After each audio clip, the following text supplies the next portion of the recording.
Good morning, everyone. We're gonna get started here.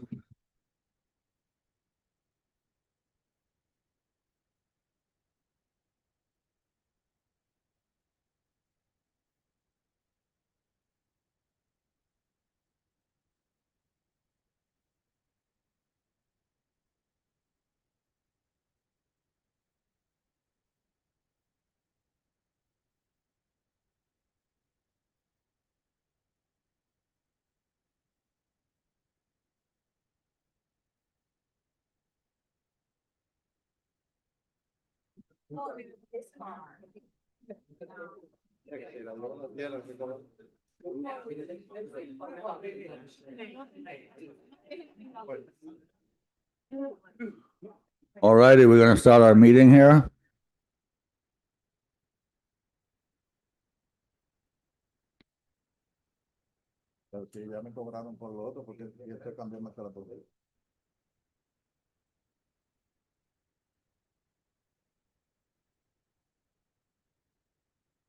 So before we get started, I want to thank everyone for coming to our reception last night for the 50th anniversary of the Caribbean Fisheries Management Council. And we have a photo of a very special time for Miguel and myself. We're gonna put it up on the screen here. There you go.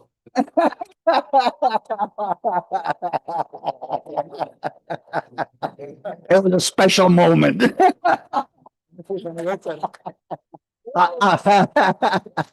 Our anniversary.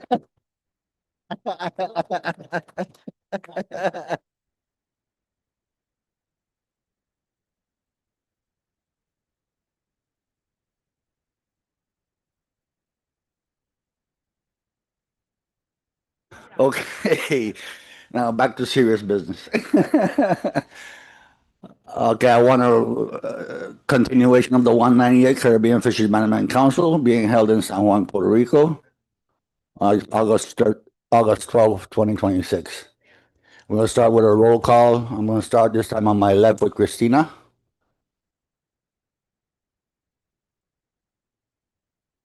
Buenos días, Cristina Olan, Council Staff. Buenos días, Liaje Rivera García, Council Staff. Graciela García Moliner, Council Staff. Good morning, Maria Lopez, Nova Fisheries. Good morning, Tony Blanchard, Congressman St. Thomas St. John. Good morning, Nicole Angeli, Virgin Islands Division of Fish and Wildlife. Good morning, Ricardo Lopez Ortiz, Puerto Rico Department of Natural and Environmental Resources. Good morning, Vanessa Ramirez, Vice Chair. Good morning, Sam Ralph, Deputy Assistant Administrator for Regulatory Programs, NOAA Fisheries.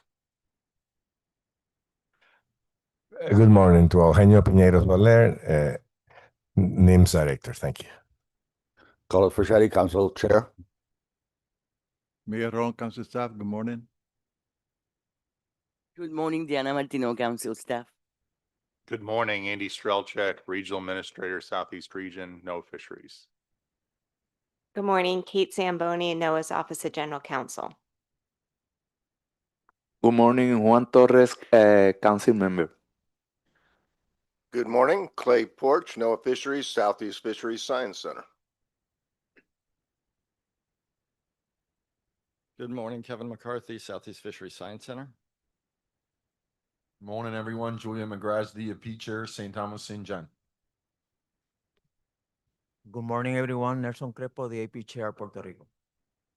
Buenos días a todos. Gerson Martinez, DAP Chair, St. Croix.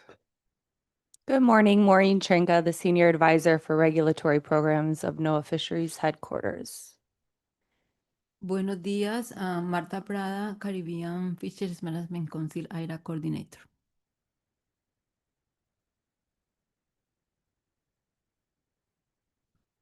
Good morning, Wilson Santiago, Puerto Rico Fishery Liaison. Good morning, Olivia Walton, Liaison Officer, St. Croix, USVI. Yo. Good morning, Vance Vicente, Chair of the SSC. Buenos días, Janet Ramos García, Outreach and Education Advisory Panel Chairperson.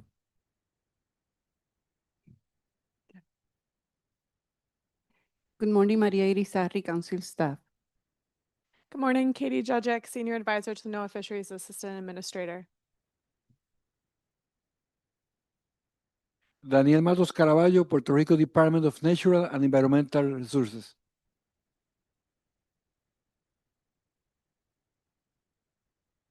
Good morning, Ann Williamson, Advisor in NOAA Fisheries Front Office. Good morning, Sean Meehan, NOAA Fisheries. Russ Dunn, NOAA Fisheries. Cristina.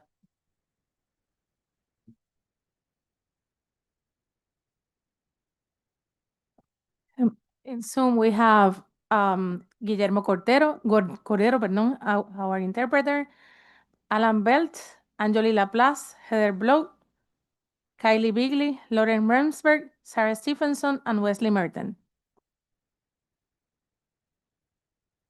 Okay, thank you, Christina. And I know that our assistant administrator, Mr. Pinheiro, won't be here for the whole day. I don't know if you would like to say any words before you leave. Up to you. No? No. Okay, thank you. Okay.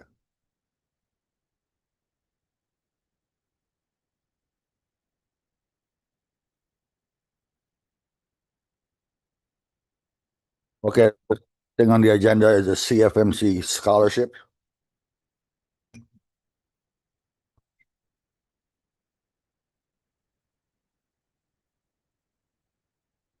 Thank you, Mr. Chairman. In discussion with Mr. Pinheiro during the year, he found some money for establishing a scholarship for the U.S. Virgin Islands and Puerto Rico, similar to the program they have in the Western Pacific.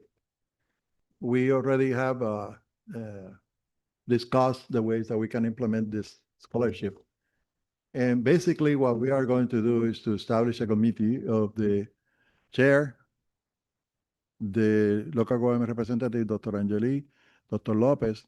Those three people will be with vote on the committee, and the staff without vote will be Graciela, Maria Rosana Rizales, and myself. And we need to implement the program as soon as possible because we want the students to be able to start 1st of January 2027. The idea is to promote to help students to study marine sciences that can be applied, their knowledge when they finish, to the management of the fisheries of the U.S. Caribbean. The students preferably should be from St. Thomas and John area, from Puerto Rico, local students that will stay here. We will provide them with a scholarship. The scholarship will include the monthly stipend. We also will pay the registration costs during the 2 years of master degree program or PhD program. If the program goes well, they have to also commit themselves to work in any office or project related to the U.S. Caribbean fisheries, being the local government offices, NOAA fisheries, or anybody who has an agency that belongs, or not that belongs, but that work in the U.S. Caribbean in the management of the fishery. The management of the fishery is a broad concept. You have stock assessment, biologists, economists, expert on ecosystem, and the ecosystem that support the fisheries that we have here. So, Mr. Chairman, what we need from you at this time is for the record to appoint these members for the committee so we can start the process. We need to advertise the scholarship in local newspapers and other media that we have, so students that are now interested in pursuing a career like this can apply. The monies that Mr. Pinheiro gave us are enough for 2 years, one student in the Virgin Islands or any university that is associated with the University of the Virgin Islands. You know, the universities, local universities, has corresponded with all universities outside the area, but those students get their degree from the local university.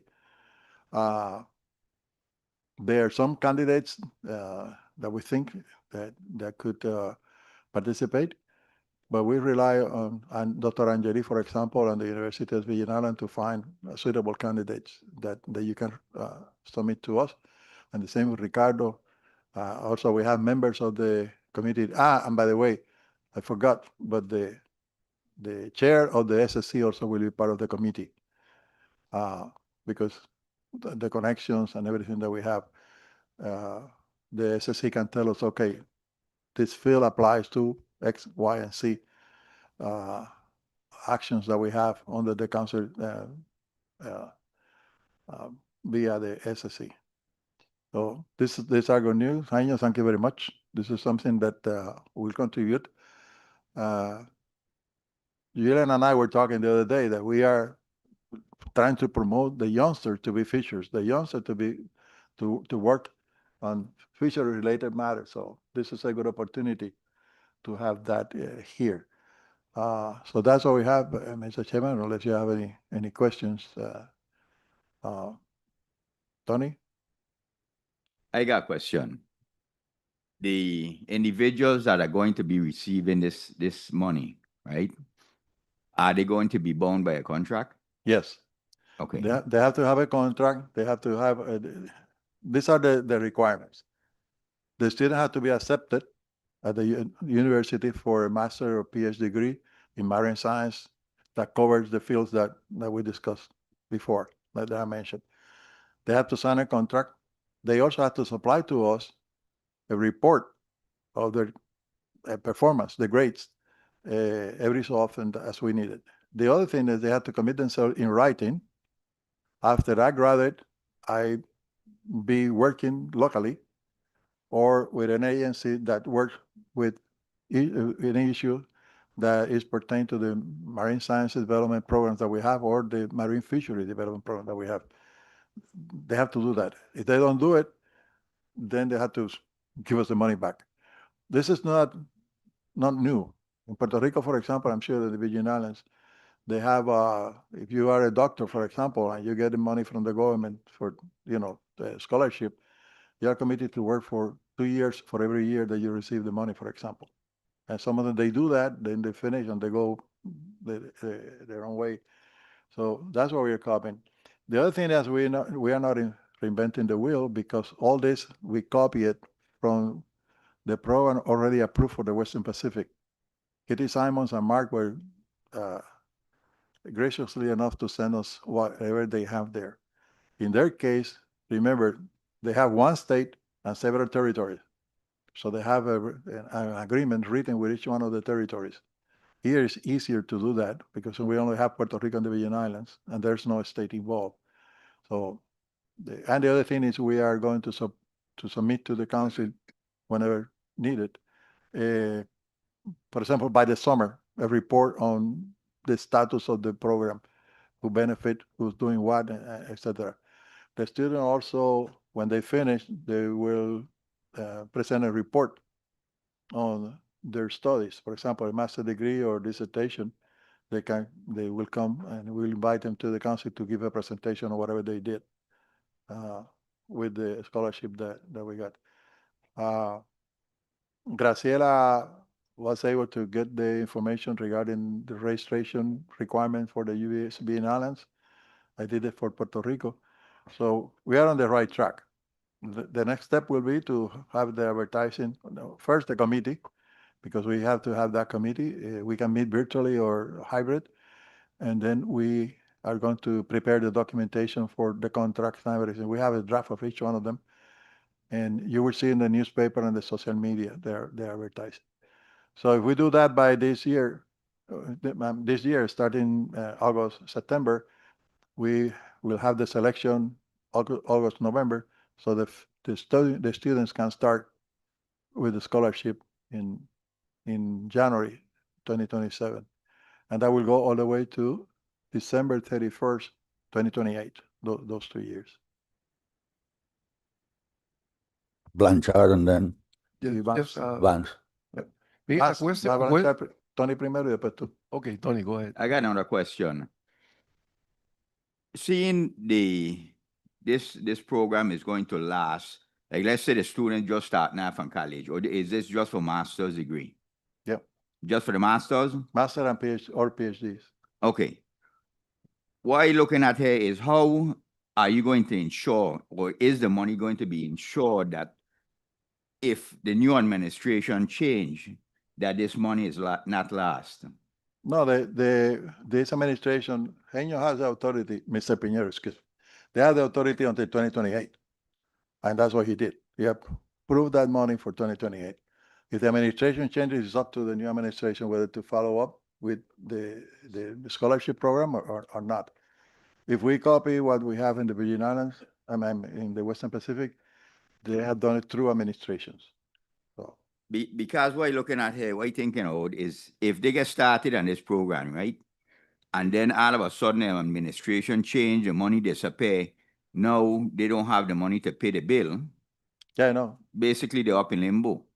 Well, actually, it will be up to the, for example, if I give a scholarship to a PhD student that he or she believe that they will do in 7 years, they know that in the first 2 years, everything will be okay. After the second year, they have to be on their own.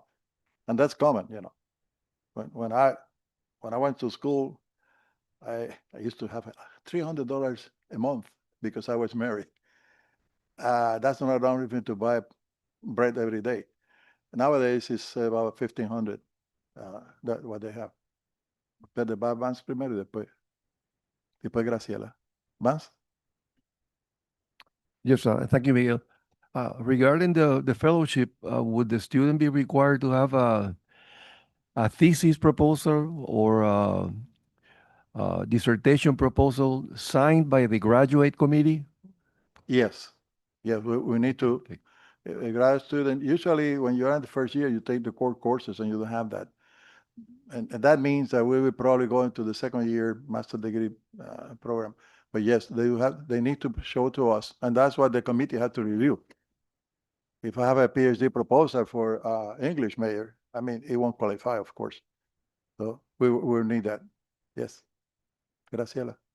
So the other thing is that the first year, it's the most expensive year when you're coming to a graduate program. So your first and second year, which covers the most credits and the highest registration fees, are covered. So and then you get a stipend for every month for the years that you're studying. And if you're covering, that allows you also to do the summer courses because you'll be getting a stipend. So you can accelerate so I was just told that there is some fast track type of degrees. So we're going to find that because the person might be able to finish in 2 years. So one of the things that we need to discuss is whether there's going to be a requirement for a thesis per se, or if it's a completion of a master's degree without a thesis. So those are the things that we need to discuss in the committee. Actually, that's a good point. Because the university has changed. I talked to the graduate school of Puerto Rico, and they just told me that too. So we are going to require from those students to get a degree, master degree or a PhD. The university is the one who decides whether it's through a PhD dissertation or not. But that's the information that we got from the University of Puerto Rico. I don't know about the Virgin Islands. Angeli wants to say something, and then Ricardo. Well, good morning, Nicole Angeli. Thank you. I applaud this initiative and this effort. One of our major gaps in the Virgin Islands is capacity and training. In fact, several of our staff we've recruited from the University of Puerto Rico because we have no fisheries faculty at the University of the Virgin Islands at this time. And both myself and Dr. Sinai Habtees are courtesy faculty at the university and serve on master's and doctoral student committees. And so I'm excited to hear about the details for this and see how we can move this type of initiative forward to support Virgin Islanders who are interested in assisting us in the fisheries and sciences and making sure that we're not focused on habitat solely. Like, we need more staff who are really focused on stocks, and this hopefully will fulfill that role. Thank you very much. Ricardo. Hola, again, Ricardo Lopez for the record. Thanks for that initiative. It's an excellent idea. Do you know when the information is going to be available through the page of the council? Yeah, once you guys meet and tell us to go ahead, we are going to publish it in the newspaper, the page of the council, everywhere that we can reach the public. We want to, number one, make it very public. Number two, as much as possible, we will try to be, we cannot be partial about anything. We have to be impartial. We all know that. But at the same time, around the table, we have people there who know somebody who's doing what, PhD. That's why Dr. Angeli's intervention is so important, because we need to have that knowledge, especially from the U.S. and Ireland. Puerto Rico, we have Dr. JJ and others. Ricardo, you have a position where you teach. So this committee that we are proposing to be created today, we have enough element of judgment and people. Vance knows everybody that have done anything around here in the university, and Graciela. So I'm confident that, number one, it will be an honest process to select the best students. Number two, it will give an opportunity to local students to be able to at least start or finish their master degrees and PhD with the option of working locally. Carlos, like I said, Tony, ¿quiere decir algo más? Vanessa and then Tony. Thank you, Mr. Chair. Vanessa Ramirez. For the application process, if we already have identified a student that have been working with us in the fishery area, could we submit that an email or a letter recommending that person? Yeah, once we have the process established and we advertise the opportunities, anybody can submit the names of students, and then the committee has to look at it. The reason why the staff doesn't have a vote is because we know a lot of people, and we don't want to interfere inappropriately about this. So going back to your question, that's a very important question. We are going to advertise this. Anybody around the table, anybody from NOAA Fisheries can submit this. Just to give you an idea, I participated in a committee several years ago, and we put together a program to promote students, to promote the studies of marine sciences applied to fisheries in the States, in the Southeast region. We have a lady from Puerto Rico. She finished her PhD, and actually they came here. They met with us and everything. And I was about ready. I got the authorization and everything to hire her to do stock assessment for us. But her major professor said, if you want to die, you go and work for Miguel. You won't be able to get enough material for what you want to do. So she's now working in the States. The second student decided to go to the West Coast. So I'm saying all this because if I'm a student, I will grab any opportunity I have, but not necessarily I will be able to work here. And that's why it's so important that what Tony said, you have to have a contract, you have a commitment. If you don't fulfill that commitment, then you have to send the money back to us. And that's another $20 that we say in Puerto Rico, because then we have a problem. But it's important, number one, that we all have this in the record. And number two, Mr. Chairman, to appoint this committee, probably we can have a motion to approve the committee. So Angie and I can start putting together the schedule and the monies that we're going to pay. The committee members will receive compensation as they do when they come to a council meeting.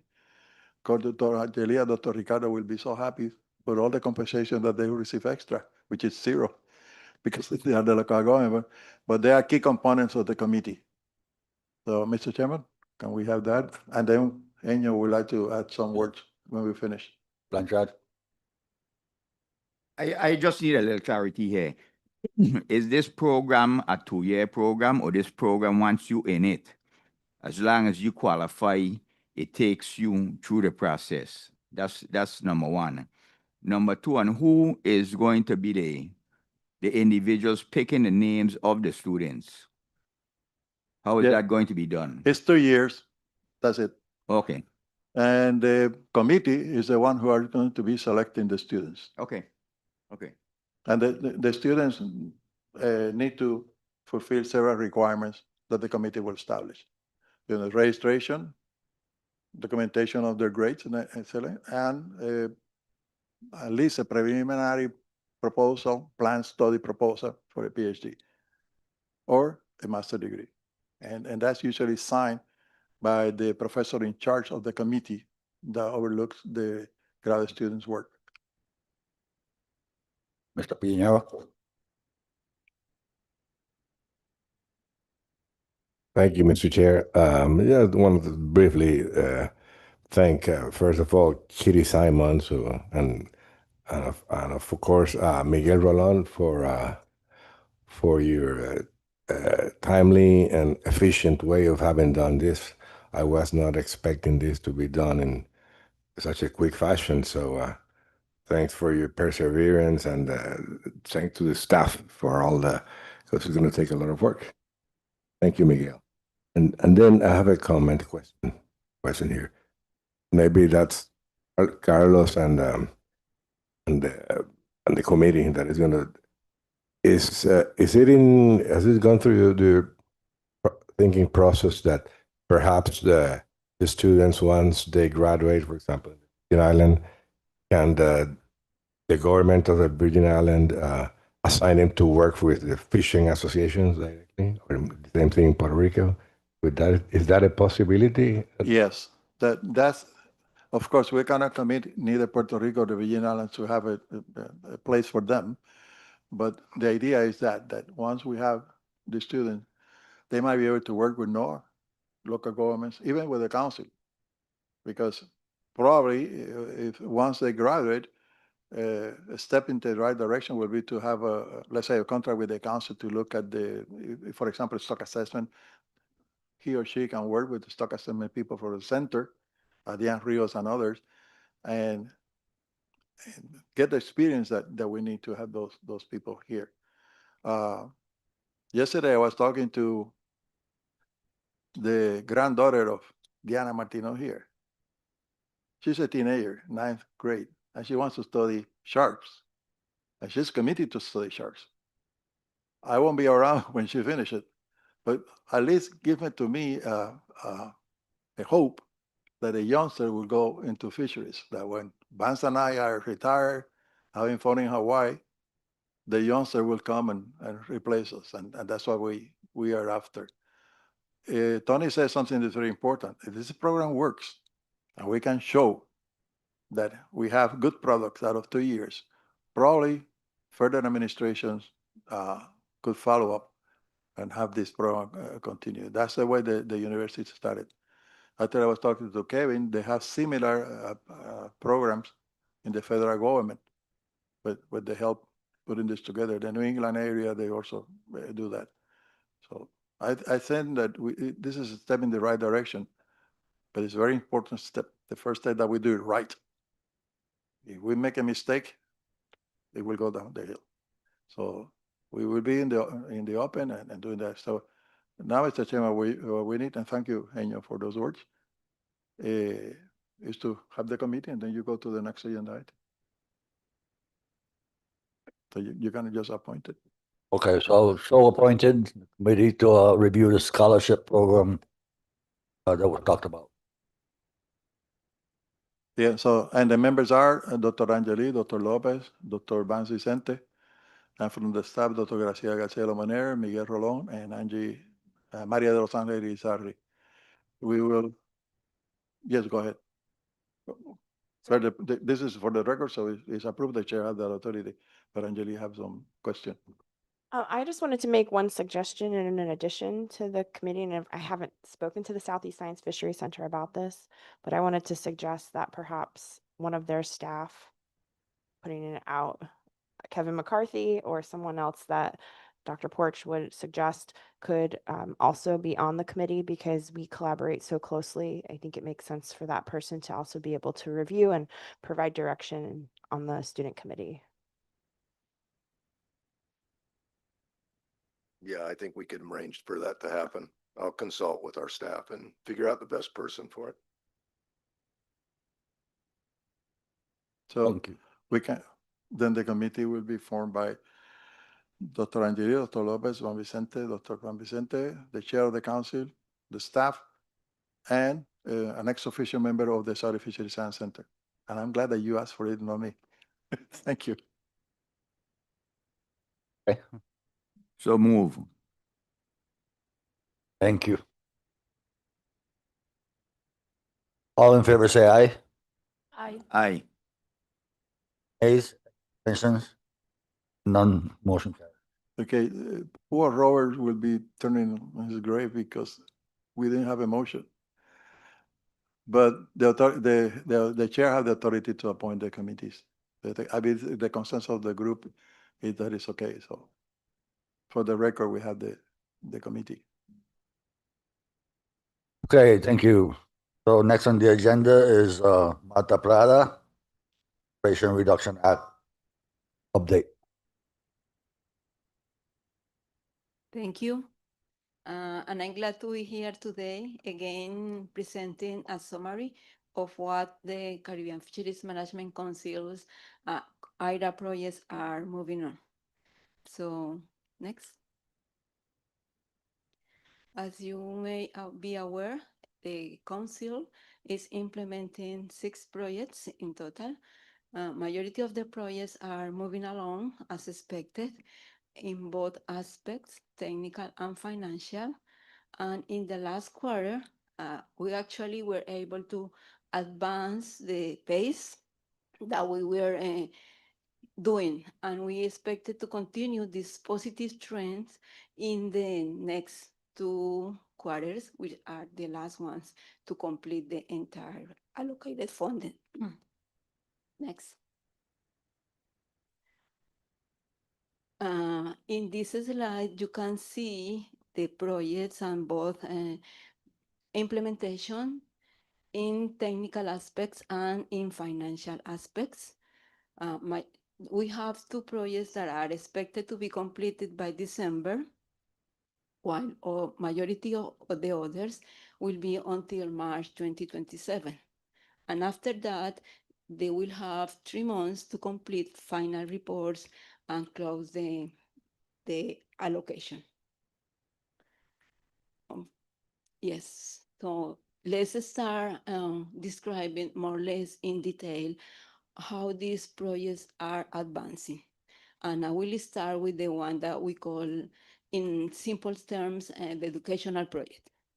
So in this quarter, through this project, we are trying to maximize participations from fishers and teachers, which are the main objectives. And to do that, the hopefully last iteration of the storybook will be completed. We are about to finalize everything, improving at the last moment graphic designs, and right now working on planning on how the printing process will go on. So this storybook is being developed in a very collaboratively way. We are proud for that. In addition, and was not initially presented in the award, was the conduction of virtual activities. And that will support the in-person participations in workshops and other ways to contribute with experience and scientific and traditional knowledge. And that is, for instance, working with the teachers in Puerto Rico and perhaps in the US Virgin Islands on conducted a last virtual workshop. We did that for Puerto Rico at the end of March this year, and it was really well attended and allows teachers from all over the island to participate in this 3-hour workshop. The coordination with the project team and the Puerto Rico Educational Department is allowing to certify the participation in this workshop as a regular training project for them. So they are very happy because they are not only learning and expressing concepts and interchanging ideas, but also they are compensating in the regular way. The teachers are training and education themselves. Right now, there is educational campaign to the council's web pages and virtual and social networks. So I invited you to share what we are publishing on that and help us in distribute the message. The first 5 posts has been published, and there are other 25 posts that will be progressively be published on these social networks. So as a conclusion for this project, we are expecting to have a final in-person workshops in Vieques, and in that we'll try to maximize participation again from teachers and teachers from them, and maybe we are able to invite some other people around. So we are planning to that, hopefully that the hurricane season doesn't come in our way. Next. This is the Dolphin Fish project. This is one of the projects that is advancing very fast since the beginning. All of the expected outputs are being working well. Acquisition of satellite tags, deployment of conventional ALDOS tags, compiling data, analyzing, moving and tracking data, comparing and doing statistical analysis and simulations where, how, when, which areas can be most abundant than other areas. In these, remember, 6 areas located in the box here. So every different aspects from this project are moving very well, despite of all of the difficulties of being working outside in mostly rough conditions, and sometimes they plan for field trips and the weather doesn't collaborate, even if they introduce traditional knowledge and analyze data for the weather conditions and so on. Like for instance, in this slide, in the 2 green maps, you can see a track over the sea surface temperature changes. So it's different environmental parameters, and they are also comparing different information through the fishery. So at the end, this project will present some very interesting results on how the scientific work can be applied into the management of the species. Next. Now, I can talk briefly about the Climate Vulnerability Assessment Project. This project is advancing very well too. The process has been established. So one of the few places in the nation that are applying the methodology to the marine environment. The 25 selected species are being comprehensively being analyzed, first of all, through the experts' knowledge. The project conducted is in-person workshop here with experts, and 6 months after that, still they are revising, understanding the trends and how the experts' opinions, redoing a lot of the statistical analysis that were done at the beginning. So, and right now they are working very hard in completely what is called the species narratives for each one of the 25 species. As you can see in the left side, is that the content of what a species narratives would be. So it's a very comprehensive aspect, but in summary and with maps and with access to supplementary information. Right now, they are working on planning an additional 2 workshops, one here and one in the U.S. Virgin Islands, to have the opinion of the stakeholders complemented to what the experts have been provided through this process. Very interesting project too. It deals with the Nassau grouper and Queen Kong, and is particularly focused on getting information to supply the recovery plans for these 2 species. As such, they are compiling and collecting information from the field with the teams of scientists and fishers in the southwest area of Puerto Rico. So they have some measurements that are daily, with like always every 2 weeks visits to the field for abundance of juveniles of these 2 species and characterization of juvenile habitats. And now they are start working on aspects related to the reproduction of the species, particularly on the Queen Kong. And so they are completed the protocol, and the fieldwork has started. And very interesting, they have finding a lot of unknown reproduction sites for the Queen Kong that were not in the vision or in the site for many of the scientists. So this is an advantage of being collaborated with these 2 groups, and they have developed a very good trusting relationship, which is important.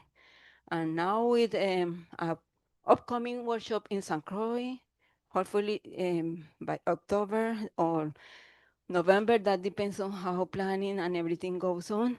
A combination with results from Puerto Rico and the U.S. Virgin Islands will be combined, and the project will broaden its knowledge and experience.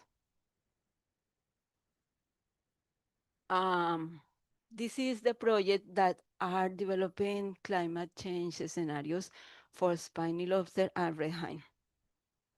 It's been under the leadership of Bob Glazer and Alejandro Acosta from GCF5, and the project has finally completed the 3rd step, which is the science analysis. That took them a lot of time because the complexity of developing the scenarios for many different parameters, and the environmental parameters, on the socio-economical parameters, and on the governance parameters. And that information was shared here and in the U.S. Virgin Islands now in June, back in June. And they are right now trying to analyze and complementing the results of the workshops with the results they produced previously to the workshop from the science perspective. And with that, they are now trying to develop some strategies, short and long-term strategies, some kind of indicators and thresholds indicators for that.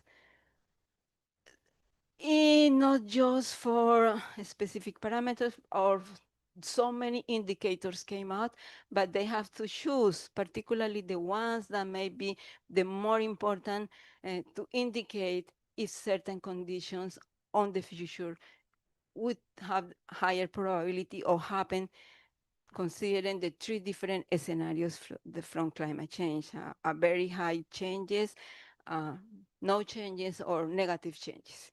So it's an interesting project. That next step in this project, it will have like an internal or some selected group of experts now looking at those identification and prioritizations to have them share their results with other stakeholders. We have our last project, which we have been confronting several changes through time. Unfortunately, not much advance can be happening at this point in time that I can share with you, but we are trying to change our strategy for implementation. And so the opportunity to perhaps work collaboratively with another organization that in conjunction with the DPNR can lead the implementation of this project is taking place right now. Because we have not much time left, this project was initially expected to be developed in 2.5 years. So we only have left half of the year right now because everybody knows that we don't have cost extension. Some innovative implementation strategies should be adopted. If that by the end of August 2025, we are not able to complete and start the good implementation of this project, the council may be forced to reallocate some of the funds that are now expected under this project.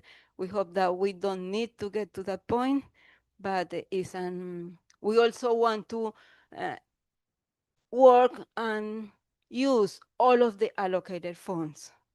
So we are confronting these challenges, but I'm sure that together we can advance significantly on that.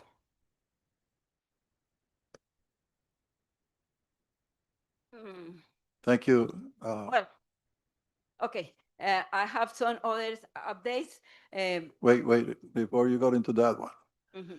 Number 6 is something that is important, and Henyo will have a meeting with Dr. Angeli, and talking with Marta and Dr. Angeli have been able to find a solution for the situation. And I believe that if we have that contract as soon as possible, before the end of January, we can start the project then January 1st, and we can finish on time for 2027. But I wanted It will mean the end of August, not January. the end of August, the end of August. So I wanted to hear from Dr. Angeli, the update. And thank you also for your effort, because this is a way to go to be able to have that money used by the USVNR as intended. Yes, thank you. The project will proceed exactly as intended, but rather than the government of the Virgin Islands cutting the checks, the council would cut those checks to the vendors that were already selected and we already have subawards in place for. So we'll be amending the subaward to have the totality of the project run through bioimpact. So they'll pay themselves, or the council will pay them for the work that they're doing, and then they'll also pay the other two vendors. And I think that will make it really simple. Our issue is always procurement. So the project has had executed subawards for several months, and we've had some issues with ensuring that all of the funds are distributed in the correct ways through our centralized government. So we appreciate, and this is one of our consistent problems is, for the record, is the administrative burden of receiving monies. If you gave us infinity money tomorrow, we wouldn't be able to spend it. And I think that's something that's important for us to remember as we're having conversations about funding moving forward, is that other places have commissions that they run money through. We shouldered the administrative burden of all of our recovery funds and had to pass that through. The same with the COVID and CARES money. And that's not fair to a small staff in a small jurisdiction. We need alternative mechanisms like the one that's proposed for this project, where the projects can go in place, the territory can manage the funds and the partners that are needed, but then the money can be distributed by a partner who has the ability to quickly cut checks and has their checks and balances set up in a way that's streamlined within a single entity, instead of the 4 entities that my contracts have to go to for approval before a check can be cut, which takes 12 to 18 months. So for anything I have, this computer took me 2 years to get. And so as we're talking about the duration and the project performance period of awards, if you give us a project that has a performance period of 1 year, it won't happen. And so I really appreciate that you're going to be able to be that intermediary because we know what we need on the ground and programmatically, but we don't have that support financially. So I appreciate it. Thank you, Mr. Roland. Yeah, and thank you for the comment. That's very important for everyone to understand. By the way, these fundings are not for the council to decide how to spend it.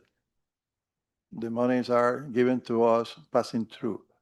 So Dr. Angeli will take the burden of telling us, okay, these people are under contract. This is what they have done. Once you sign it, we send a check. That way, it will be easier for everybody. The timing is important. I thought that's what Tenyo told me. Be sure that you have the contracts by the end of this month, starting in September, and everything will be done. And I talking to Dr. Angeli and Graciela knows this company have done work before for this area. They are not from outside, etc. They know the area, they know the people, and they know what they're getting into.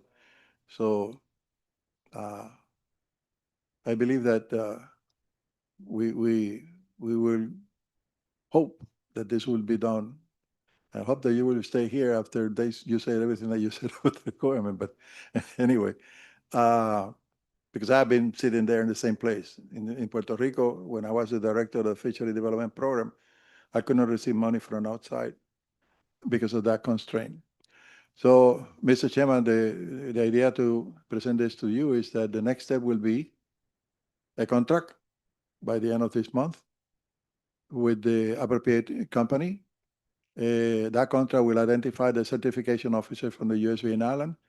Once they have an invoice, he or she will sign it, send it to us, and Angie will send a check.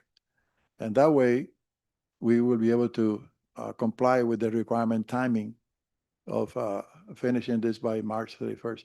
Question for Dr. Prada. Actually, not a question. It's a question and also the request for the principal investigators. Do you think that they will be able to give us a final report next year probably this year, by this time, August? Because April probably will be too soon for them to finish everything that they're writing. So what is your idea about the timing for that final report to the council by each one of the PIs? Once the grant starts really the implementation, I guess the first step is to meet with everybody and agree on a new timeline with a new outputs. And then I will follow through that agreement. And to my knowledge, always they have been let us know that the majority of the expected outcomes can be delivered on time. And there will be the need for some adjustments, like some of the in-person workshops may be needed to go virtual or things like that. But it's just an adjustment in order to fulfill the implementation. All the activities should be completed and payments, particularly payments, should be done by the end of March. So the council has not paid anything after the end of March 2027. So that's why it's important that the first coordination meeting agree on how these developing activities will be conducted, and we will be assured that what they proposing is actually feasible. Otherwise, we need to do some adjustment just right there at the beginning. So, in other words, Mr. Chairman, I believe that probably by August 2027, we will be able to receive a report from each one of the projects and also part of the deliverables they have. I think that we need to do that in order to prove that we use the IRA funding. And this is all the 8 councils, by the way. We agree to, this will prove that we use the funding as it was intended. And then we cannot add any more dollar after 2027, but the PIs, and actually I've been talking with Dr. Prada for some time about this, there's a lot of materials, a lot of products that will be able the other investigator will be able to use it for other proposals, using other funding, etc. So I think that the agenda for August 2027 will include probably half a day or so to hear all these reports, and also to see how can we best distribute the products, books, etc. that they will have. So you haven't completed, so go ahead, please. Sorry for the delay. Well, that day we have the discussion before I finish the presentation. I won't say anymore unless I'm inviting you to look at our webpage at the CMC, because now they included some of the presentations that the PIs were done on their NOAA Launch and Learning Initiative. It are very interesting presentations, very short presentations, right to the point, what the project is intended for, what had been completed so now. So you can read the other updates here. Thank you so much.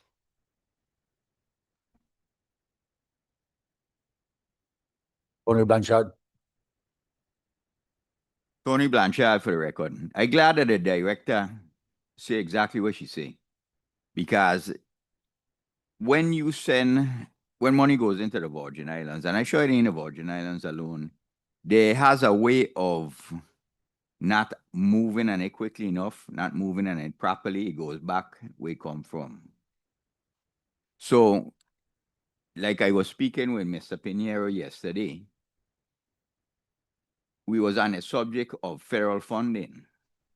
And I asked him if there was any way of, when money has to come into the territory, that there is somebody that handles that money other than the local government.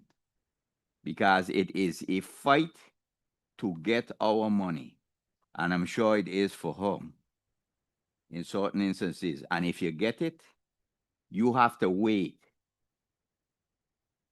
And this ain't just what Tony Blanchard saying. And I'm glad she said it, because when Ida say it, people that think, well, he know what he's talking about. But I go state it what it is. So I think anytime federal funding needs to go into the Virgin Islands, or any kind of funding would be my suggestion, there is a handler that handles that money and distributes it where it needs to go in a timely manner. That's just my suggestion.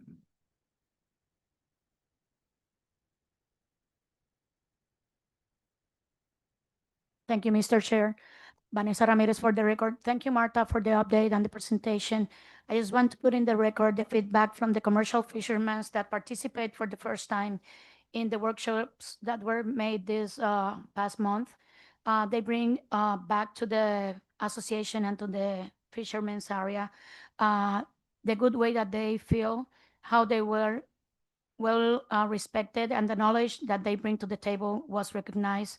So this is one big step to make the fishermen come back and participate again on this kind of workshops. Thank you for that. Or question for Martha? Hearing none. Thank you, Martha. Thank you. Okay, next on the agenda is permitting and research of fish aggregation devices. Wesley Merton. Wesley is already a co-host, and also I asked him to unmute. So, Wes, are you ready for your presentation? Yes, can you hear me? Yes. Okay, the video feed on my end is not working. I don't know if that's okay or not, but I will share my screen and we'll get started. Maria or Graciela. So Host you, disabled participant screen sharing. So I don't know that I could. ¿Está hablando con alguien allá? Okay, so we are discussing fishing attracting devices because Dr. Nicolangeli had requested some information regarding FADs. So this is a case study because Wes is going through the process of acquiring the permitting in Puerto Rico and the setup of the FADs. They are also in the process of developing different types of FADs. But it's not that the council has any money or anything like that to work on fish attracting devices right now. It's just information that needs to be brought up because it would impact the landings of dolphin and wahoo, for example, and other species that are under management. Thank you, Graciela, for that introduction. And can you guys hear me loud and clear? Yes.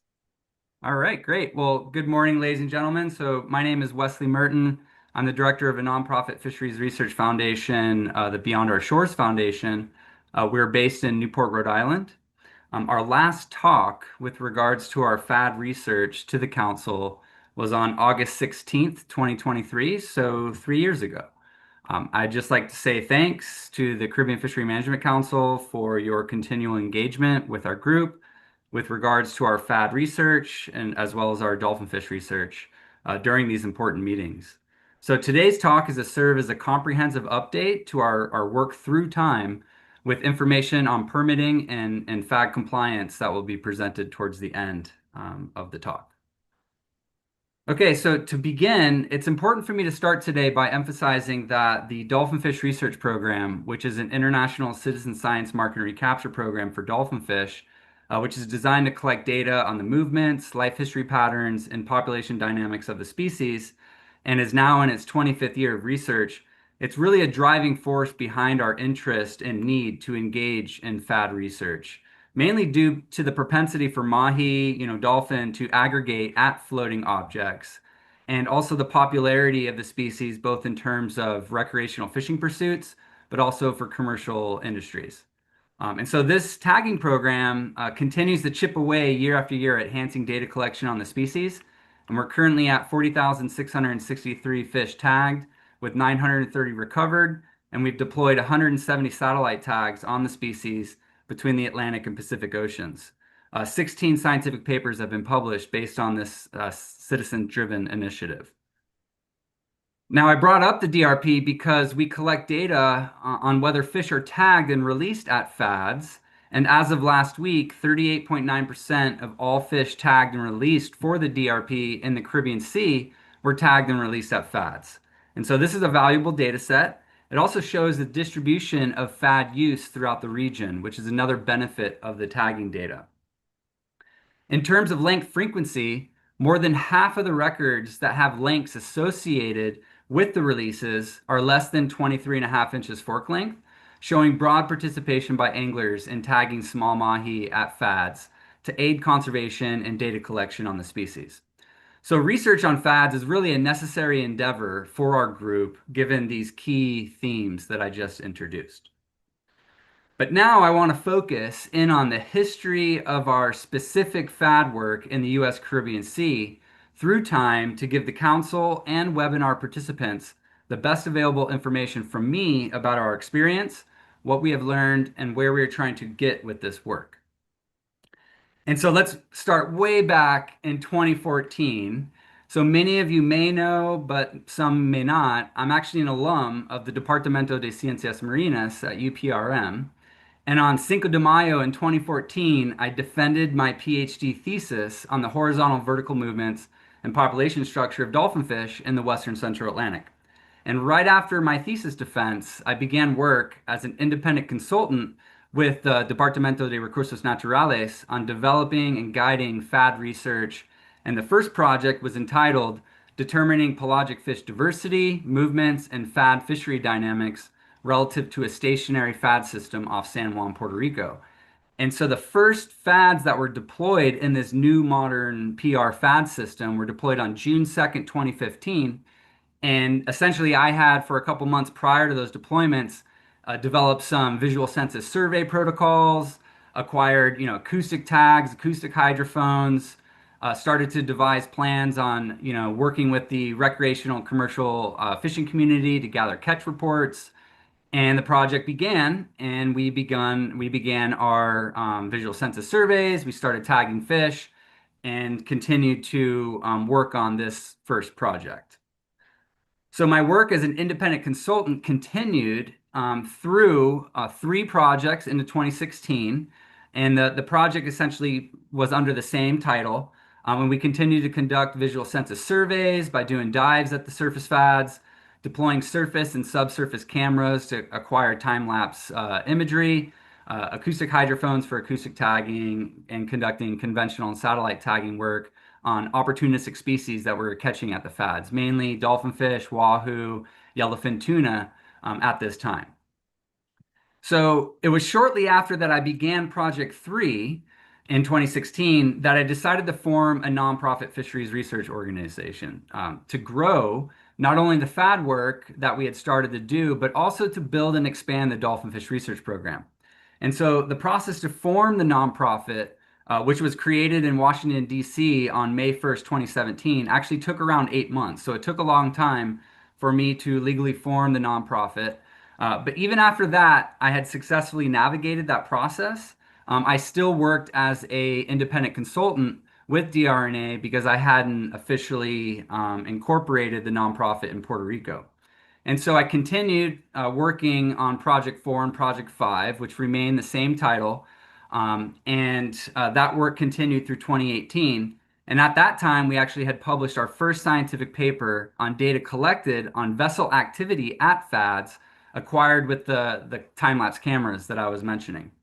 And so this first paper, using camera data, we acquired 139 FAD days of data and classified 233,000 images, which represented 81 calendar days of a year, or about 22.1% of a year. And so using these images, we were able to assess multi-sector fishing activity and catalog 158 unique vessels that were visiting the FADs, which represented a 2.4% vessel detection rate. And so of the images acquired, actually 0.7% were unable to be attributed to one of the catalog vessels. And then using the cameras, we were able to determine that catalog vessels could be viewed up to 500 meters from the FAD.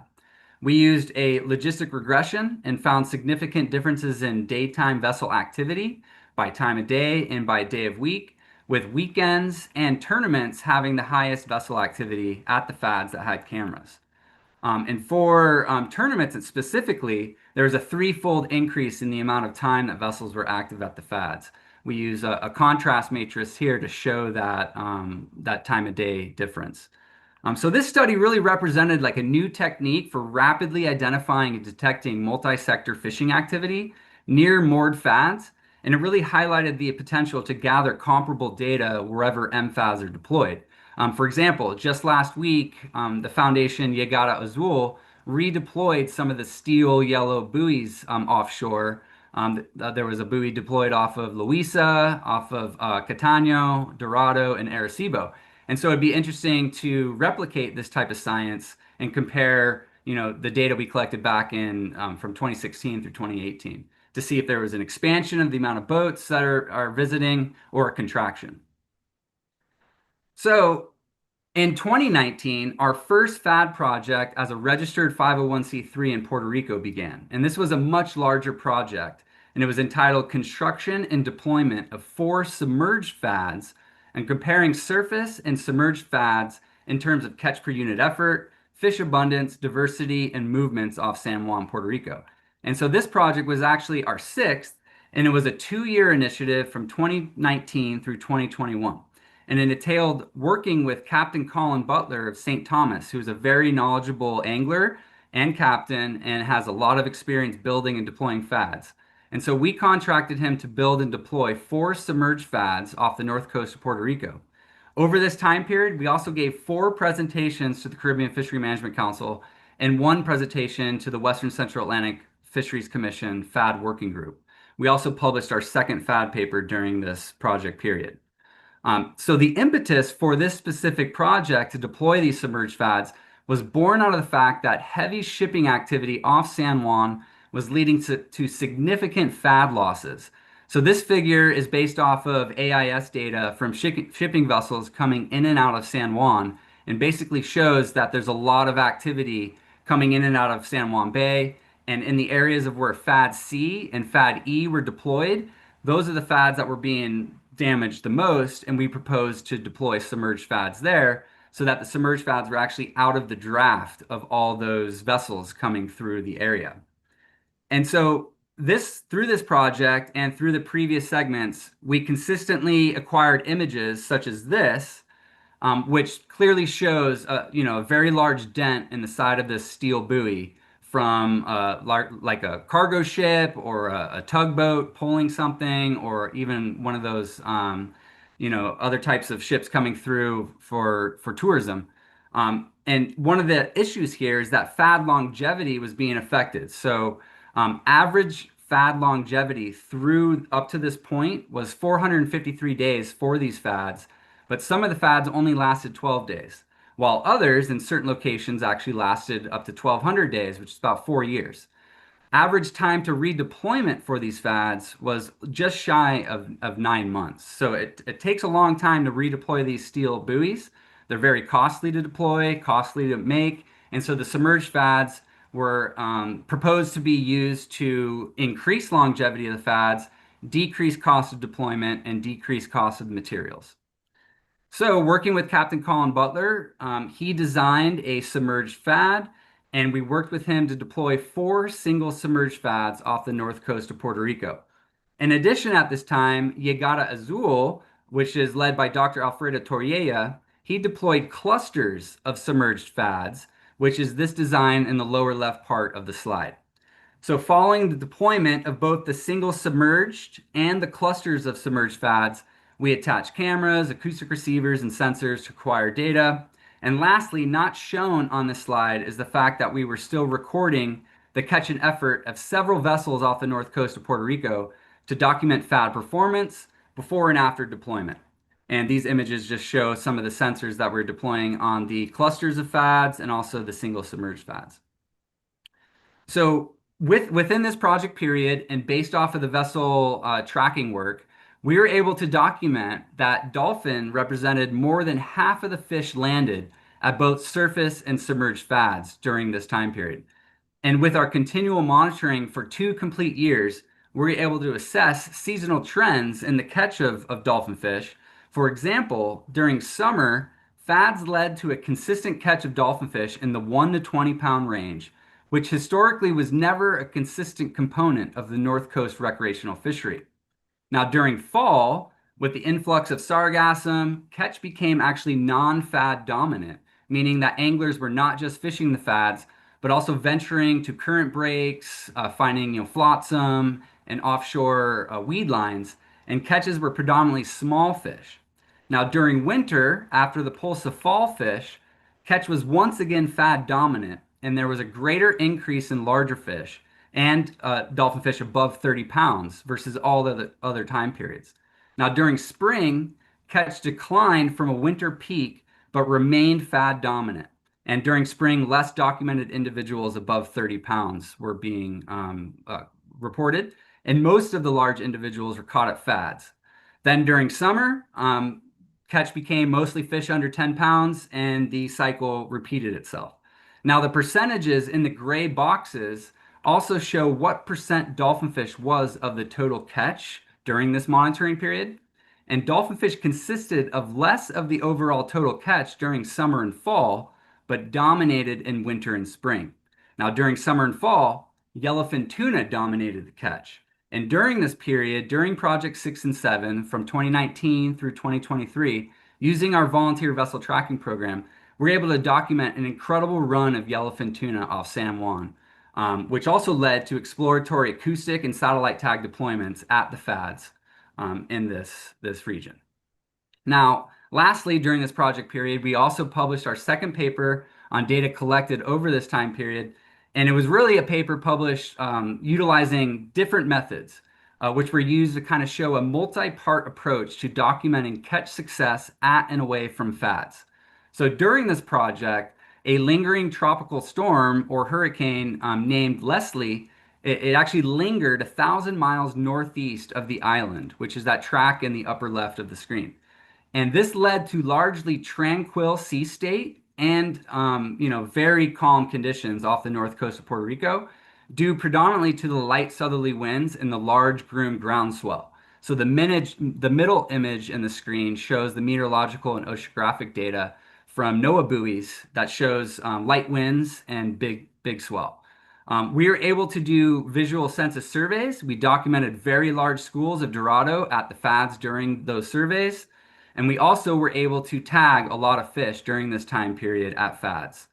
The lower middle image is the vessel tracking data that we collected during this time period.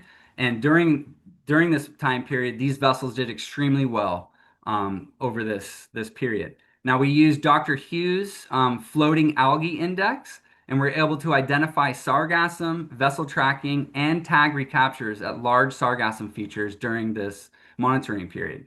And so this paper was published, and this publication was really like a proof of concept that intense FAD research can identify anomalous periods of increased catch, or alternatively, poor catch, and document how storms and environmental variability affect the population dynamics, trends, and abundance of dolphin fish on short temporal scales. And so this type of research is important for improving dolphin fish resource monitoring, conservation, and management.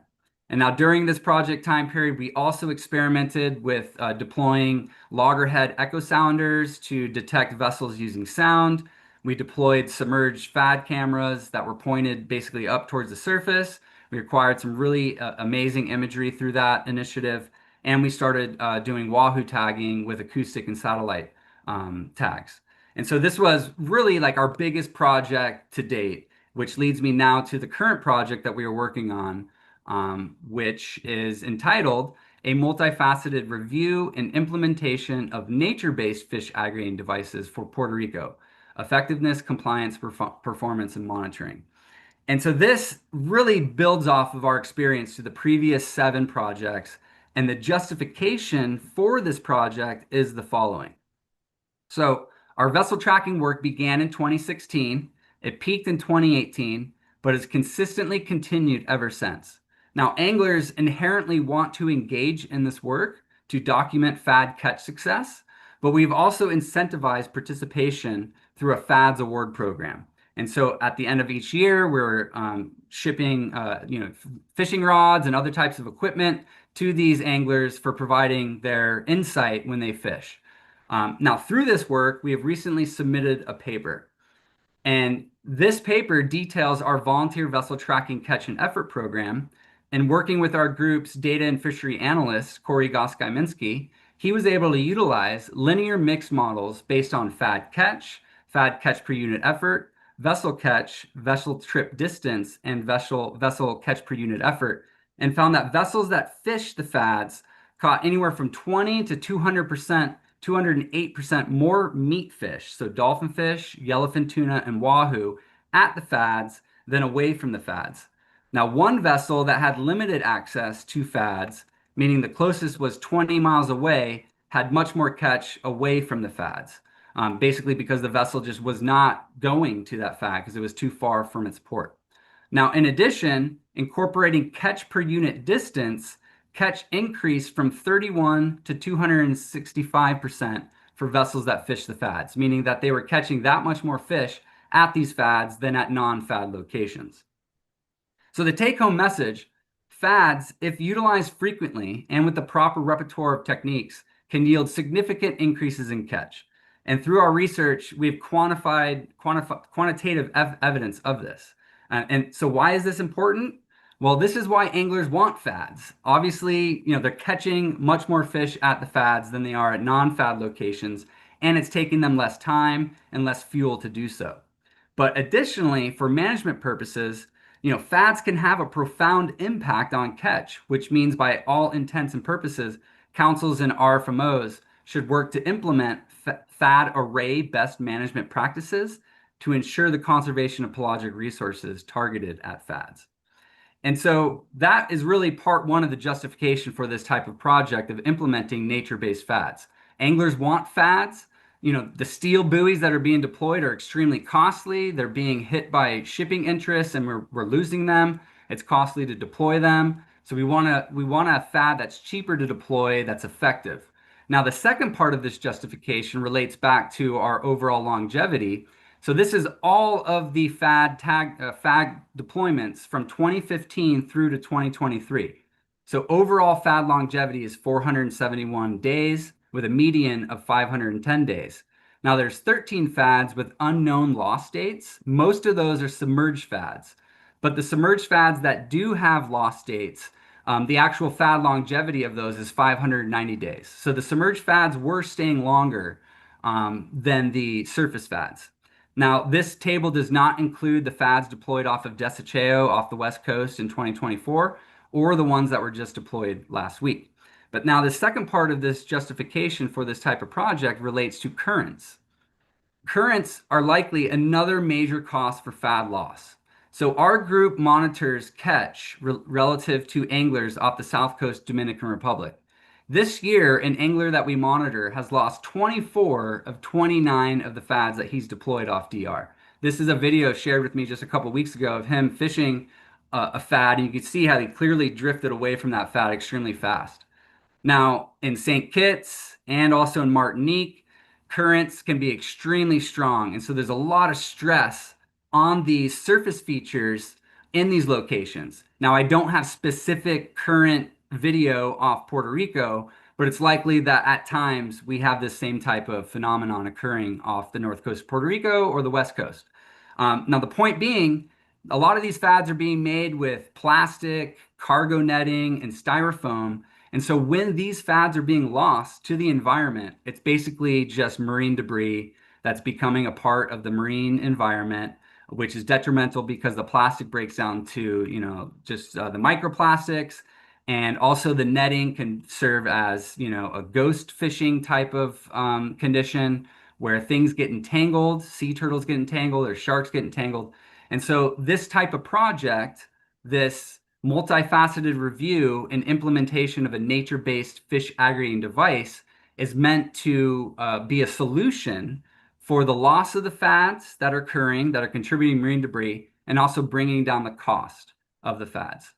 And so step one of this project was a global review of drifting fish aggregating devices and moored fish aggregating devices in terms of their use and their designs. And so we did a global review of all the regional fishery management organizations to assess what fads have been used for and how their designs have been. One part of this review was to acquire counts of the amount of drifting fads that were deployed and the amount of anchored fads that are deployed annually for these RFMOs. And you can see some of the ranges of these deployments are extremely high. From 8 to 40,000 drifting fads are deployed by these commercial large-scale fishing operators and nations amongst these RFMOs annually. Now we were able to calculate that anchored fads are also deployed in a very high number.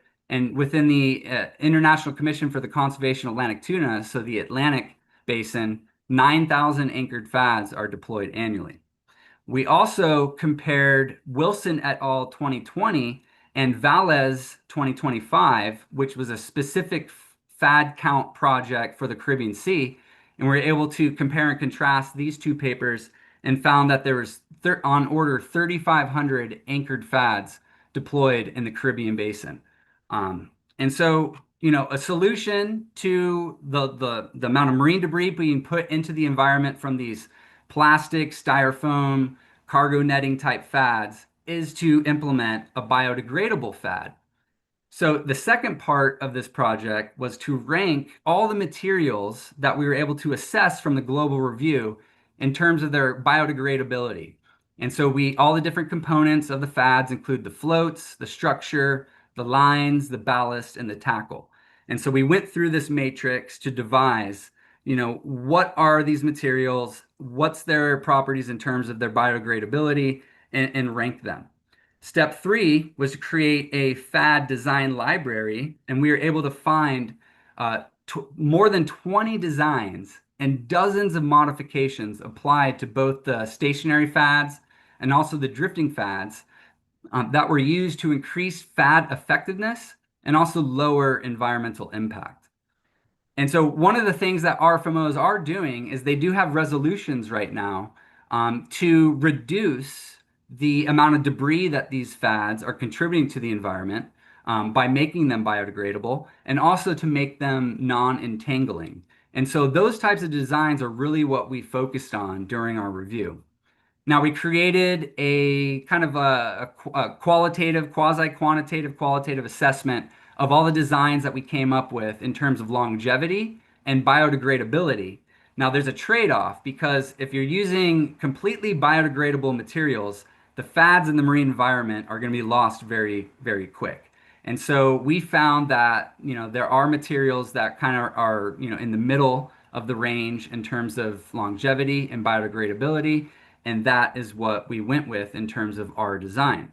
And so based off of the design that we worked with Captain Colin Butler, we modified it to include a surface feature that will include bamboo bushels, palm fronds, and canvas strips, and also use glass buoys as surface reflectivity for anglers to locate them while in the water. And so basically, it's a hybrid between a submerged and surface fad, where this top shot, if it's lost, it's essentially biodegradable. It's going to break down and it's not going to contribute to marine entanglement, and it's not going to contribute to, microplastics and stuff like that. Now, we're also experimenting with developing a recreational drifting fish aggregating device, which is a completely biodegradable fad. And we're going to put a spot tag on it and have at least 3 transmissions per day that could be broadcast to anglers for them to locate basically this drifting bamboo pallet, if you will. There's going to be a glass float on it for reflectivity and locatability when you're on the water, and it's going to be drogued with an iron weight. But everything within this design is biodegradable. Now, one of the key things that Graciela wanted me to speak about today was permitting and compliance.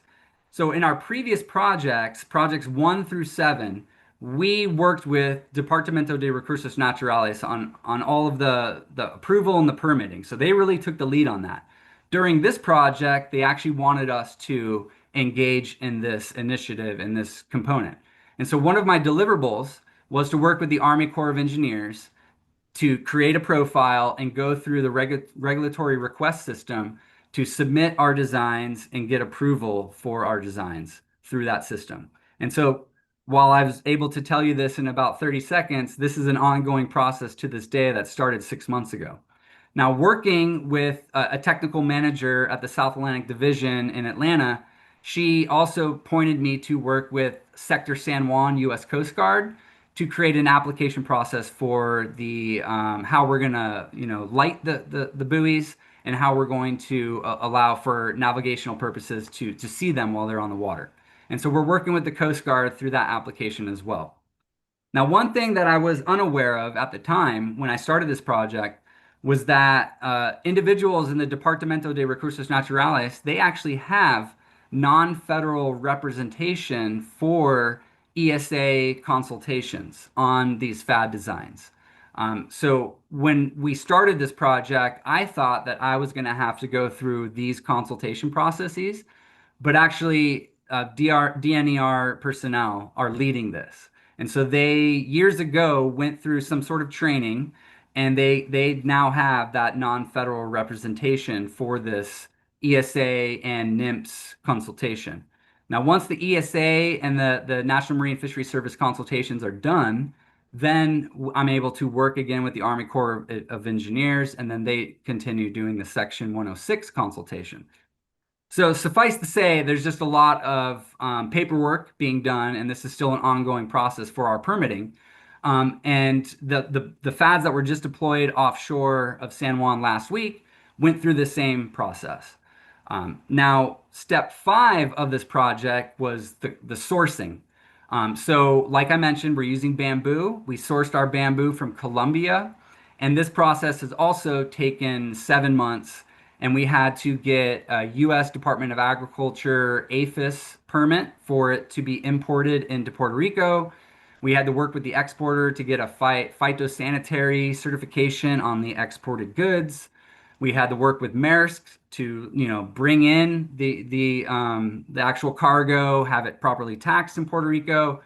And so there's a lot of paperwork in getting the bamboo here, but we now have it in Puerto Rico, and we are building the FADs.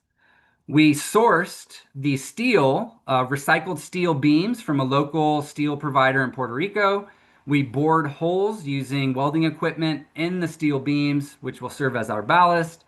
We sourced the main line which will serve as the main line for the fad, and the top shot from a provider in Louisiana. We got chain from a supplier in Puerto Rico, and then we got countless small parts. So the shackles, the thimbles, the different type of tackle being used, the glass floats, the trawler buoys. We have all those small parts, and everything is in an 18-foot container that we have access to access the FAD materials, to build them, and to deploy them. So step 6 of this project, which is in process right now, is to deploy the stationary and drifting FADs off of San Juan. This figure shows the previous FAD sites, with the exception of the Arecibo surface FAD that was deployed last week, as well as the FADs that were deployed off of Rincon, Puerto Rico last or 2 years ago. We are proposing to deploy the nature-based FAD off of Cangrejos, as well as deploy the drifting FADs from that location. We are also trying to create this into a community event where we work with the marina, and we actually had a meeting with the marina back in April about this. And so once we have the permit approval to deploy the FADs, we are going to orchestrate an event and try to create a community approach to deployment, to monitoring, and to FAD kind of governance on a local scale in a way. So in summary, we've been building experience in FAD research themes through time. Projects 1 through 5 were FAD visual census, vessel activity, catch and effort, and tagging, acoustic, satellite, and conventional tagging. Projects 6 through 7, we funded submerged FAD construction and deployment. We enhanced our vessel tracking study. We introduced new sensors. And then with Project 8, we've developed a nature-based FAD design. We sourced the components. We're continuing the permitting process. The vessel tracking study is ongoing, and we're pending deployment. Now, another way to kind of summarize all of this information is that there's been 48 FADs deployed in the Puerto Rico FAD system since 2015. There's currently 4 FADs active. We've acquired 3,800 offshore reports through our vessel tracking program. We've had 1,288 fish tagged at FADs in the Caribbean. We've published 2 papers. We got 1 in review, 1 in prep. We've deployed 37 satellite tags on various species, 26 acoustic tags, and we've gotten 51 vessels involved in our vessel tracking program, which is where I'd like to acknowledge all of the participation of the captains through the years. Also like to acknowledge Dr. Nilda Jimenez, Dr. Craig Lillystrom, and Dr. Richard Appledorn for their continuing push of me to stay engaged in this FAD research, as well as Kelvin Serrano and Omar Colazo for their early participation in the FAD work, and then Joanna Gutierrez and Vanessa Santiago for their continual work with me at DRNA. And this research was funded by the Federal Aid in Sportfish Restoration, Dingle Johnson Program of the United States Fish and Wildlife Service, with grants administered through DNER. And at the time, I'd like to take any questions. Blanchard and then Christina. Great presentation, a lot of information. But what I'm seeing here, what I take from this whole presentation is that now that we have the information where the boat traffic is, we need to avoid the boat traffic. Number 1, that's what I get from it. Number 2, as for the biodegradable material, years ago, a lot of the guys used to use palm leaves, like from the coconut tree. That's not going to last long. And it goes into an environment, big deal. The other point that we're missing here, I think, and I think it probably was pointed out, is the dolphin them and the FAD. The FADs walk, point blank, they walk. You know, no disagreeing with that. Now, what that does, in my opinion, is it changes the way in which fish move and the way in which fish act. Because pelagics is not like a reef fish. A reef fish goes stick to the reef. The reef don't ever move. A pelagic will stick to something that's floating or moving. When you anchor it in place, now you have trained the fish. It's like training a dog. You ring the bell, the dog will come, he knows it's time to eat. Same thing with a FAD. The fish is going to continuously visit the FAD until you catch him. Because that's what it's designed to do. You got the bait fish coming in, you got a bigger fish moving in. Now, where they move off, yes, is when you see weather passing, meaning like hurricanes where the barometric pressure changes and the fish is going to move. Some go stay to the fat, but they go move, and they have a tendency to bite much better with changes like that in the environment. It's like a trigger. The other thing is, how are we compensating now that we are investing in fads, or now that fads are going out? How does that come into play with the ACLs? Because now you are stopping the fish to this point. The fishermen them come and catching it. Where this was drifting, stuff was drifting, tides was moving, bait fish was moving, looking for something floating or looking for structure to congregate on. Now you put it in place. Now they will come to this. Now you're keeping them in an area. Basically, you're confining them. It's like a yard without a fence. And I think where we are overlooking this is where this is going to come into play with the ACLs, because now you're manipulating it. It's being manipulated. You're training your dog to do something different. You understand now? So to the end of the day, I think we need to incorporate that in how we are looking at the ACLs. I think we need to recognize where is a high pressure zone for boats to avoid when we deploy in the fads. And to the end of the day, I know we're talking about put lights and fads and stuff like that. But the size of these metal balls, if a small boat hit this thing, you understand? They are going to get damaged. They probably go get sink. So I think we need to identify an area where we could deploy the fads that is on a chart to avoid navigational problems, especially for small boats. A big boat hit a big deal. They might get a little damage, but to the end of the day, they ain't gonna sink. A small boat hitter, he got some problems. And like I said, the material, these metal buoys, when they break away, they become a hazard. They become a navigational problem if you hit them. And they will constantly need the lights on them changed to make sure the visual. So I think if we simplify the process in which we decide to put fads out, like all the paperwork, that is simplified. We find an area where we could deploy them, and we find biodegradable material like the presenters say.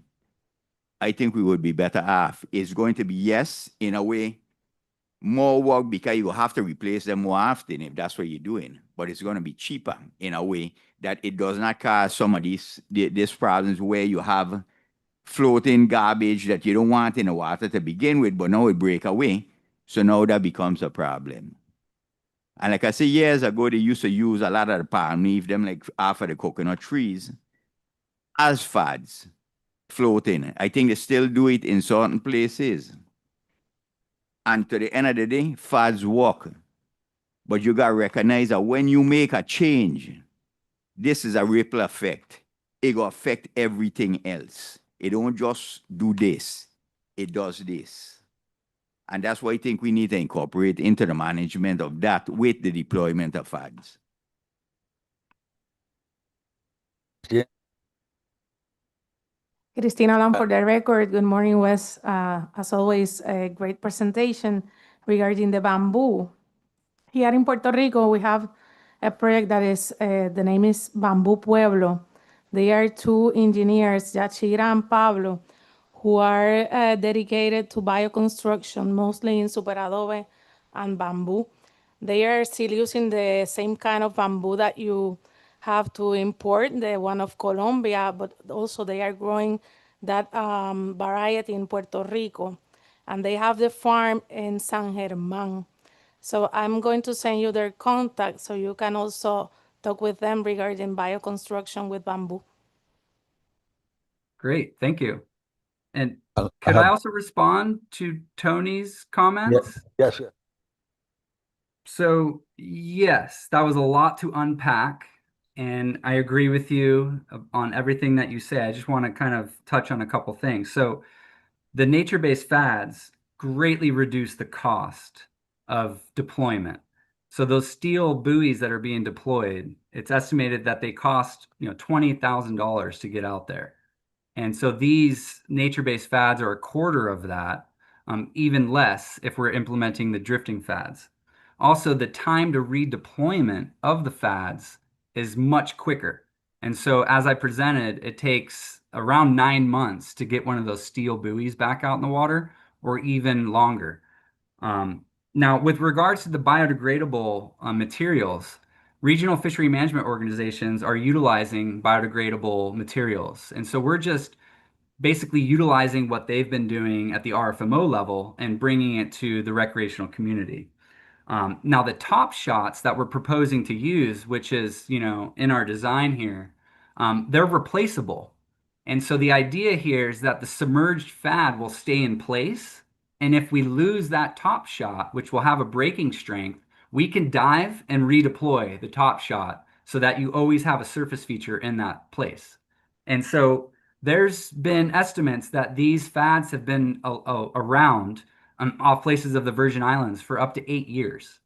And so I got that information from Captain Colin Butler. And so these fads can remain for a long time, but the surface feature of the parts that are going to be lost. And then with this drifting fad, this is a really interesting experiment, because obviously when you go out and fish and you find like a pallet or a big log, anglers do well.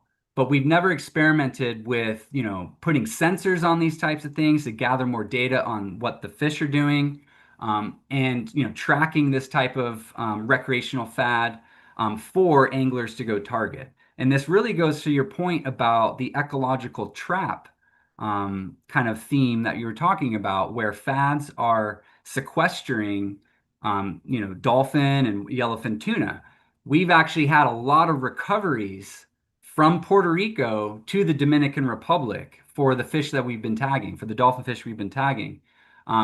In particular, we've had, this is an old slide, but we've had 5 satellite tags recaptured in the Dominican Republic fad fishery, which represents an 18% recapture rate.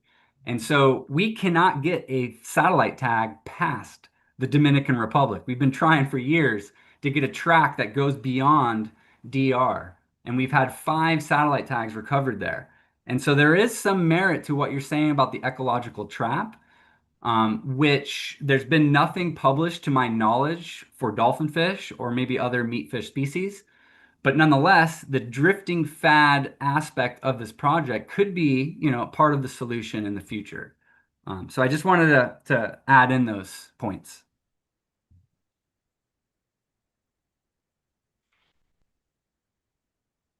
I have Vance and then Yes, sorry, Tom. Leslie, that's a lot of work, and congratulations for such a wonderful research you're doing. If I recall correctly, at the beginning of your talk, I think I heard that you have used 40,000 satellite tags and recovery of 900, which is about 2.3% of recovery. I don't know whether that's low or good or high, because I'm unfamiliar with this type of research. What would you explain this relatively low recovery that you can attribute to technical problems or oceanographic conditions, natural mortality, predation? What are your thoughts on that? Yeah, so the 40,663 tags, those are conventional tags that have been deployed, not satellite tags. So we've deployed 170 satellite tags, with about half of that deployed in the Atlantic Basin. But to your point about recapture rates, if you look at recapture rate regionally, there's some places with anywhere from 6 to 9% recovery rates. And that's for the conventional tags. Now, with the satellite tags that are being recovered, we have a higher recapture rate because we could see the tags transmitting from land when they're recovered. And that basically prompts me to start communicating with people that I know in that region to try to get someone to help us get the tag back. And so in one of the cases of the Dominican Republic, they had the tag in their car and they were driving around the island between different locations. And we were able to figure out who had it through through like 4 weeks. And we were able to get people in DR to get us the tag back. And we gave them money for that, obviously a reward. And so we've been working with people over there to recover these tags. But the conventional and the satellite tags have different recovery rates due to that, due to the fact that the conventional tags don't transmit. So some people might get those tags and they just don't report the tag to us. Okay, thank you. Blanchard and Vanessa. I'm glad you pointed out the DR. And maybe part of the reasoning behind that you can't get the attack past that because the amount of FADs that is deployed in the Dominican Republic, coming back to where the FADs really work. Not only that, but like you say, predation, and the fish only live 2 to 4 years. The dolphin is a fast, it got short lifespan. So to the end of the day, if the farthest you could get a tag is in the DR got ton load of fats to my understanding. So maybe the fats that we talking about actually affecting it that big. Vanessa. Thank you, Mr. Chair. Vanessa Ramirez for the record. Wes, thank you for the information. I have a couple of questions. I know that you maybe don't have the answers right now, but I also represent the Puerto Real Fishermen Association in Cabo Rojo. And we have some questions about how is this affecting our commercial fishery, the one deploys in the west area. Did you have any information about the socioeconomic data after this was deployed? We have some issues on that because what we have found out is that most of the boats that use those fats are recreational, especially recreational charters, and they are then upcoming and selling the catch that they're not supposed to. So that is affecting directly our cash and our sales as commercials. Did you have any information on that? And second question is, if you know if we have some or any enforcement directly focused and check on the fats if they are doing the things right. Thanks. Yeah, so on the first point about the illegal sale of recreationally caught fish at the FADs, I don't have any like direct information about that. Obviously, it's probably happening, and that's why you hear about it. But nobody that I work with has, basically provided me data that they're selling the fish that they're catching as a recreational angler. So that's the first point. Another point that I'd like to mention is that there was a recent paper that was just published by Henry Valles, who works down in Barbados through the FAO. He did like a census of FADs throughout the Caribbean basin. So he was able to calculate that there's 72 public FADs throughout the Caribbean basin, but there's 3,500 private FADs. And so those private FADs are mainly used for commercial fishing interests, while the public ones are for recreational. Now, in Puerto Rico and the Virgin Islands, the FAD programs are based on the recreational fishery because the funding is coming from the Sport Fish Restoration Program from the United States Fish and Wildlife Service. And so there really is this dichotomy in FAD use throughout the Caribbean, with the U.S. Caribbean Sea being mostly for recreational use, while outside of the U.S. Caribbean Sea, it's for commercial interests. But commercial anglers still do really well when they fish the public FADs at, around Puerto Rico and the Virgin Islands when they're there. So we do have data on through our volunteer vessel tracking program of commercial boats doing really well at the FADs. So, but they're not deployed timely. The programs suffer, due to redeployment times, the costs and stuff like that. So does that address your questions? Yes, thank you. Any more questions for Wesley? Wes, this is Carlos. How long did it take you to get Army Corps permits for FAD deployment? So we're still going with this. It's been 6 months. And one thing I'd like to mention is that one of the real, I guess, roadblocks is the fact that our group cannot obtain that non-federal representation to conduct ESA or NIMS consultations. And so if we were able to acquire, or any other group was able to acquire that type of non-federal representation through that process, that likely could speed it up, because day in and day out, I'm working on this FAD research. We have to, wait for PR, DNER personnel to go through that, and they're juggling a lot of other projects. They've got other deliverables, and so it's not their main priority.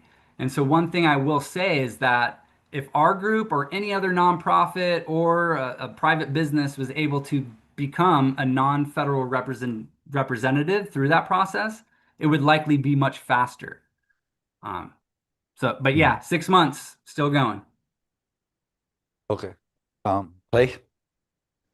Yeah, thank you for the presentation. I'm curious if during your work you had any sense of how much fads have proliferated across the greater Caribbean. And I'm asking this from the point of view that the data that we have suggests that dolphin fish populations are actually been decreasing in the last few years, possibly because of the greatly expanded use of fads all across the Caribbean, not just in the U.S. Caribbean, which then again opens up the question of whether there needs to be more international management. I'm not sure that, our particular plan is really going to affect, the Caribbean Council's plan is going to affect populations so much, since they are highly migratory. But I am curious if you have any information on the expansion of fads in the entire Caribbean. Yes, very good question. So Wilson et al. From 2020, Molly Wilson was a UCSB graduate. She conducted work with, I believe, Steve Gaines, and they did a census of moored fads, and they published that work in 2020. Now, Henry Velez, who I just mentioned, he replicated that work in 2025, and he calculated that there was an increase in the amount of moored fads. He estimated that there's 3,511 moored fads, and Molly was lower than that. Now, so that kind of gets to your point about proliferation. One thing that we are unable to really quantify is the drifting fad impact from, the fisheries, the large scale commercial fisheries and the RFMOs. One thing with our dolphin fish tagging program, we used to get a lot more commercial recoveries from those longliners when we first began our work back 2002 to 2008. Since then, we have not received reports from the Spanish vessels, from U.S. vessels, any of those longline fleets. We do not receive reports from them. And so I don't know if there's maybe a policy now where they're not supposed to report recoveries, but we're tagging more fish, and you would think that we would get more of those recoveries versus the earlier days where we did get a lot of recoveries and we weren't tagging as much. And so, yeah, there's a lot more work to be done. But that's kind of, I guess, my response to your question about proliferation.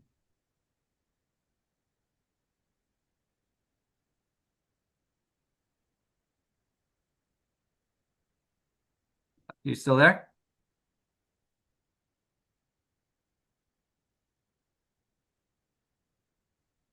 I may have lost you.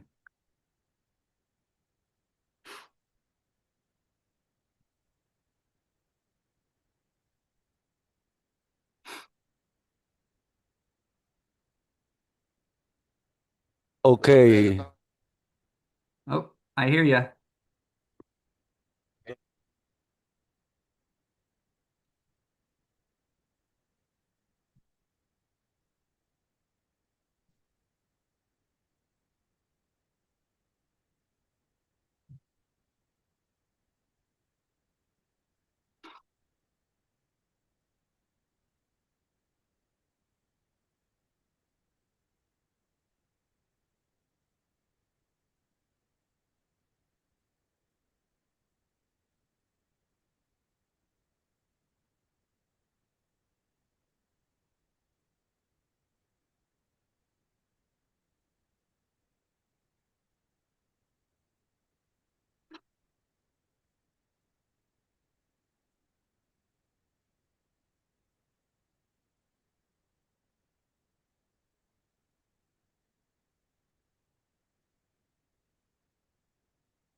1, 2, 1, 1. Aquí va Alberto.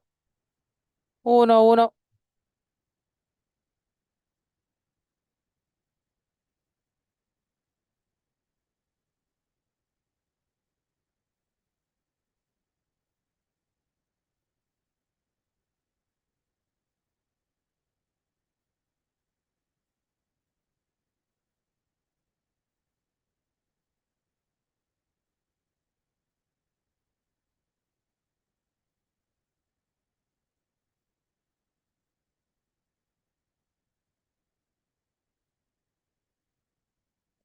Uno, dos, uno, dos, uno.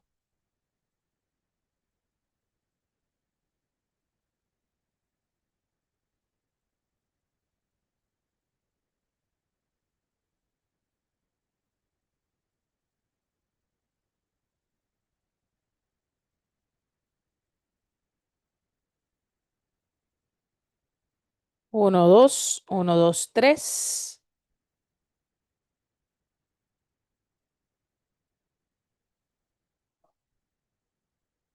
Hi, Sarah. I am asking you to unmute.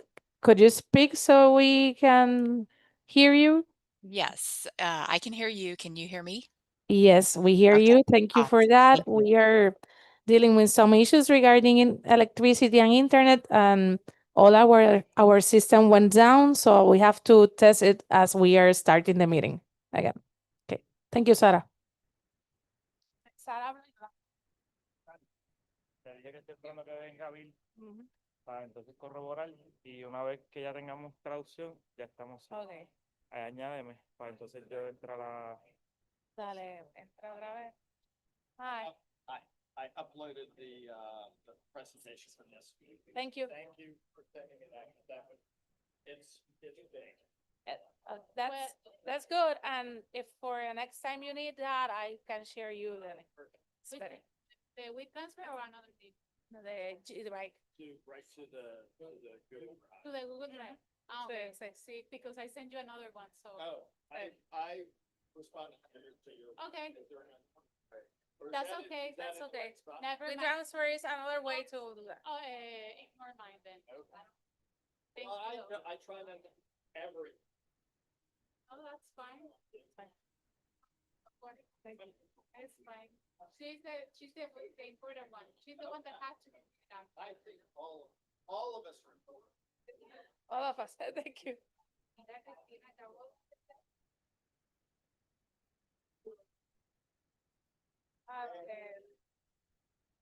Justo lo tiene, te lo dio en papel y hay que hacerlo PDF.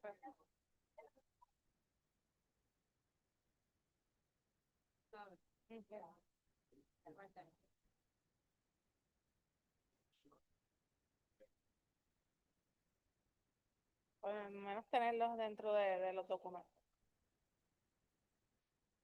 No, los hago PDF y se quedan adentro.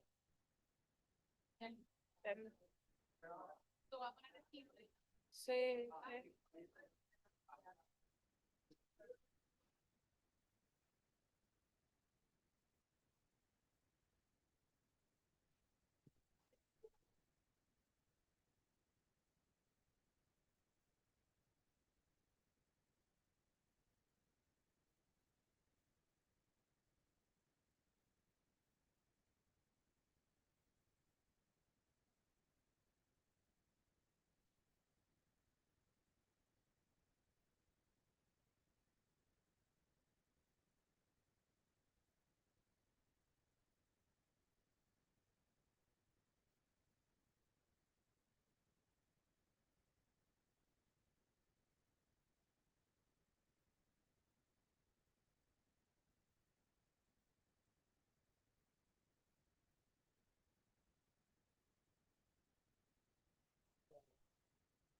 Ahí estaba sentado.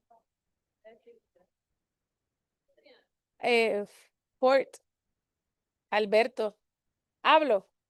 No, todavía, ok.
Ok, déjame.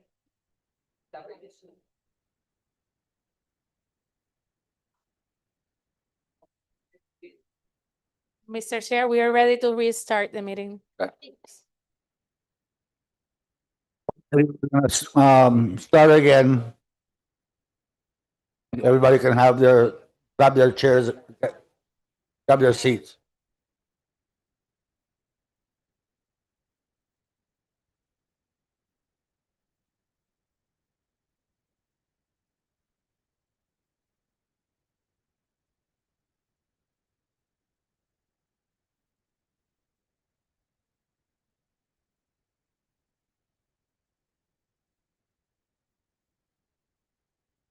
I want to thank Wesley for his great presentation on FADs. I know that we had a few more questions, but we can maybe get back to him later on.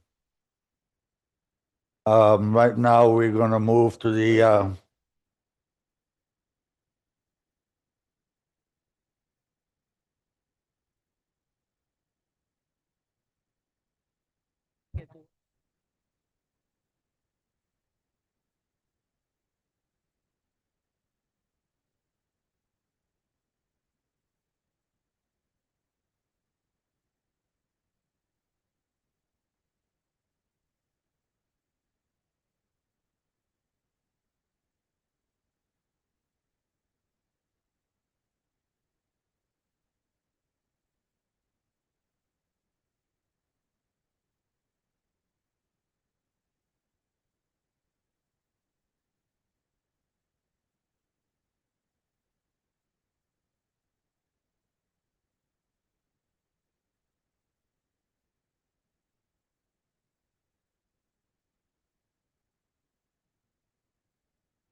Hello, can you guys hear me?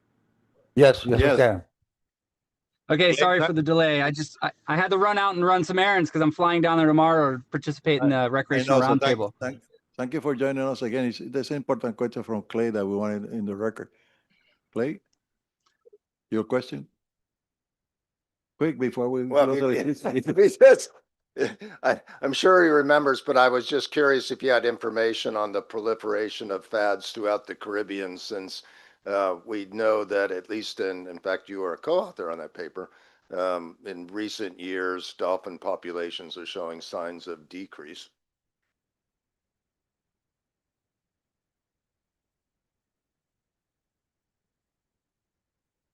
Yes, so can you hear me? Go ahead. Can you all hear me? Yes, we hear you. Were you able to hear Clay's question? I am not getting an audio from you. Do you hear us, Wes?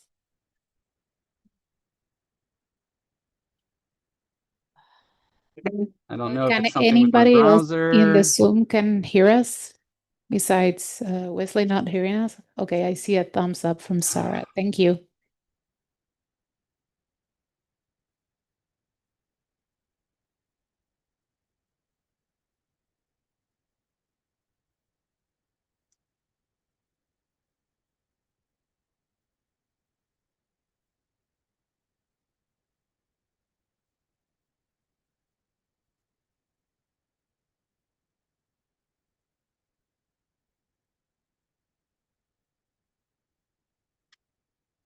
Después de Cristina todavía.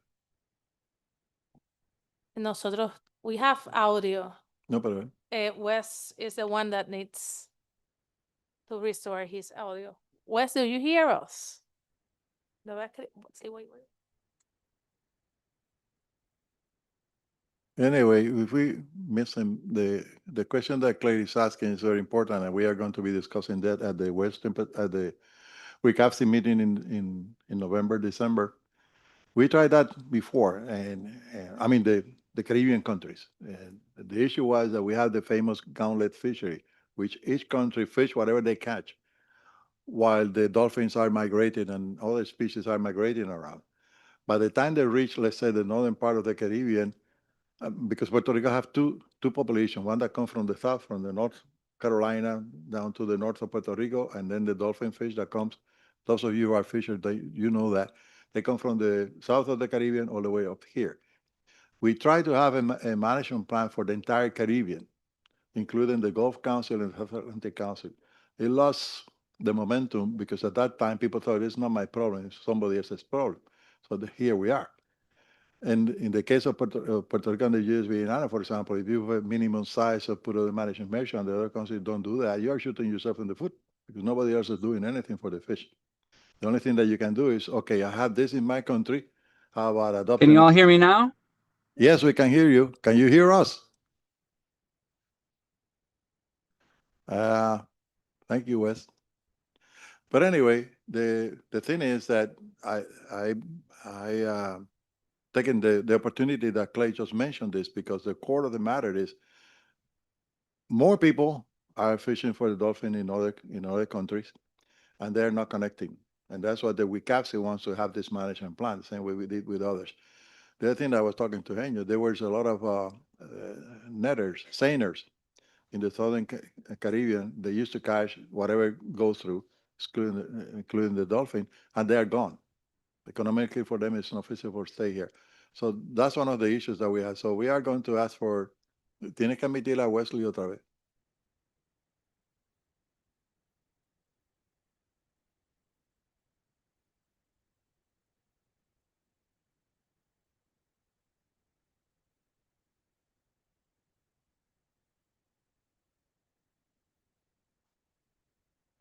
Okay, can you hear me?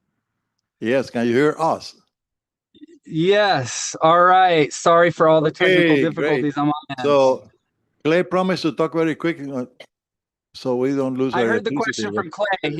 He doesn't need to repeat the question. Okay, go ahead. So there's two papers that have been published. One in 2020 by Wilson et al. That did a census of moored fads in the Caribbean Sea. And then Henry Valles of the FAO just replicated that work for 2020.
Okay, So he's apologizes because it's not working, but he will send the information that Clay was asking about, and we'll provide that information to Clay and to anyone else interested. okay, great. Thank you, Marcella. Thank you, Wes. So we're gonna make a little change on the agenda here. We're gonna go first to the overview of proposed actions to review the Group of Unit 4 seasonal closure in St. Thomas by Maria, and then we'll continue the outreach and education after lunch. Thank you, Mr. Chair. I requested the change because this is an overview of an action that we are going to be starting to develop. So it should be shorter than the allocated time for the outreach and education advisory panels, the social networks, and the liaisons. It's more time allocated. So I think it will be fair just to do this one right now, if that's okay. Okay, thank you very much. This is Maria Lopez Mercer, NOAA Fisheries Caribbean Branch. During the past council meeting, the council requested staff to start looking into evaluating the, as priority number 1 for the evaluating of marine managed areas, they requested staff start looking into evaluating the seasonal closure for the groupers and the groupers in St. Thomas versus other actions that are already there to protect the groupers, to check for redundancy and checks for duplication. So we mentioned during the last time that depending on the time that we have to prepare something, we may or may not bring something to this meeting. So we were able to put some, like, an overview of the things that the council may want to be looking at, with the idea to get input from the council as to what should be looked at. Okay, so the way I put this presentation, you're gonna see, is meant to create questions and to hopefully at the end we can get additional input, so when we start looking into this, we have the information that we need. Okay, next slide, please.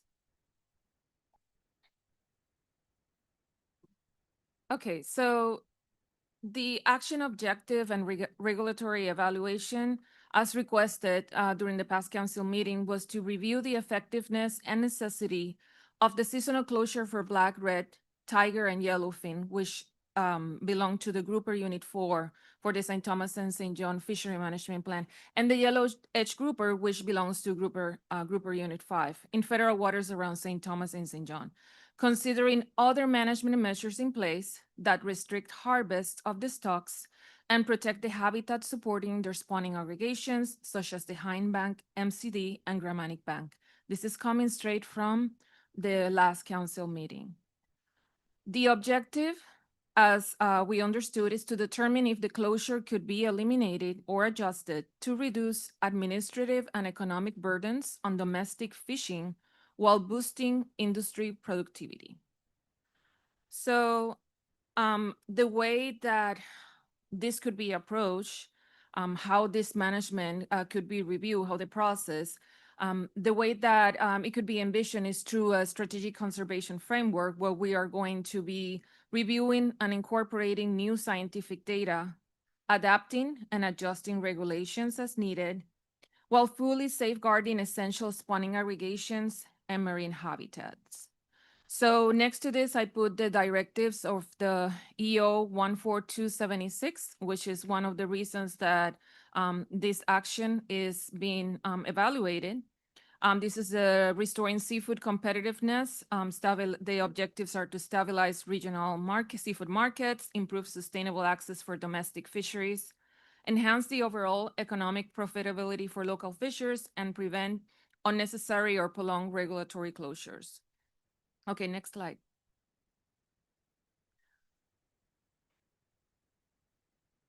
So as an overview, I just wanted to present to you what are the current marine protected areas and the closures that we have right now that were set by the council in the area. So as you can see, this action would be mostly related to these 3 areas, right? So we have 3 areas, 3 actions. So one, we have the Hind Bank Marine Conservation District.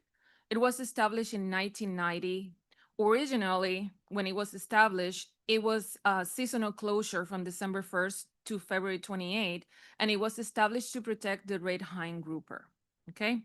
It covers an area of 45 square kilometers, which correspond to 38 square kilometers of what is considered EEC fishable habitat. Since 1999, the Hind Bank Marine Conservation District has been a year-round closure. And I put the sources in there. This is all coming from our amendment. This one was Amendment 1 to the Coral FMP, while the establishment was done through the Reef Fish FMP, which, as you all know, we don't have this FMP anymore. We have island-based FMPs. The regulations that apply is a full closure. It's a year-round fishing closure, and there's an anchoring provision. And the reason is because there's critical habitats in there that needed to be protected. When it was set, the objectives were to conserve marine habitats and biodiversity, to protect spawning aggregations, for example, the red hind, yellowfin grouper, to restore extinct spawning aggregations, for example, the Nassau grouper, protect unique coral habitat and species, such as the listed Orbicella annularis coral. And the area, as you know, is designated also as essential fish habitat for both reef fish and corals. Next, we have the Germanic Bank closure. It was established in 2005 through Amendment 3 to the Reef Fish FMP, and it was established, his first purpose, established to protect yellowfin grouper. It covers an area of 1.5 square kilometers, and it's a seasonal area closure where the area is closed to certain activities from February 1st to April 30. No fishing for or possession of any species of fish, but fishing for HMS is allowed in that area. There's also gear restrictions, no pots, no traps, gill nets, trammel nets, or bottom long lines year-round. The objective was to protect documented yellowfin grouper and Nassau grouper spawning aggregations, and this area is also designated as EFH, or Essential Fish Habitat for Reef Fish.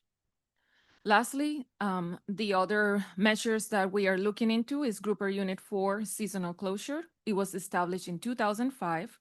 Also to Amendment 3, Reef Fish MP. This is the Sustainable Fisheries Act amendment. This was one of the biggest amendments that the council have had so far. It's a regional, so it's St. Thomas, St. John EEC, of which 567 square kilometers fishable habitat, meaning that that seasonal closure for the grouper covers all of that area. I just wanted to point that out. It's seasonal from February 1st to April 30. As you can see, is the same date as the Germanic Bank closure. The target species, the closure covers black red tiger, yellowfin, and yellow edge groupers. The objective was to eliminate directed fishing mortality during the peak spawning period. And at the time when this was said, those species of grouper were determined to be overfished. So there was a rebuilding plan that was targeting a 24% catch reduction annually, which was to be accomplished through these measures that were implemented in 2005. Next slide. Okay, so this slide is for your reference. These are the estimates of fishable habitat, which is for purposes of the council management is less or equal to 100 fathoms in the U.S. Caribbean. This is all from the island-based FMPs. So I'm not gonna read all of the numbers in here. They're here for your reference, but bottom line is that in St. Thomas, St. John, 40.6% of fishable habitat occurs in the EEC. Okay. All right, next slide.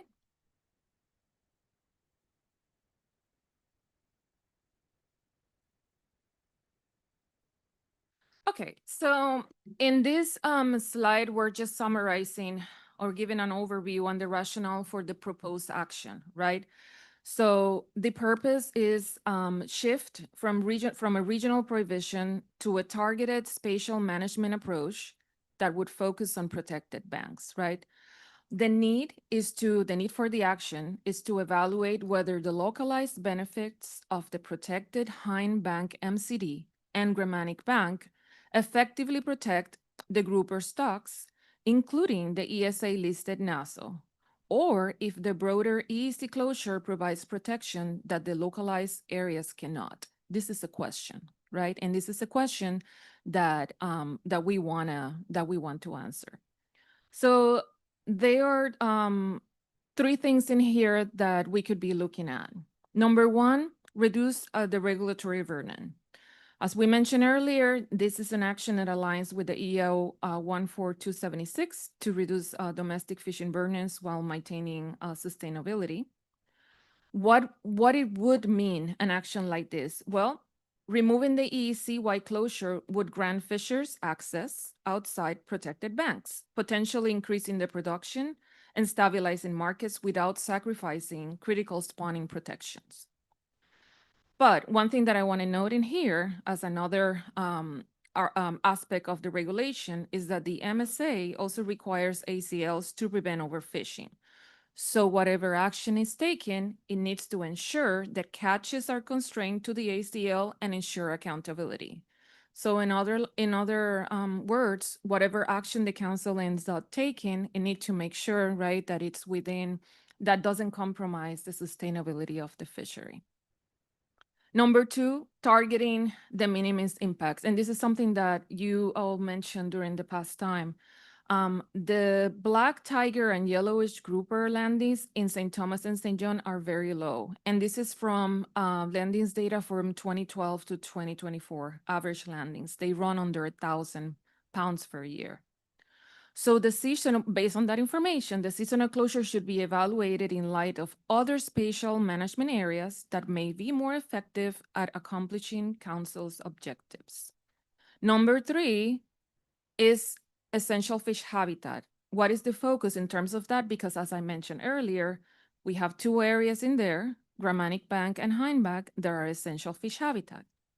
They are both critical high density spawning sites, and because most spawning occurs here, targeted protection may be more effective than broad regional closures. So it's one of the things that we should look at when we are comparing if the regional seasonal closure for the species, the protection that it provides to the groupers versus the other two areas. Okay, next slide. Okay, in here, I just wanted to show landings for the species that are included in Grouper Unit 4, just so that you have an idea of what we're talking about. So an average annual landings for all of these species is 3,447 pounds, which represents approximately 9% of the total annual landings of all grouper species combined in the St. Thomas and St. John region. And this all comes from landings from the CCR forms. Red grouper and yellowfin grouper comprise 91 to 100% of these annual landings, consistently representing the vast majority of the Grouper Unit 4 catch, okay? And I think this is very important to keep in reference because we have other species that are included in that closure that, as I mentioned, they only are part, they only constitute a very, very small percentage of the landings in there. So when the council is considering options to make changes to the seasonal closure, if that's what they want to do, so it would be important to know what are the species that are contributing more, what are the species that are mostly fished in this area. Next slide. Okay, so these are just a list of key considerations that could be taken into consideration during the evaluation. There could be other things or that could be included. If the council proceeds with exploring the removal of the group or regional closure, the following ecological and management scenarios must be addressed to ensure sustainable fishing populations. These are just some examples. For example, what if there is a spatial mismatch in spawning? And these are questions that we need to ask. Is the Grouper Unit 4 yellow edge spawning exclusive to Hyde and or Grammanic banks? If the spawning is dispersed, the broad regional closure would serve as a primary safeguard. Targeted research into potential habitat shifts will be beneficial before the action. Okay, so those are the things that provided by the information that is available or any new other information that is provided by the fishermen themselves will help us answer these questions. Again, because one of the most important things is ensure that an action that you're taking is not going to jeopardize the sustainability of the species that you were intending to protect in the beginning. Number two, it is known that localized closure inherently create edge effects, meaning that when there's a closure, fishing pressure could concentrate in other areas, right? So one thing that needs to be looked at is if removing that closure may increase pressure on protected bank perimeters, right? So this is marine protective areas, classic science. You know, when you have an area closure, there's usually an increased pressure in the borders, right? Because obviously fish do not know boundaries, right? They're gonna move around. So that is something. Is that something that is expected to happen? Is it something that does not happen? So those are things that need to be considered. Number three, regulatory discards. If species-specific regulations remains post-removal, discard rates need to be accounted for as an additional mortality source. Will fishers discard high rates of undersides on non-target species in newly open areas? Like if there are fishing opportunities for these other species, for these species that you were not able to catch before, would there be an increase in discards? So that's something that we need to look at because, again, it's important to keep the sustainability of this fish. Number four, connectivity and stability. How much will fishing mortality increase in non-spatially protected areas, which is related to what I just said? So remember, in their original strategy, which is through the rebuilding plan that was established in 2005, assume a 24% annual catch reduction. So if there are site goals, they may require some modeling, right? Okay, number five, effects on ESA listed species. Will removing the closure increase bycatch of the ESA listed NASO grouper? These are things that we have talked before. How much NASO grouper is in the areas that would be fish, if there's any. We don't have that information. Can that information be collected? So those are questions that need to be answered. And I know we have talked about this in the past. Will there be any impacts on critical NASO habitat that it's situated outside protected bands? These are just like normal things that are evaluated when you have listed species that are present in the area. Lastly, what we're calling optimization and management tools. We can consider optimizing through spatial or temporal modifications based on EVFM or ecosystem-based fisheries management. One thing that was mentioned last time was considering minimum size limits to protect grouper species. But one thing that is probably needs to be done is revise the current ACLs based on improved reporting and more recent catches. And I'm going to talk about that in the next slide, please. Okay, so the reason I'm putting here in this, because I don't know if you recall that every time that we have monitoring of ACLs, they are overages for the group air unit 4, but they do not trigger or do not cause a closure. And the reason is because NIMS determined that the ACL overages for these groupers and all those years that I listed in there, and you can see the percentage over the ACL for those were due to enhanced reporting. And our accountability measure said that if the reason of the overage is not due to actual increase in landing, but to improve or enhance reporting, then NIMS will not apply the accountability measure, which is what's going on here. Why there is enhanced reporting is because not all of the species that are in the grouper unit 4 were listed in the catch report forms during the years that were used to set the ACLs, okay?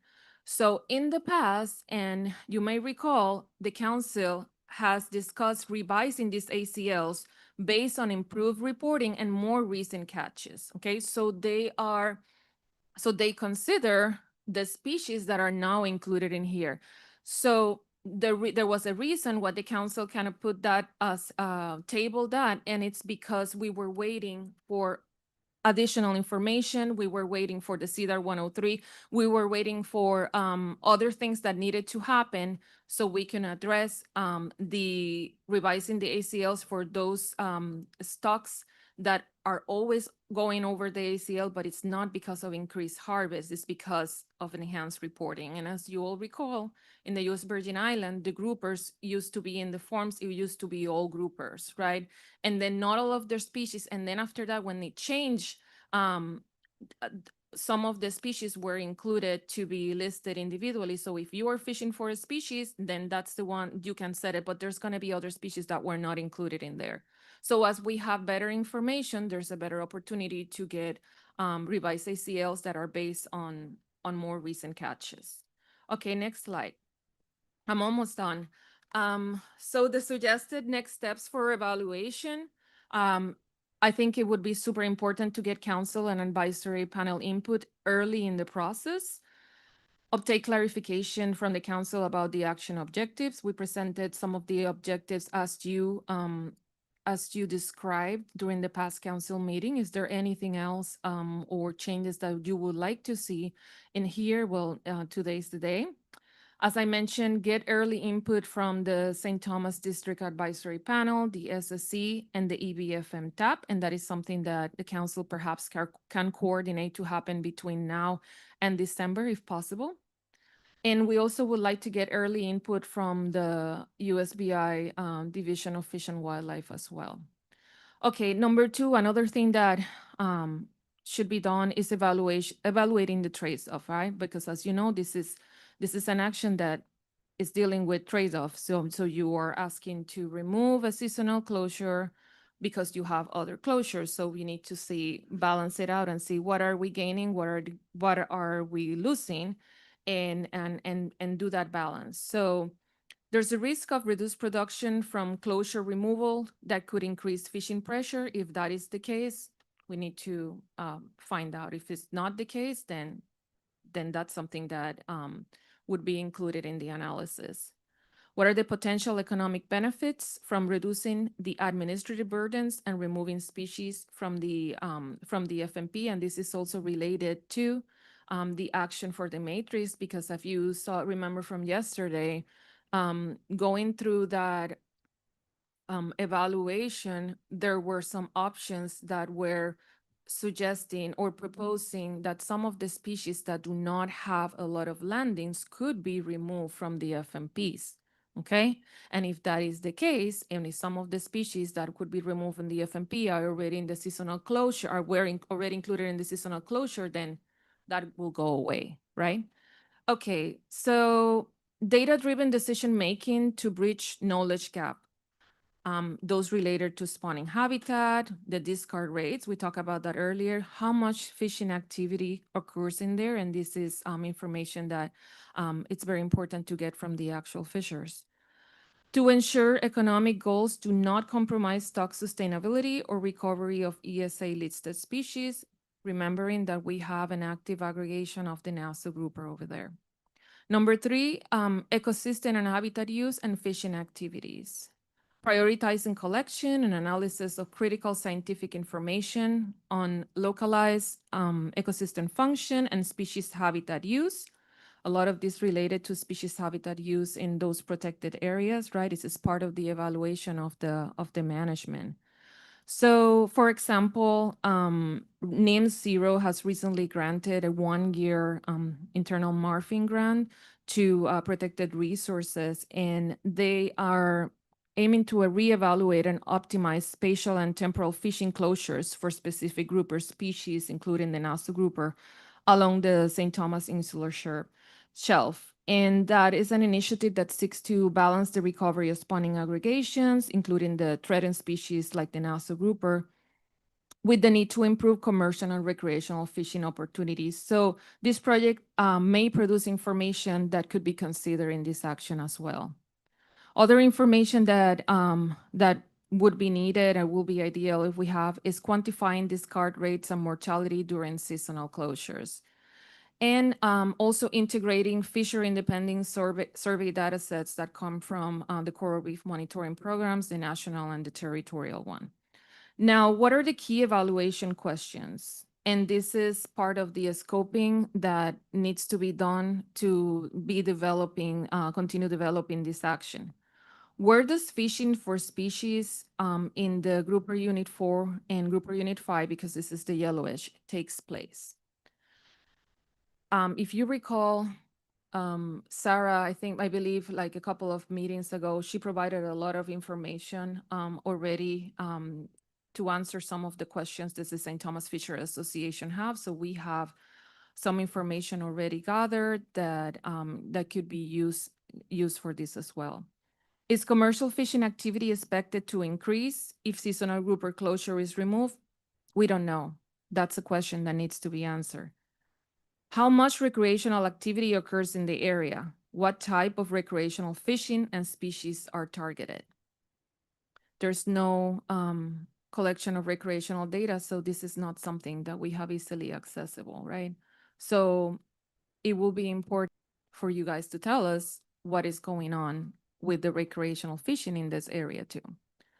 Are there any concerns about illegal fishing in the area? If yes, how will removing the grouper closure increase or decrease illegal fishing? Maybe it will, maybe it won't.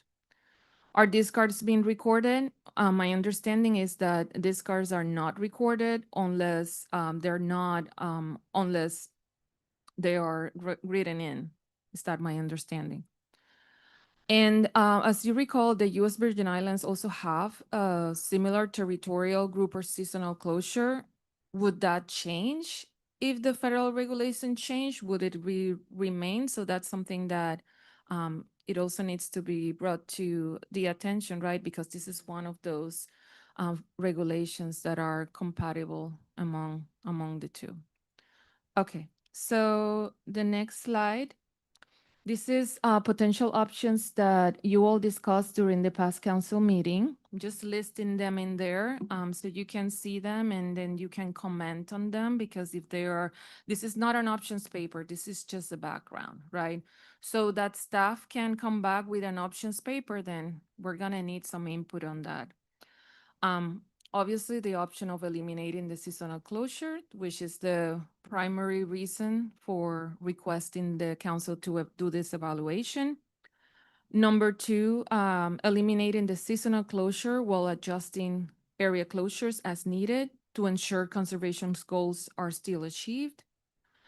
Another option could be reduce the length of the group or seasonal closure or apply it only to a certain species because landings of the other species are low. And any other options that you would like the council to consider, or if you don't want to consider anything that's in there, that's up to the council as well. So this is just are the things I'm throwing out in there, some of the things that were discussed during the past council meeting. Nothing here is new. Okay, and then the last slide. This is just a proposed timeline. During the past council meeting, the council prioritized this as priority number 1. And then during this meeting, we're just giving you an overview of the action.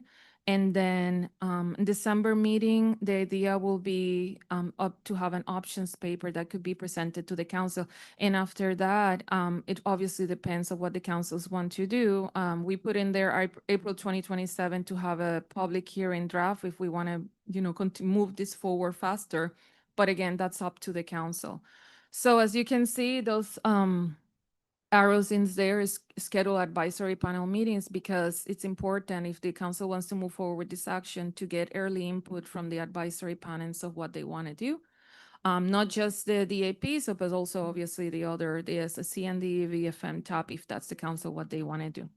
Okay, so that's the overview. I can take comments from council members and suggestions and things that we can look at, things that we don't have to look at. So go for it.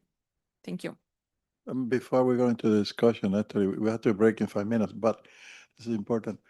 I was talking to Julia, and we are thinking of having the first quarter of 2027, we're going to have DAP meetings. Would that be appropriate then? We'll go with your schedule. After the December meeting, you will have the option paper. Do you think we'll be on time to have the DAP during that time? Ideally, if you, for the options paper, it would be ideal to get early input. So before we created an options paper, if the DAPs could meet before that, that will be great. But if they're gonna meet after December, then we can probably push the options paper for another meeting if that's agreeable. But the thing is, chicken and the egg thing, with the option paper, they will have something to shoot at, something that they can discuss it. But up to you, whatever you guys wanna do. But if that doable, our proposal is that one, that we have the option Well, an paper. options, yeah, an options paper, the idea was to bring something, if we get enough input from over here, we can bring that options paper and then you can have the DAPs and comment. And again, it's just an option paper. That's where you decide what you want to bring, what you want to turn into an amendment or not. So yes, that would work. Because Mr. Chairman proposed that we break for lunch and we will come back. Probably if we all put together, try to be earlier. If we come back, then we can talk about the option paper. I believe this would be the key. And we don't want to give the staff more than they need to go ahead and do it because there's an infinite things that. So we rely on the recommendation from Maria. What is it that you need to be discussed here? So they can take it and work on it. ¿Qué tú crees, María? What do you think? So what you're saying just to come back after lunch and then have the discussion? Yeah. Okay. Yeah. If everybody's okay with that, yeah, I'm fine. The chairman is.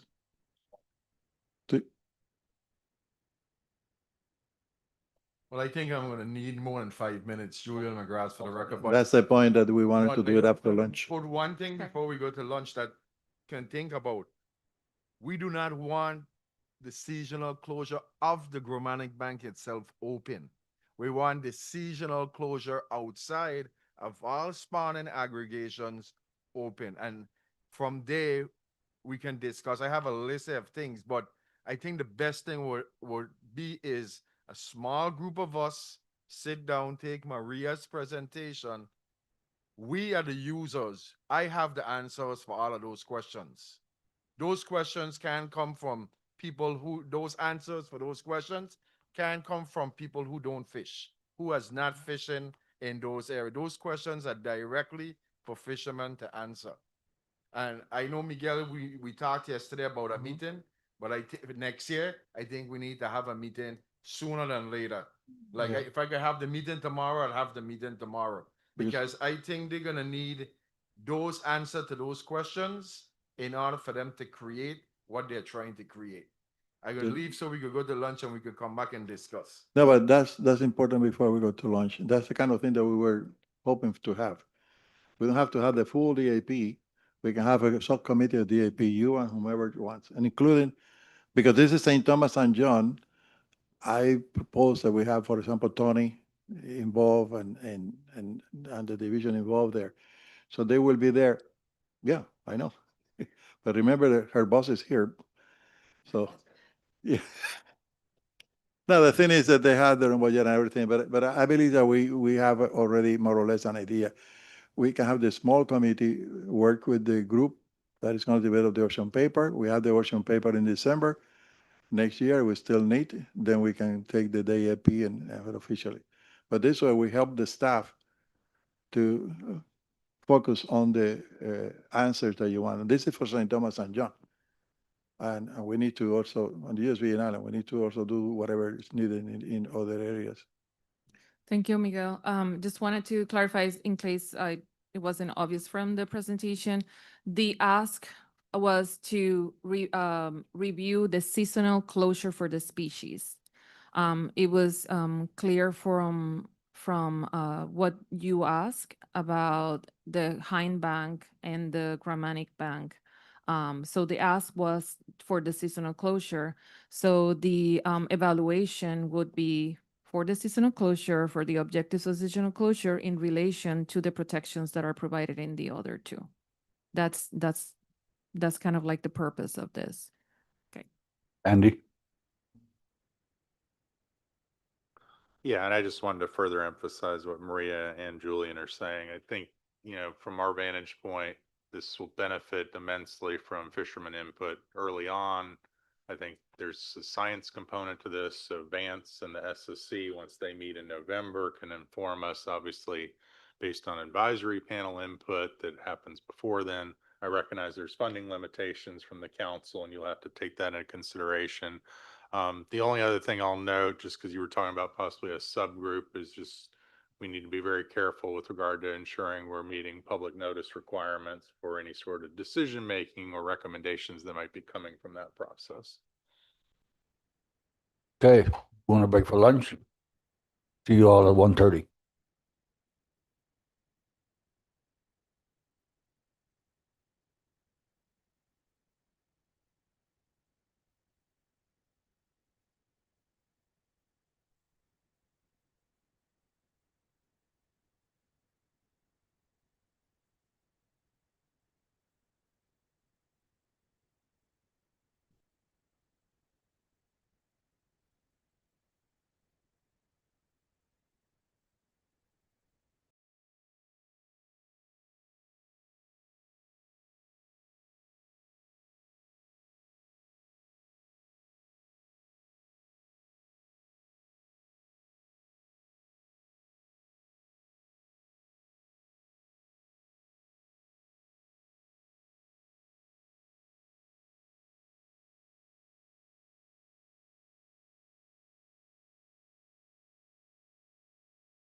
Let's gonna get started again. Whoa. A little violent.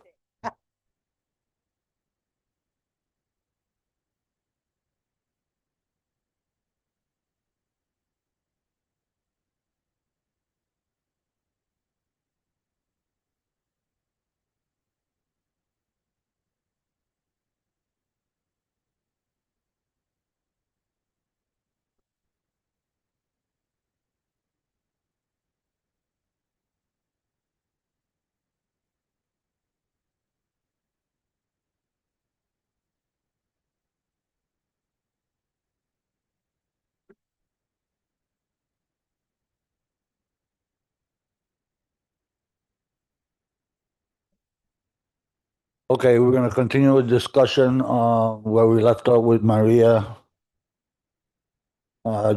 Julian,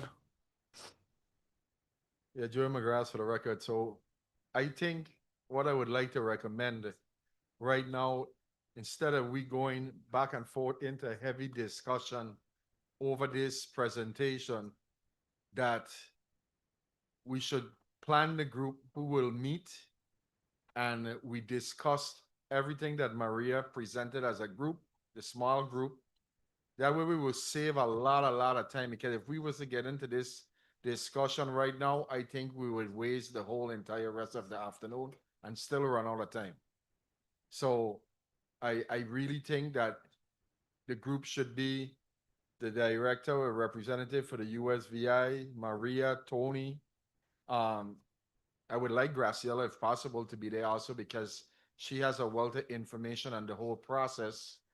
Of course, anyone else from Andy's team that needs to be there, and myself, and I would also like to invite the president of my association to be there, Daryl Bryan. So I think a small group of us could sit down, go through this, and then after we're finished answering the questions, it could be presented back to the council in December. Maria could give an update on what we discussed, and then the entire council can take a jab at it.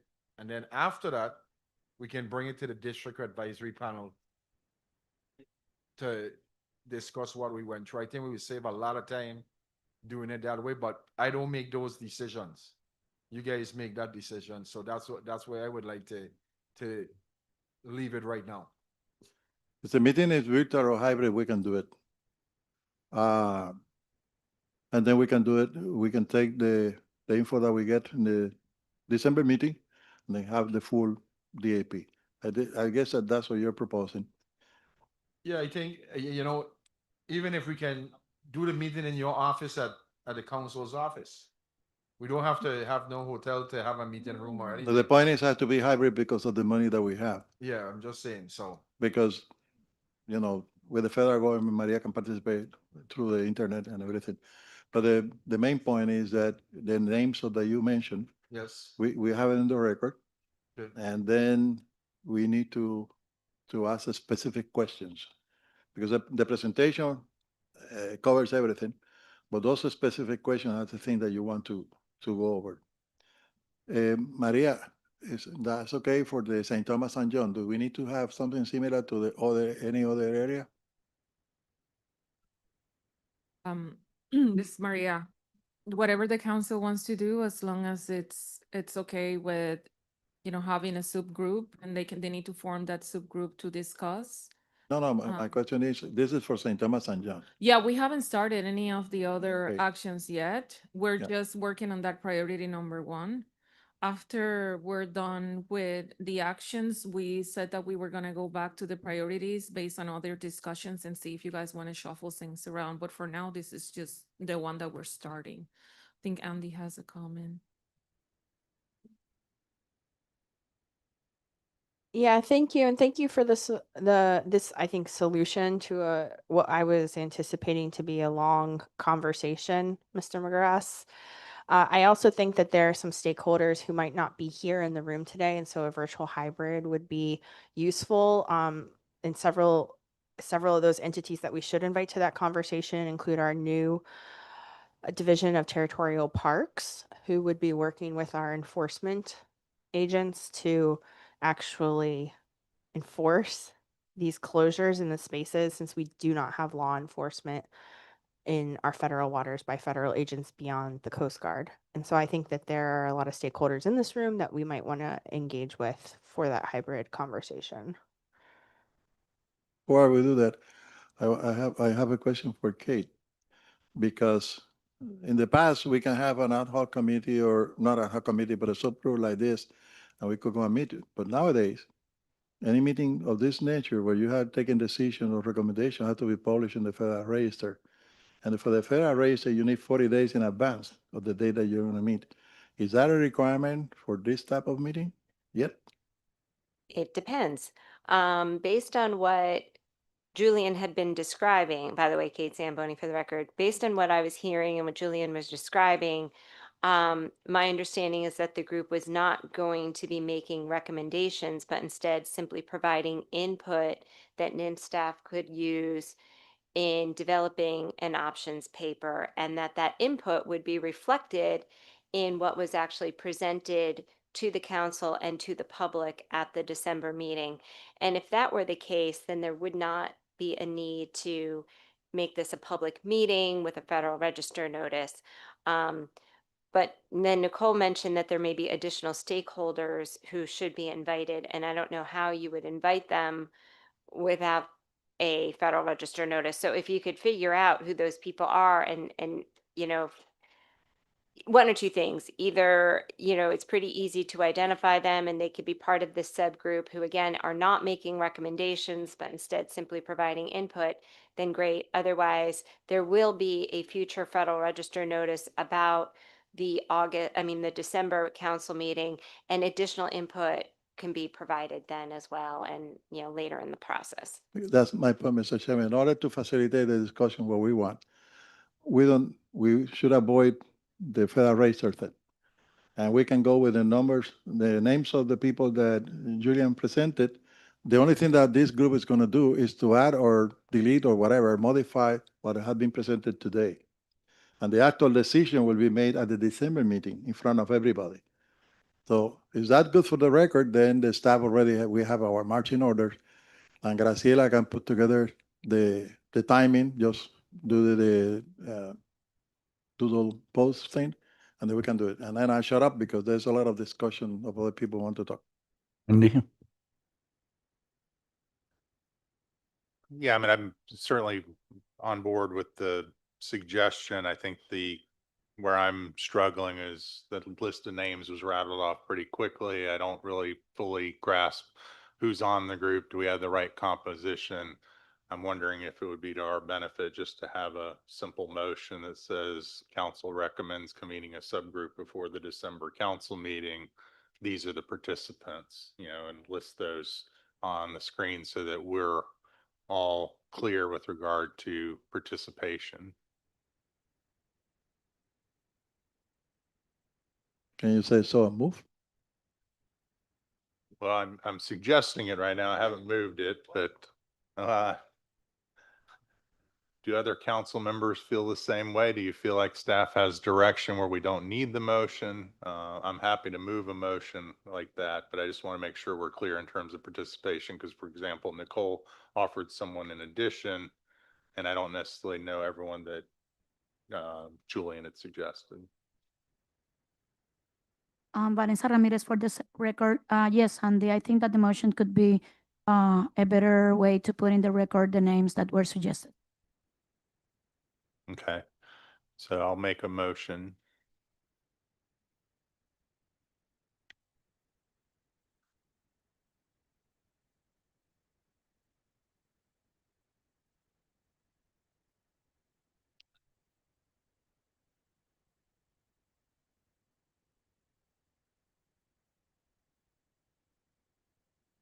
Okay, and so then after the end of group or unit 4, the group would include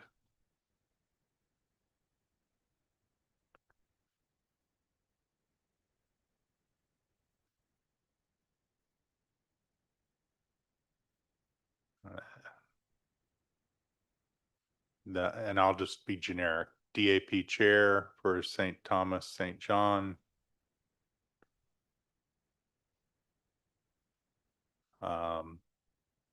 NIMS representative.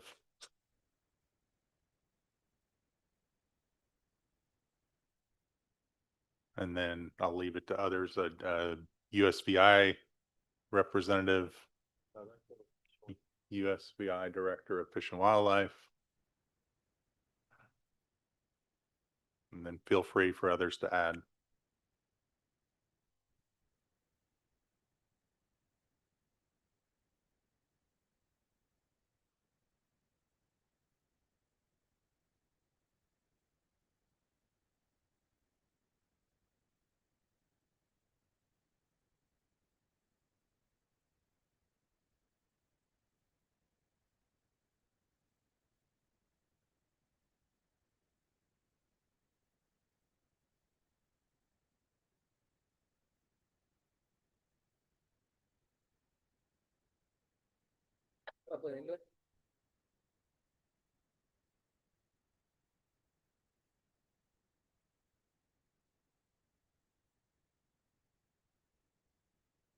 So, but I would also suggest that you bring in someone from the Science Center for the actual data to see if we can come up with, objective information.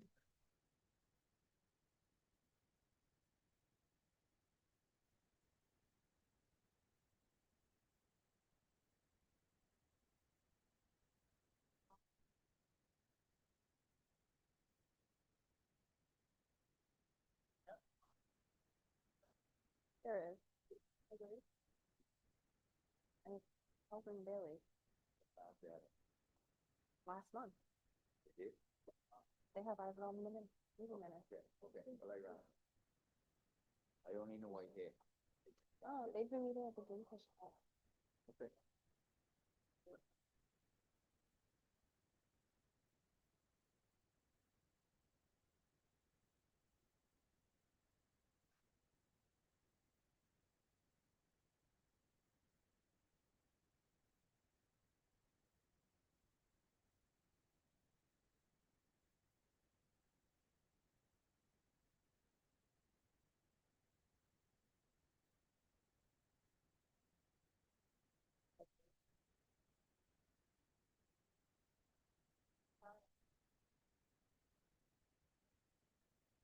So is that language, Andy, okay? Should, Let me just check with Nicole and Julian, who commented on the list of participants. yeah, I would add the USVI Director of Environmental Enforcement or his designee, and the USVI Director of Territorial Parks and Protected Areas. I was also going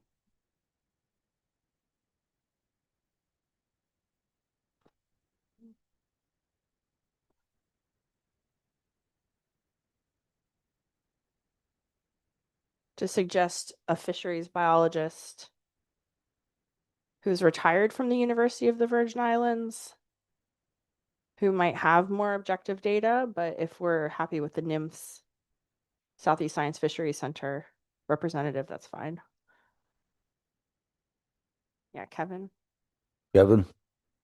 Thank you, Kevin McCarthy. So I guess my question here is, there's going to be an opportunity for looking at all of the available data, and there'll be a conversation among scientists, right? So this might be a little bit of mission creep here. Because if the scientists are going to weigh in another meeting, that may cover it, right? Because I think this is let the fishers and various other local folks have this conversation. There'll be a different meeting or maybe series of meetings with the scientists to look at data and that kind of stuff. So I don't know how much we need to, or you all need to sweat who's going to be there that's outside of the local stakeholders. I mean, I'm happy to have somebody sit in from the, you know, from my team where they probably won't travel, but if it's virtual, I'm happy to have them sit in and be aware of the conversation. But I think really diving into the data is maybe a different meeting.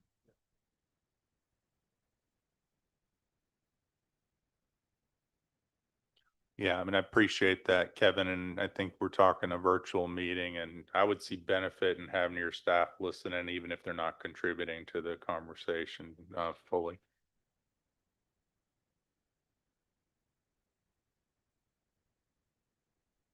Tony. Tony Blanchard for the record. I know we go have this group having this conversation as to what direction we're going in. But I just want to put a couple of things out there to the full council. Before the Hind Bank was in place, what is the Hind Bank now? I fish there. Some of these groupers never showed up in numbers. So to bring the point across the table is, if they wasn't showing up in numbers then, I don't think they'll be showing up in numbers now for whatever reason. That's number one. Number two, we're talking about the bank, right? This bank, and I made this point several times in a council meeting, we have information on a very small part of that bank. Because every time the bank is studied, the Hind Bank we're talking about, which was originally the Grouper Bank, which was a much smaller bank, it was done in the same small area. We're protecting how much acres? I heard a while ago. And we only got information on a very small portion of this bank. So once again, we have no idea what's going on in the rest of this bank. I'm sure there's other species that are there spawning. I'm sure there's other things going on there, but we can't see. I have a pretty good idea what's happening. Because they guarantee when they're high up, they ain't just up on this little spot where they was diving on. I sure through that stretch, they will hit patch for patch. So once again, we making decisions on something we don't self have the information on. But when I bring it up, it's like it just don't register. And like I'm saying, I know what my hand doing, but my hand don't reflect what my foot doing. So if we study in this little portion, okay, per se, does the rest of this bank matter or does it not? Because obviously we don't see the need to study the rest of the bank. We only see the need to study the head of the bank. So the point in hand is we just shut off. Well, we didn't just shut off. This was a decision made above our head. But we just shut off. It was just shut off 14-mile stretch. But we only have information and probably 1/8 of a mile into the bank. So what was the need for the rest of the bank to be shut off? I don't know, because we don't know whether it's working or it ain't working. And I'm coming back to, once again, managers. In order to be a good manager, and this is my opinion, you got to be on top of it. Meaning, you have to look at how the whole business running, not just part of the business. There's other fish that come inside the span. I remember when this bank was open, me and my father used to fish the daytime and my uncle. Some would fish for hind and some would fish for yellowtail. We're catching yellowtail up to 7 pounds. So there's a lot more going on inside it than we know about. But we still insist on just studying part of the bank when a survey is done. And my question is, and I go put it point blank, if we only studying one, let's say 1/8 of a mile into the bank, what we need the rest of the bank for? Just to say we got it? Because we ain't doing a good job managing, in my opinion. That's not how I do business.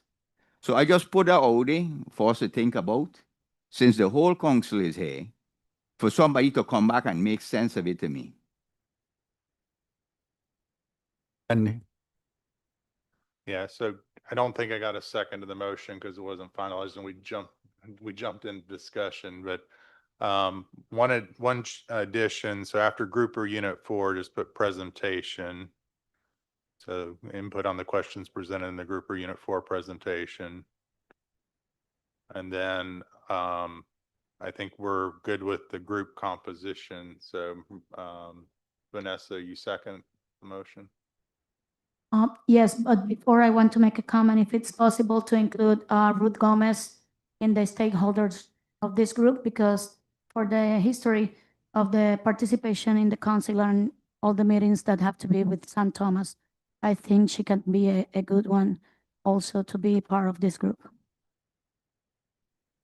If Julian can tell me if she's Wait, available. let me, for the record, because we're screwing up this. This is the motion, you second the motion, and then you modify the motion.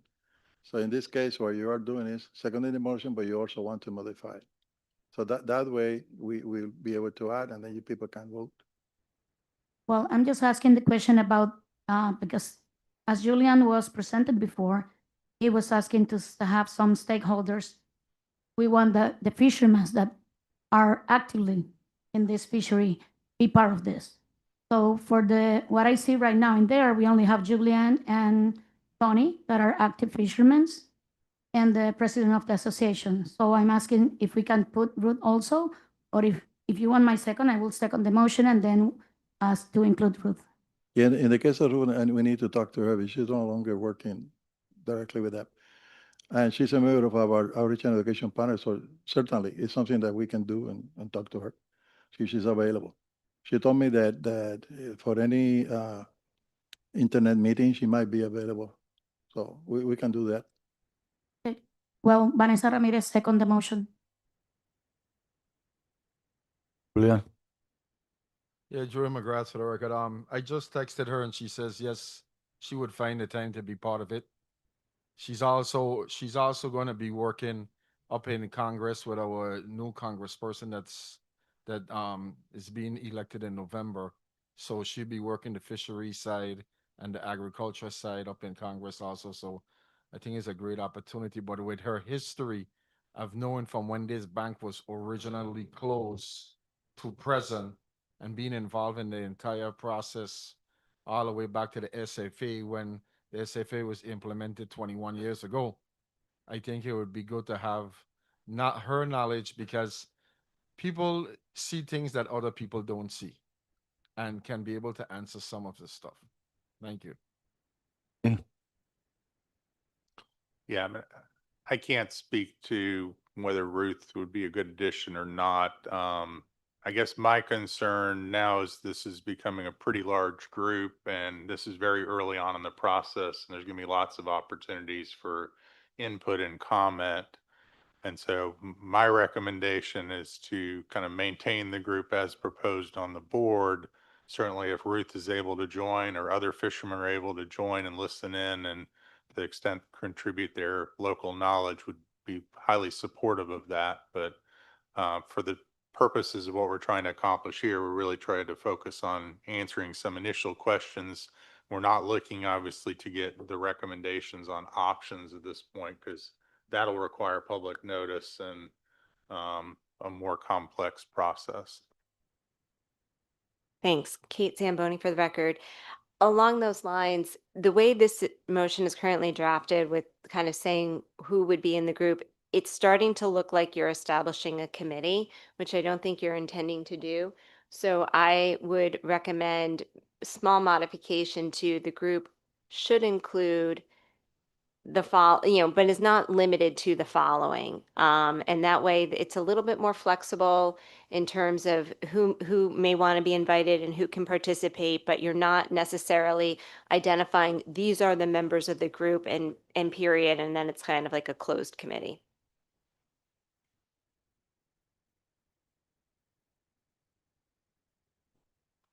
Yeah, it's acceptable to me. Is acceptable, Vanessa? Yes.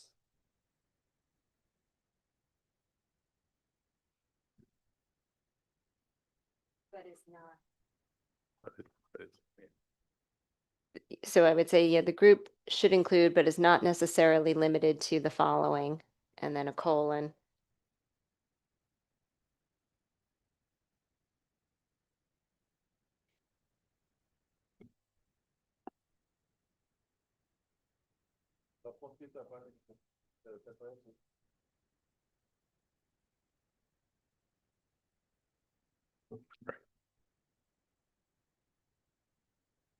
All right, so I'll read the motion. The council recommends convening a group to provide input on the questions presented in the group or unit 4 presentation.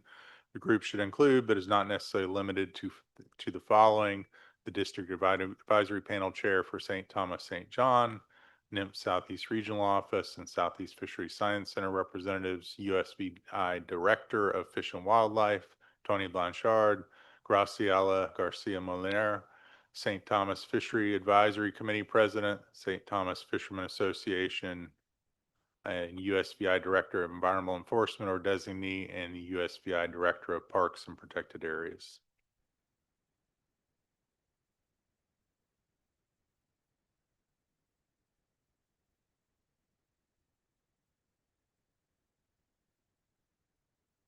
So there's no more discussion.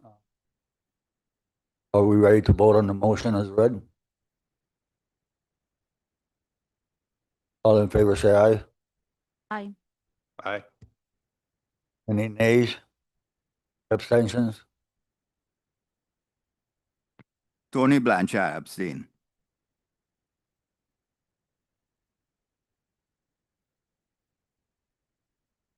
The next on the agenda is the Outreach and Education Advisory Panel report from Janet Ramos.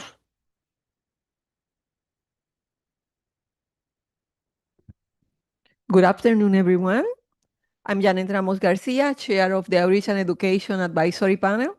Today, I will present the OAP report and our strategic recommendations designed to strengthen fishery governance, marine education, and community resilience across our region. Next slide, Cristina.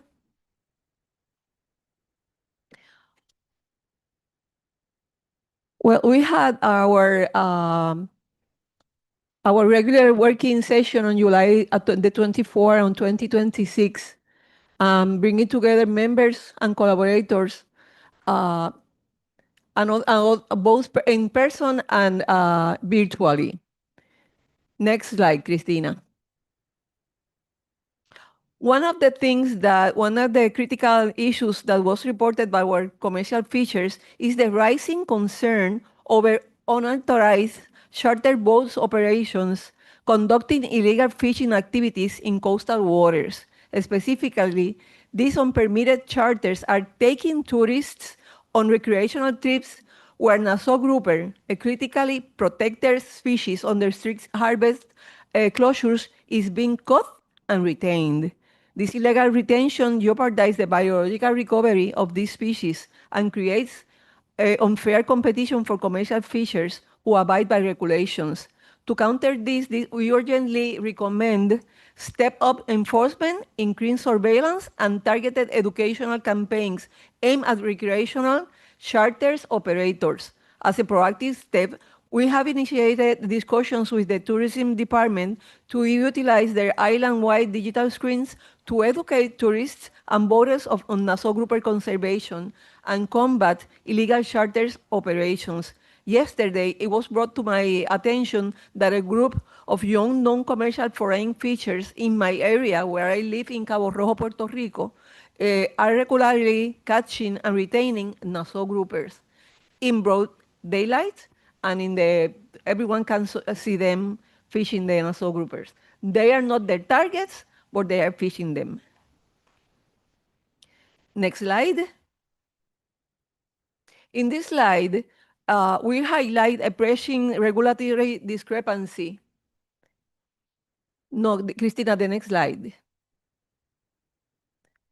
Thank you. A pressing regulatory discrepancy between federal and state waters.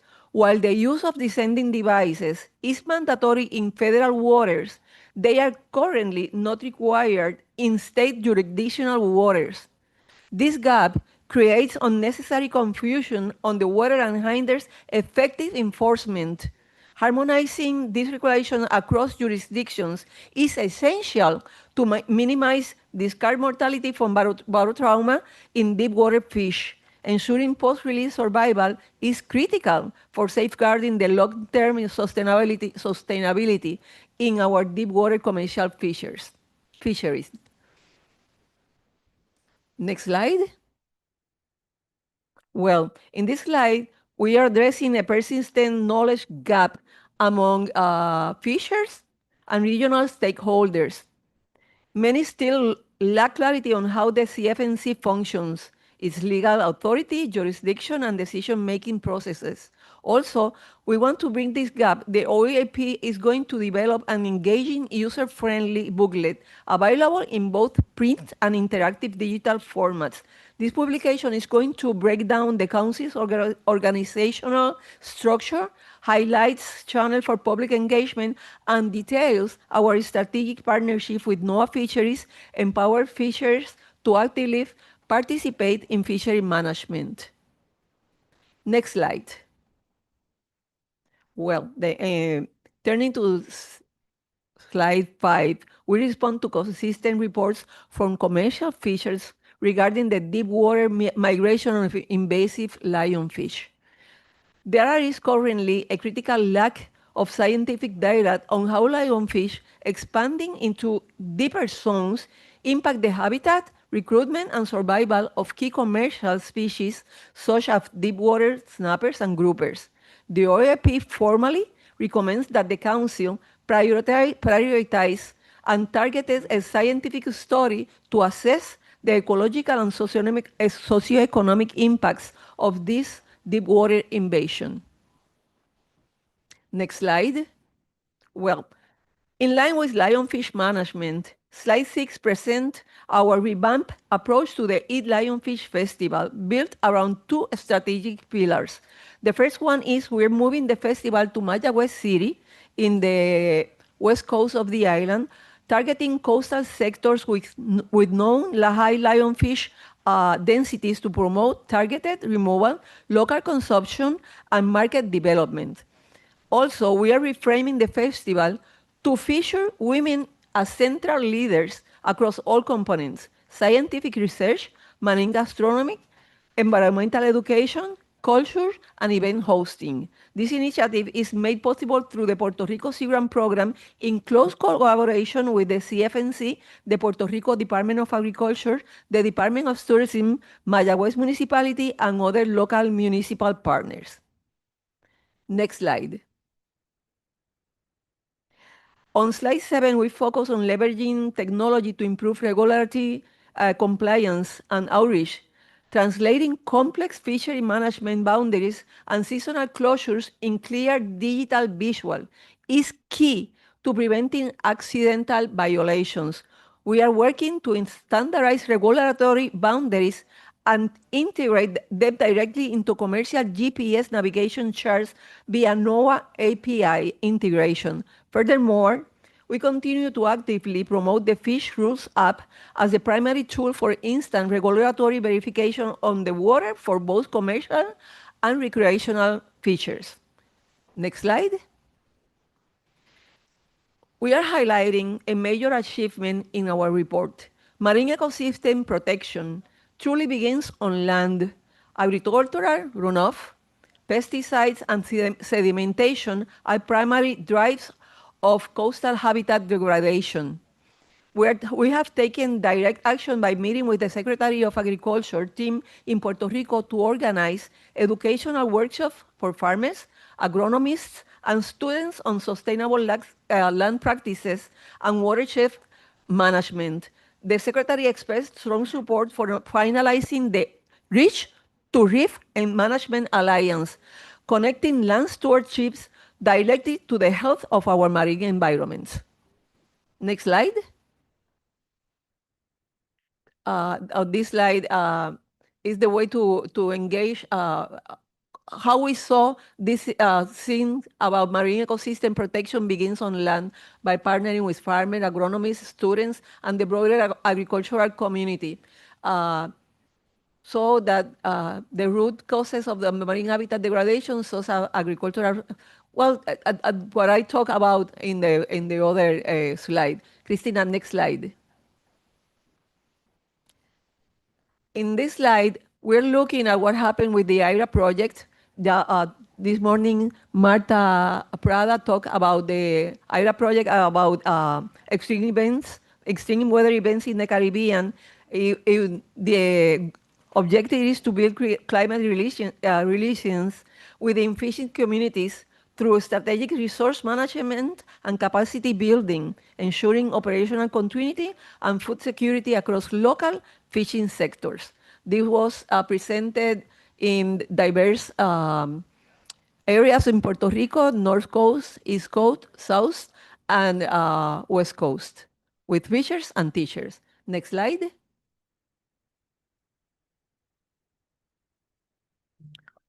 We address our operational reality. Next slide, Christina. We have a total available budget of $60,000 to execute all planned educational scientists and outreach projects. Careful allocation and strict prioritization are essential to maximize our impact across Puerto Rico and the U.S. Virgin Islands, leveraging interagency partnerships such as the Department of Agriculture, Tourism Department, and local municipalities. Is crucial for us to pool resources, share logistics, and extend our overall reach. Next slide. Thank you.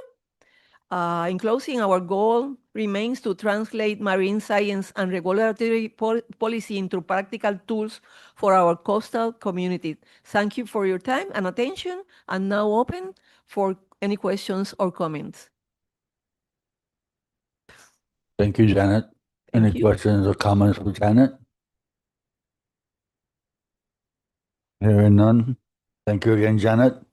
Next will be a council social network update, Christina Olan.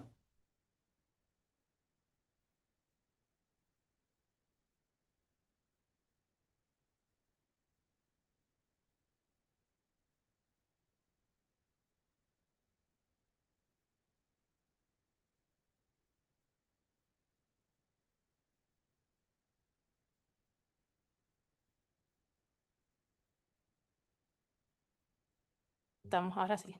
Hi, good afternoon. Thank you for the time for sharing some updates regarding the social media of the CFMC. As always, I share with you the kind of content that we post through our social media, such as seasonal closures, regulations, meeting and workshops, outreach and education activities, marine species, shared content, also content from NOAA, like requests for comments periods, for example, collaborative content, followers requests, funding opportunities, bulletins, Big Fish Initiative, Salvapeje or Assist the Fish, the Descending Device campaign, and also we answer the questions that we receive through our inbox and direct message. All the content is in English and Spanish. We have a presence in Facebook, Instagram, Threads, LinkedIn, X, and Blue Sky. As always, I share with you the amount of followers that we have in each platforms. And as in past meetings, it remains the same thing. Facebook and Instagram are the ones that are most followed by fishers and people that are interested on fisheries. We have 7,400 followers on Facebook and 2,576 followers on Instagram. And Instagram is the one that grows the most. We have presence in other platforms such as YouTube, that right now we are doing the live stream through YouTube, and also ISU, where you can find documents from the council, including the documents that are used during the meetings. You can visit also our Linktree, where you can find all the links to our social media, also links to different announcements, and we have a section dedicated to Descending Device. We also continue sharing content through WhatsApp, and thanks as always to Wilson Santiago and Gerson. They both have broadcast lists and chats. And in the case of St. Croix, Gerson gave me access to the chats, and Wilson has thousands of fishers, recreational and commercial, that receive information through WhatsApp. We continue adding more contacts through our contact list in the CFMC. And I thanks to Kiara, who is the person that is always adding the contacts that we get when we have workshops. For example, the Salvapeje workshops. Every time that we go to a workshop, people during the registration process, they give us their names, their addresses, emails, phone numbers, so we have more information every time that we have a workshop or an activity. We continue also sharing content from Big Fish initiative. We also have some updates on our website. We have updated content on our general archive. We also have updated content in the actions and amendments section. And also, as Marta Prada mentioned this morning, we added some presentations to update the area of the page that is dedicated to the IRA projects. We also continue publishing the bulletins. This is an example of a collaboration that we had with Caricus, that also we turned the bulletin and post in social media, and we had a social media collab with Caricus. Salvapeje descending device. We continue publishing information regarding the descending device, also regarding the workshops, pictures of the workshops. There we have, I added there a picture in St. Thomas. During the summer, we visited St. Thomas. Thank you for Julian to hosting us our visit, and also to Kevin, the president of the Game Fishing Club. Also, those other pictures, I know that you saw them in past meetings. Those are pictures of different workshops. We continue using the bulletin that we produce to communicate updates regarding the descending device. And we also had a collaboration with Sigran to continue printing the bulletins. So there are 250 copies in Spanish, 250 copies in English that also have Sigran's logo, because they are the ones that are printing it. As Marta mentioned during her presentation, we are publishing posts with information regarding weather, marine environment, and also as part of the education component of the IRA projects. Also, on MREP, you already know that MREP became MREP Caribbean instead of MREP Puerto Rico and USBI. And MREP workshop is always a great opportunity to produce content.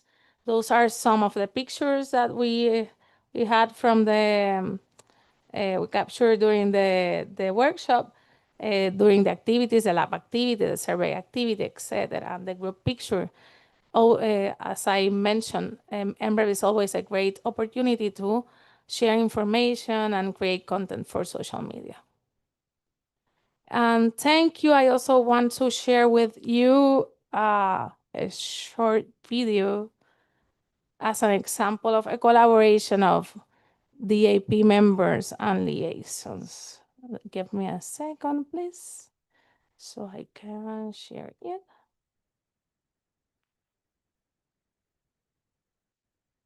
Okay.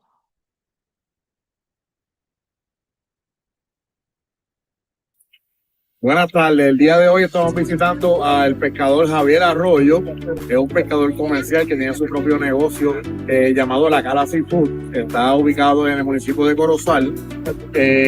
Javier Arroyo es miembro del panel asesor de distrito del Consejo Pesquero del Caribe. También pues tenemos al presidente aquí presente, el señor Nelson Crespo, que también es pescador comercial del área de Rincón. Le estamos haciendo entrega del dispositivo de descenso, dándole la orientación y haciéndole entrega al dispositivo de descenso. ¿Algunas palabritas que quiera? Sí, mi gente, mi nombre es Javier Arroyo, como dijo Wilson. Nosotros nos encontramos en el pueblo de Corozal. Le quiero soltarle que yo soy pescador comercial y yo pesco mi propia pesca, pero también le quiero soltarle a los muchachos que me pueden llamar, me pueden vender pesca. Nosotros apoyamos la pesca local y nada, les suelto que usen el dispositivo de descenso que nos va a beneficiar en el futuro. Gracias, Miguel. Gracias, Javier, por las aportaciones tan excelentes que tú haces para las comunidades pesqueras y apoyar la pesca local. Eso deja mucho que decir de ti, ¿verdad? Los pescadores, ¿verdad? Se sienten cómodos contigo, ¿verdad? Y eso es lo que necesitamos, más personas como tú. Gracias. This is an example of a collaboration, as I mentioned, and thanks to Nelson and Javier and Wilson, we posted it as a reel on social media, and we had a collaboration with La Cala Seafood, so we can expand the amount of people that we reach every time that we post. Thank you very much. If you have questions or comments, feel free to do it now. Any questions for Christina?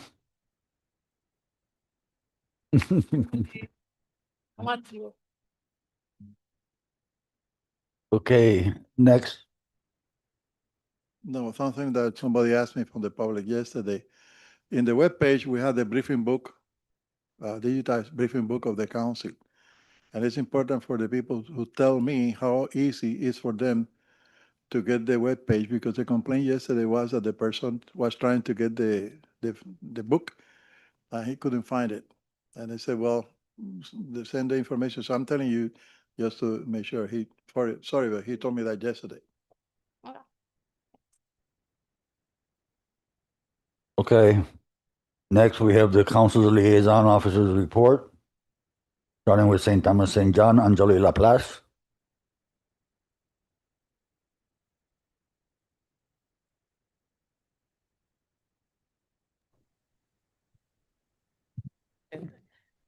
¿Ella está disponible?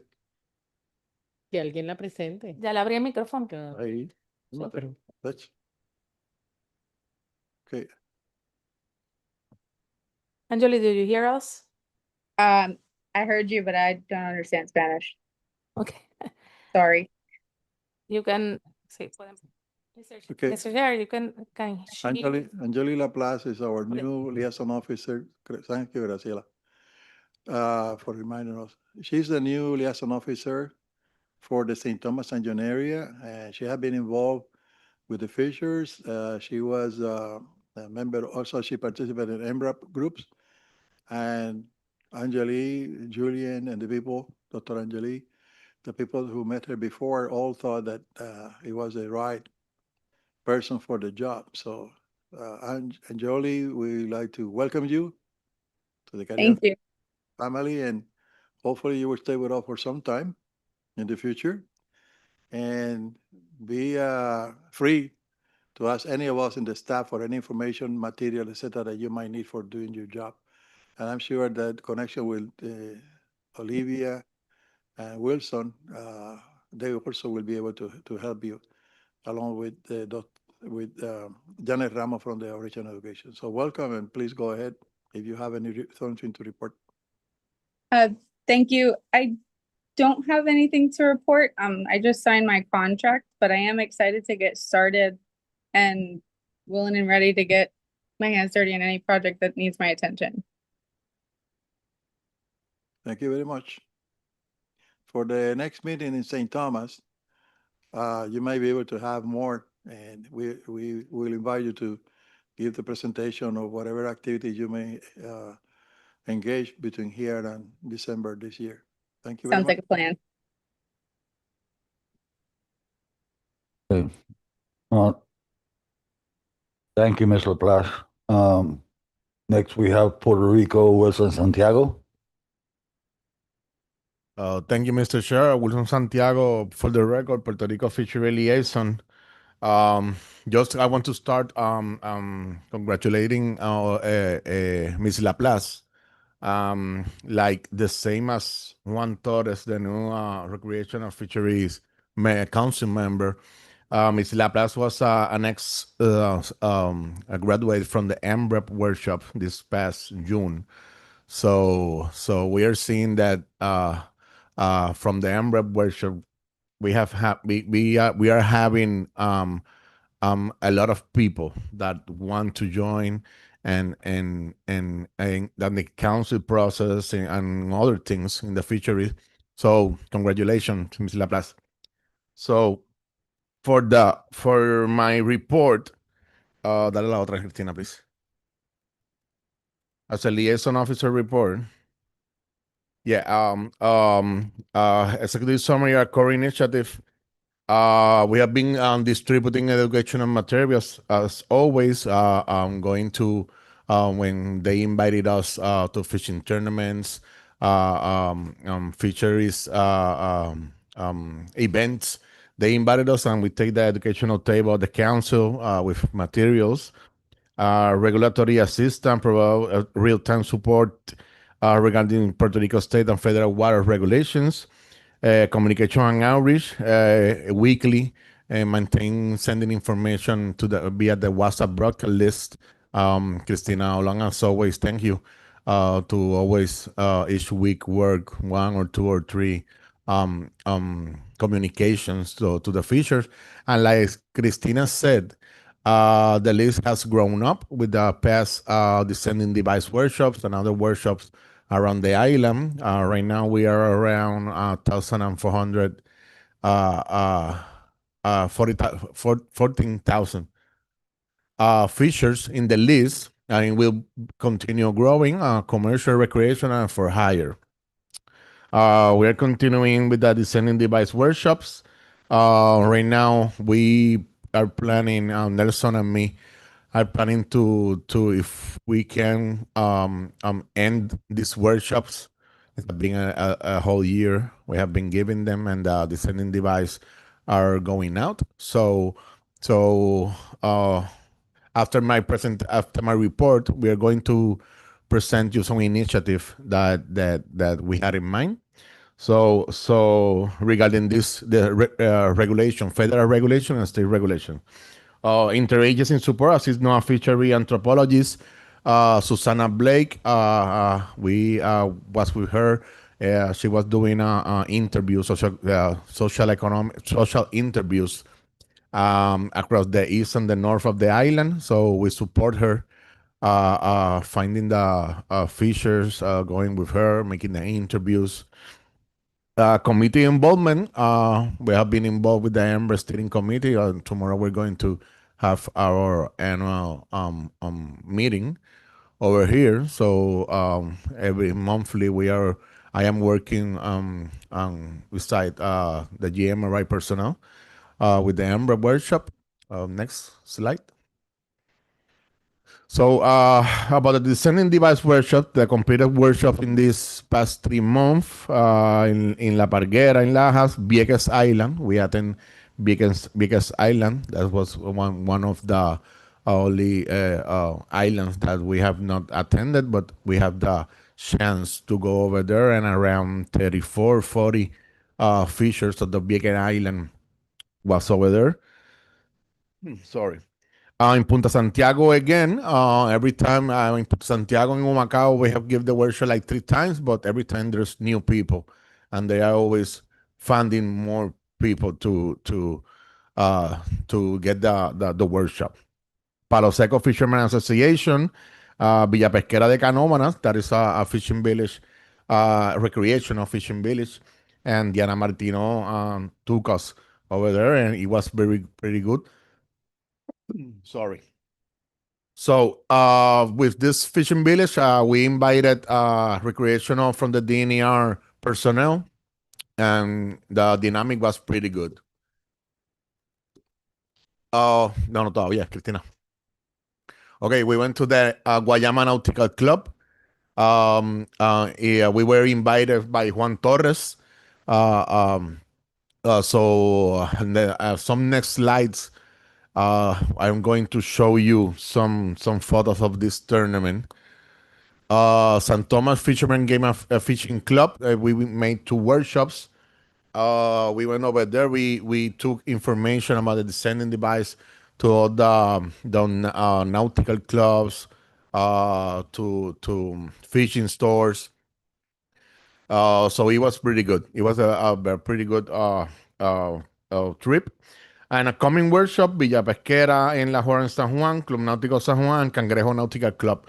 We are planning to attend more the recreational sector right now.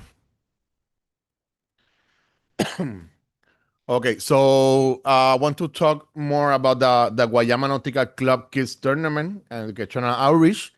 Like I said, Mr. Juan Torres invited us. There was a youth and family outreach engaging young anglers and family at the Guayama Nautical Club. There were 160 kids subscribed to the tournament. And I want to congratulate Juan Torres and all the personnel, his wife, Eileen, and all the personnel from the Guayama Nautical Club. It was pretty awesome to see 160 kids. They don't have to pay for anything. They have food. Every kid have a prize. So congratulations in that. For the CFMC educational table, we distribute special Irish publication from the council, provide fishery management information ecosystem guide to attendee, display actual descending device samples. Next. I think in this presentation I don't have the photos, but I can share it with you, Christina. If you can give me access to the co-host, please.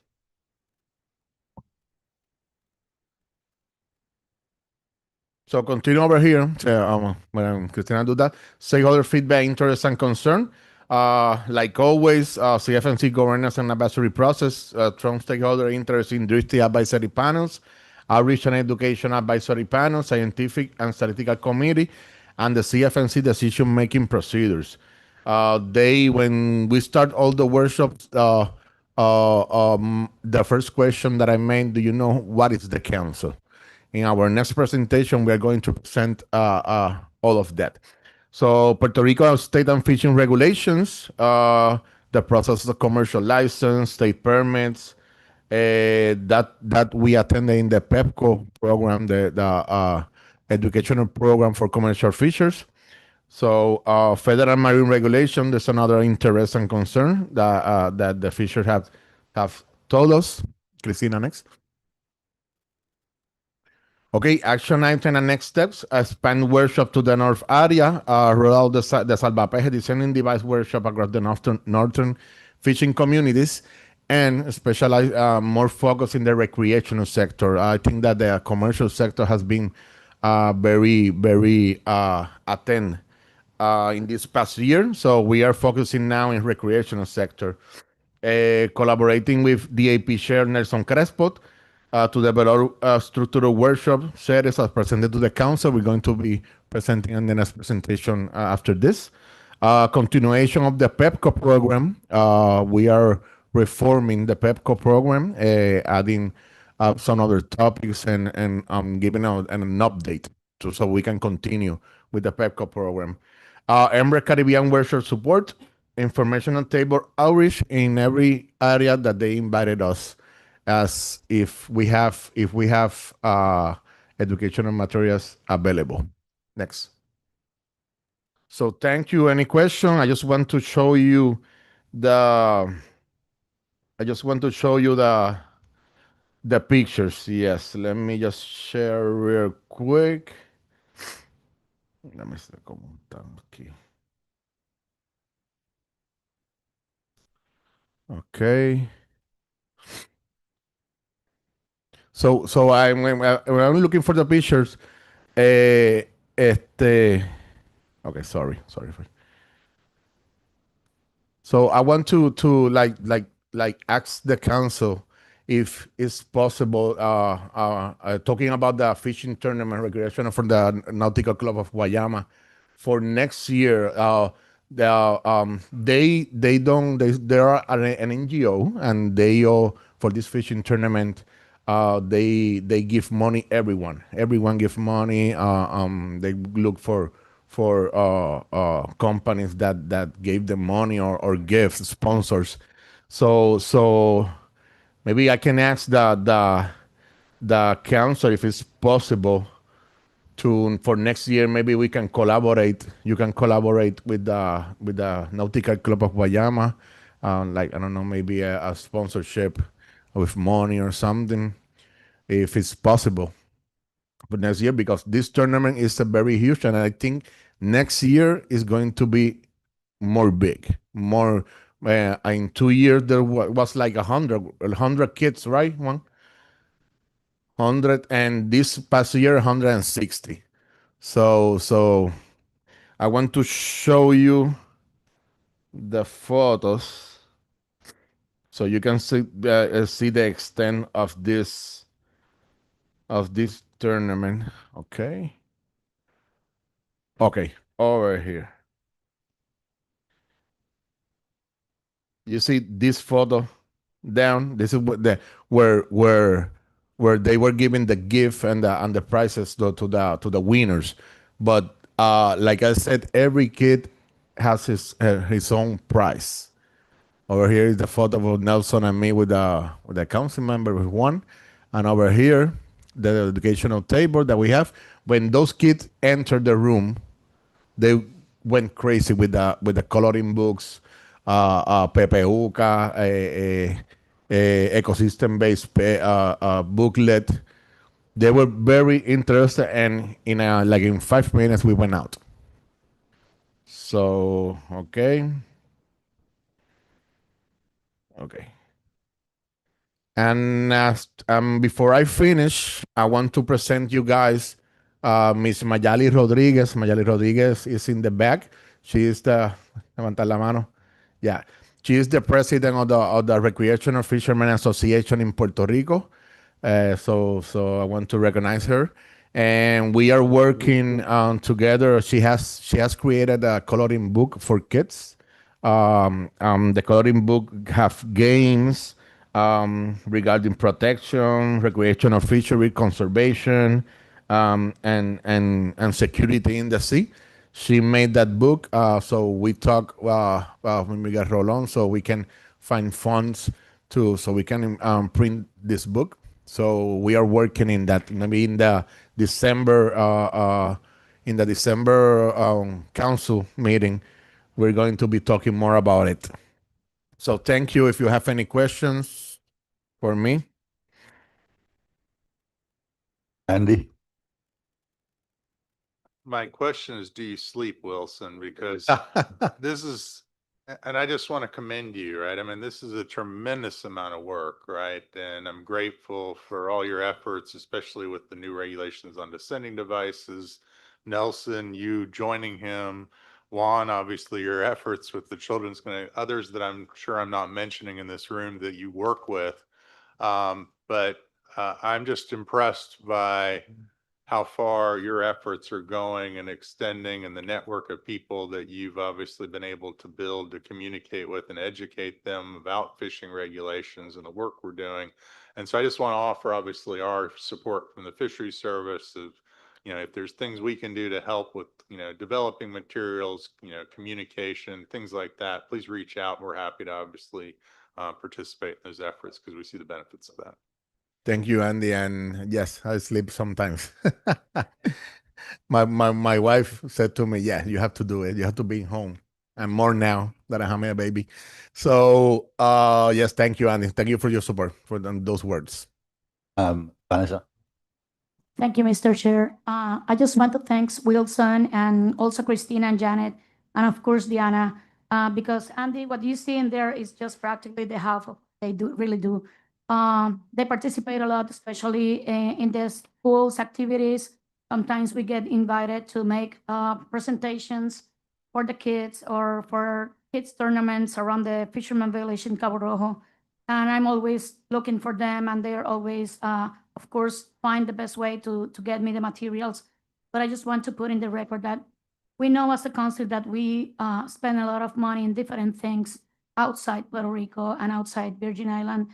But we think that the education is one of the things that we should put more attention, especially for the new generations. And the hard copies are very important because we know that technology, it's available, but many of these activities need to bring the hard copies of the booklets and the materials that the fishermen are more visual and they can handle that. And especially the kids, they get very interested to continue. And it's very good.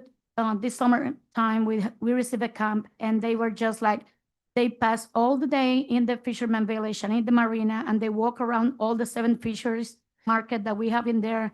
They talk with the fishermen, and at the end of the day, they learn how to go catch their fish and clean it. So it was a great activity that we have in there. And thanks to this great education persons that we have in here, we have those materials. And I will just focus for the record that for the next 2027, I hope that everything that they ask for is given, especially for the support and of course for the money that they need for that. Thanks. Thank you, Vanessa.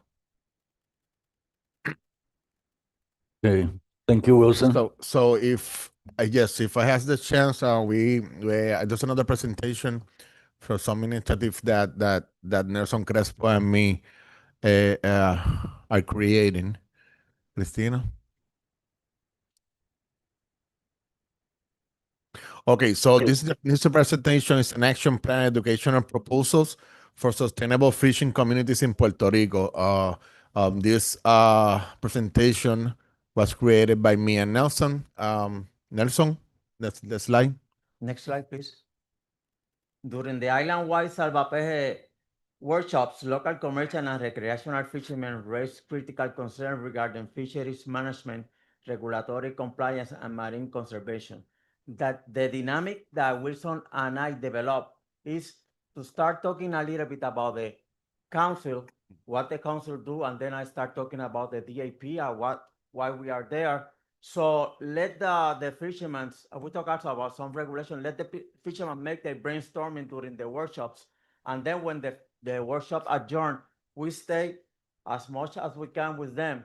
So they bring all their concerns.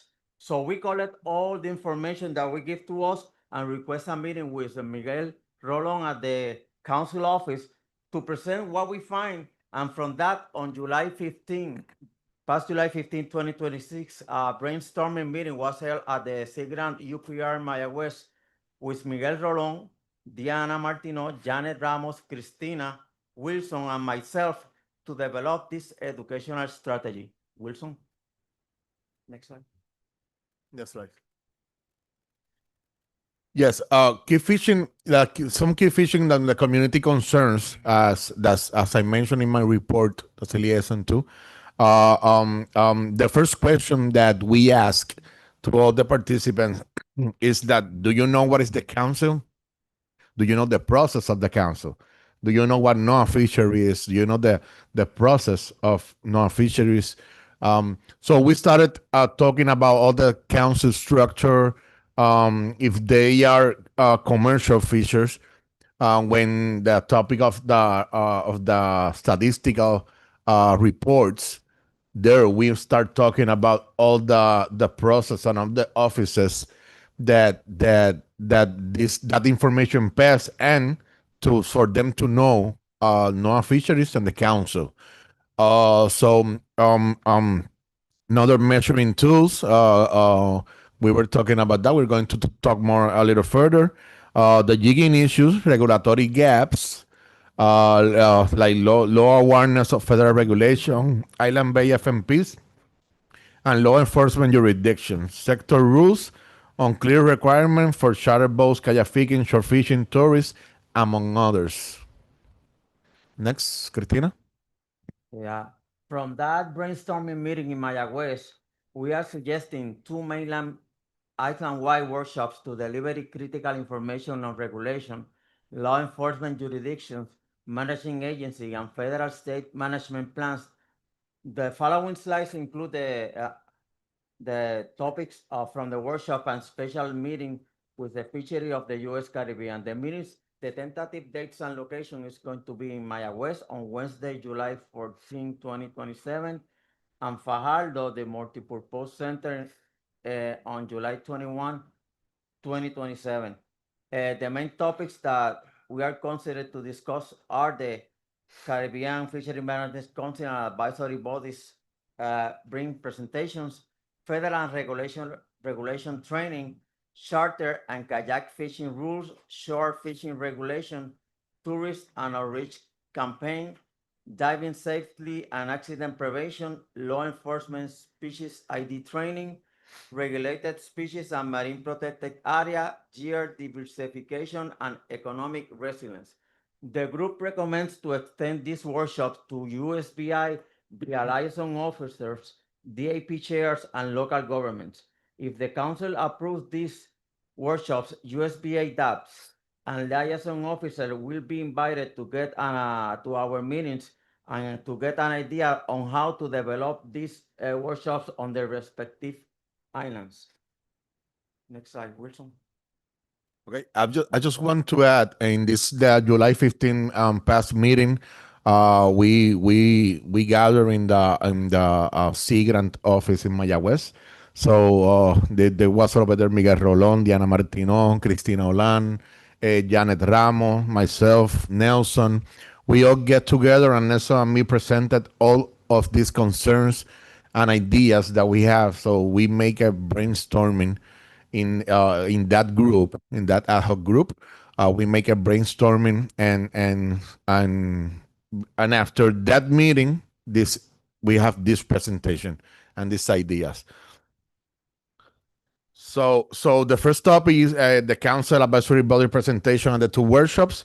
We talk about the DAP panel, the outreach and education, so the SSC panel, the work of the liaisons, island-based management plan, present the island-based fishery management plan, specifically area for Puerto Rico, supported by newly developed information brochures and educational guides like the brochure that Ms. Janet Ramos told in her report. We are helping her with to bring to add the IBFMPs. Next, please. The federal regulation training, like I said, I think in this month or the next month, we are going to be ending the descending device workshops. So we are now turning to federal regulation training, not only talking about the descending device, but bringing more federal regulations to workshops, like descending device, MAHI and WAHU, the IBFMPs. So any other regulations, we are going to bring them in this topic. Next, please. Charter and kayak fishing rules. We have the charter vessels, kayak anglers, and the compliance. So they know the regulations. Next, Nelson. Regarding the shore fishing regulation, workshops addressing state level shore fishing rules and federal regulation for protected coastal species, organized in direct collaboration with the DNR recreational fishing program to ensure consistent message delivery across coastal community. Local fishers have a lot of concerns regarding the shore fishing by tourists. They are targeting species under management like Nassau, permits, and tarpons. That is in Rincon. They are catching small babies Nassau grouping from the shore, and they doesn't know that it's prohibited. Wilson? Yeah, this concern was brought with the fisher, yes, but in the past MREP workshop, we talked with a girl that was participating in the MREP, and she told us that she hadn't seen that tourists taking the dead corals from the sea and everything, and this idea come together with that, that like Jana said, she's talking she's having communication with the tourist company, so we can make a campaign for the more specifically for the tourists, recreational tourists, so they know what is the regulation and to tell them you cannot take this, and this is the species that are regulated because of this, so they know if they catch it, don't take it. Okay, next, please. tourist outreach campaign that me adelanté. Like I said, join awareness campaign with the Puerto Rico Tourism Company to inform the visitor about the protected marine species, coral reef conservation, and fishing prohibitions. Okay, like I said, the OAIP Chair Janet Ramos will establish official contact with the tourist authorities. Okay, next. Okay, diving safety and accident prevention. I know this effort in past years, SEAGRAM program has this effort, but their workshop was more directly for the commercial fisher to get the diving license. In this topic, we are bringing only diving safety and accident prevention. Like we are planning to invite one or two diving instructors so they can give us these topics in the workshop. And all these topics are for the two main workshops across the island. And from there, we are going to invite Nelson and me this year. We're going to be visiting all the fishing villages and associations, so we can invite the fishing leaders, like one or two or three from different areas, from the different fishing village and different associations, so they can join us in these two workshops and regarding what their necessity of what they want in these two workshops, we can create specialized workshops and take them to their areas if they solicit them. Cristina?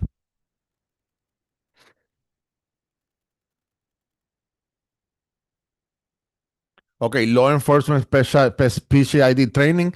To this workshop, we didn't mention, but we are going to be inviting local government enforcement, if Ole can be present, state, FURA, law enforcement, and other people among. So we are going to be talking with the law enforcement, specifically the rangers of the DNR, and what are their necessity. I know that these past 2 years there were new ranger schools, and one of the issues and concerns from the fishers are they are getting detained, they are getting stopped in the water, and some of the new ranger doesn't know what are species like a grouper. They think that this is a grouper, but not. So this comes from that concern from the fishers. So law enforcement special ID training. Well, myself and Nelson, we are going to be presenting this via Ricardo Lopez to the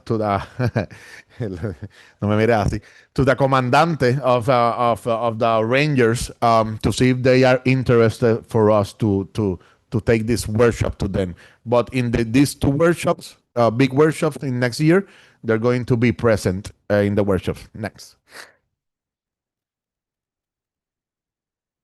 Okay, regulated species and marine protected area, the MPA's awareness. Dale, sigue dando para adelante. These are topics that are going to be in these workshops. Okay, geodiversification and economic resilience. Nelson, you want to talk more in this topic? See, I always promote to the fishermen that don't put all the eggs in the same basket, because we're in a tropic, and sometimes we have to deal with the bad weather, storms, sometimes your boat is broken, and if you are diversified or develop different type of fishing, you can be more successful. Also, if the fishermen learn that they can, build a fishing equipment or repair fishing equipment for another fisherman, or maybe study outboard mechanic, or electric system, like I do, they can make some profits when the bad weather or the fishing is bad. So they can keep, moving forward and don't stay back. Wilson. Next, Cristina.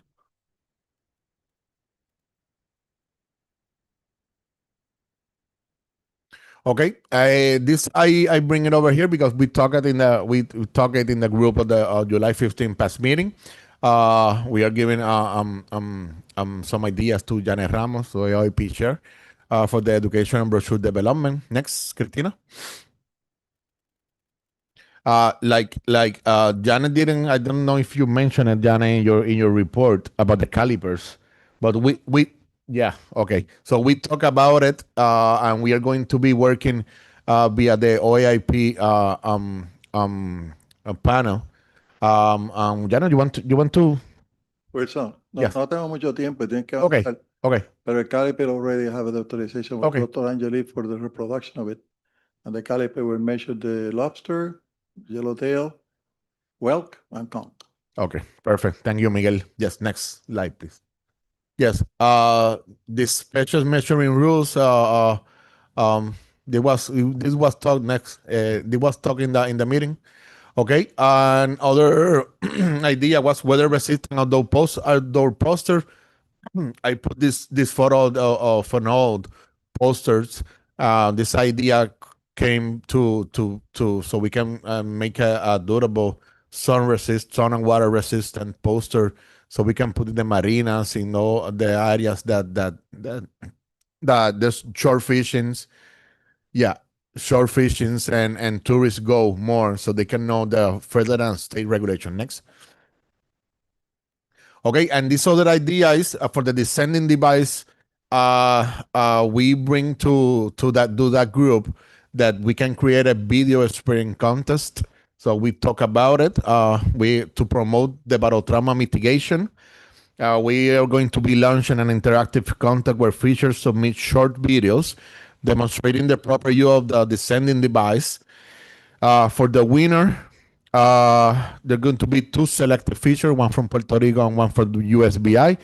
And the best video is we are going to be being invited to present their practical experience directly at the council meetings, if in Puerto Rico or here in San Juan, the USBI in San Croix or San Thomas. So we are working in this, and our idea is to promote the use of the descending device, so they can use it with the regulatory species and other species. Cristina, next. I think we're finishing.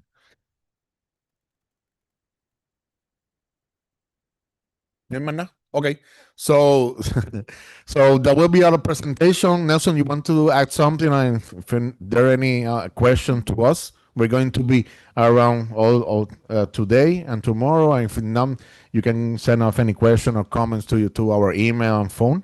And Nelson, and thank you for listening. Thank you, everyone. And it was very pleased, to interact with fishermen around the island. I get the different perspective from each zone. So that I enjoyed that, and and we want to bring, what we got from them. Thank you.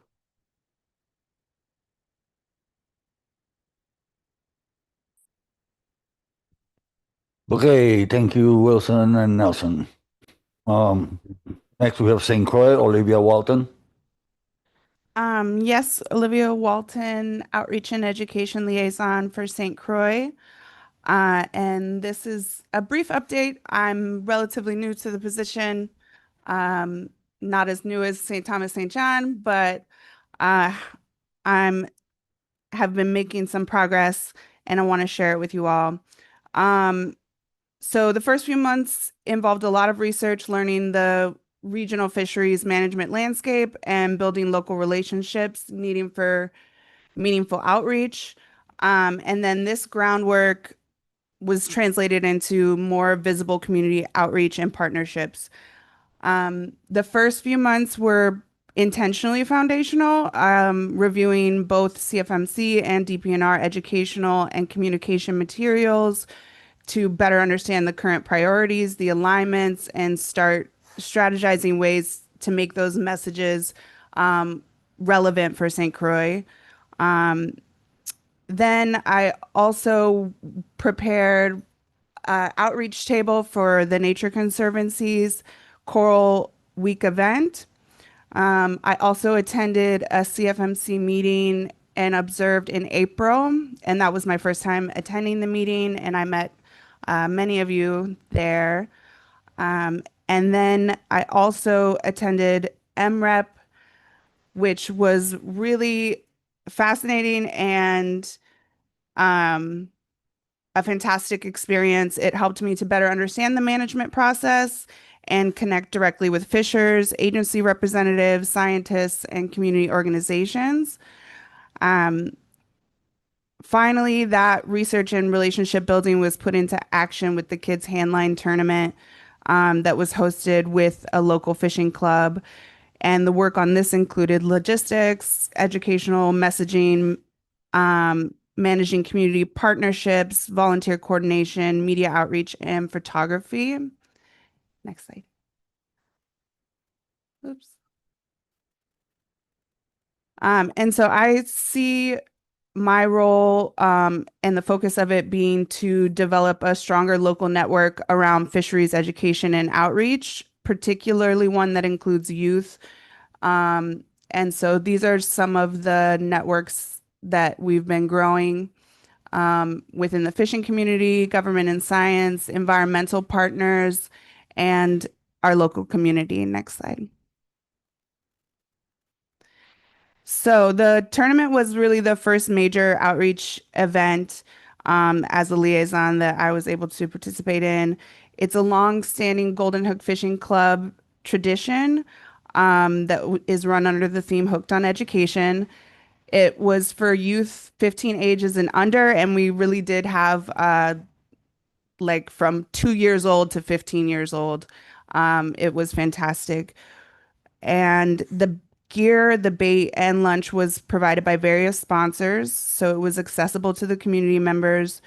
And the educational goal was really to connect the excitement of catching a fish. For many of these youth, it was their very first time ever catching a fish, with a deeper understanding of sustainable fishing, marine stewardship, and the cultural importance of fishing in the Virgin Islands. Next slide. That's back. So we had over 100 registered kids, and they were coming from about 70 different families. And out of the final number was 107 registered. 78% had never participated in the tournament before, which really speaks to the outreach efforts and the interest within the community. One of the most meaningful parts of this event was the intergenerational mentorship. We had a lot of fishers come out and work with the youth and work with their parents as well. And they got to keep their yo-yos. And so this is something that they're going to take back to their families and continue. They also left with a bag of educational materials from various partners, CFMC, also special thanks to DPNR for handling our waste station and species ID. A local bait and tackle shop provided a brief handline tutorial and included raffle prizes such as rods and tackle boxes. The reach continued. Next slide, please. Yes. So here are some photos from the event. The reach continued with the media coverage that we received, photographs and storytelling. The event was covered by a lot of outlets on St. Croix. Next slide. And these are just some more adorable photos of families having a really great time out at the waste station or at the Christiansted waterfront. Next slide. And if anyone's interested, I think Christina shared the, yes, shared the link. Okay. Yes, so that was just one of the pieces of press from the St. Thomas source. And then Sandy's Bait and Tackle giving a demonstration with the yo-yo. The tournament provided a useful model for future St. Croix outreach and shows that fisheries education can be built into experiences and traditions that are already meaningful to the community, like hand lining. Next. And so really my priority now is consistency and want to piggyback off of this successful event and create a regular visible CFMC presence on St. Croix, especially with youth and schools, fishers, and community partners. Next slide.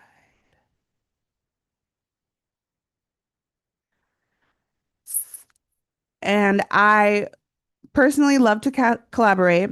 I'm passionate about getting the youth involved, especially when it comes to culture and heritage. And I don't feel like you can separate the two in the Caribbean, fishing and culture and heritage.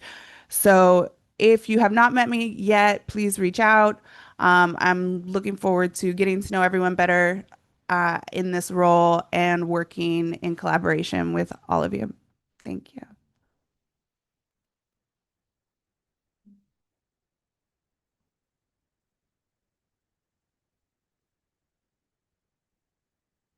Any questions for Olivia? Nicole? Yeah, thank you. This is Nicole Angeli. I just wanted to express my gratitude to Olivia for the work, both attending the MREP and meeting many of the fishers who will become graduates and hopefully join us here at the CFMC meetings in our different committees, as well as this really well-attended handline tournament, which is one of, I think, the best times for many families, and lots of our fishers also had their kids out at this event and mentioned how wonderful it was to see that and have a space for them to do this. Normally you can't actually fish off of this space, and so it was wonderful that we got that extra permission to do that. So thank you so much, Olivia. Okay, thank you, Olivia. Yeah, thank you, Christina. This is the article from the St. Thomas source. Okay, thank you, Olivia. We're gonna take a quick 10-minute break. Back to finish up this agenda. We're gonna make some changes to the agenda. After the break, we're gonna do the enforcement reports, then the DAP reports, and then finally the updated list of management plan amendments.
I good to go?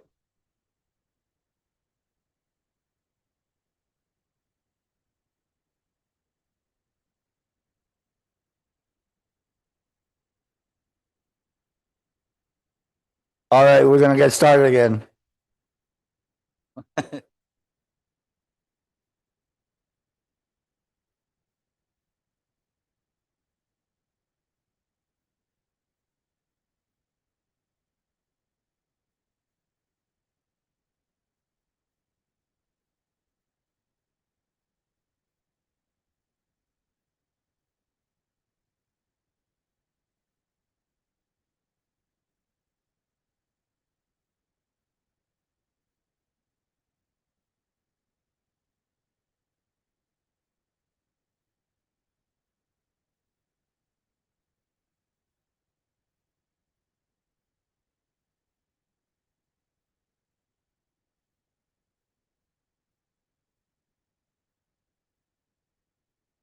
Okay, since we made changes to the agenda, we're gonna start off first with the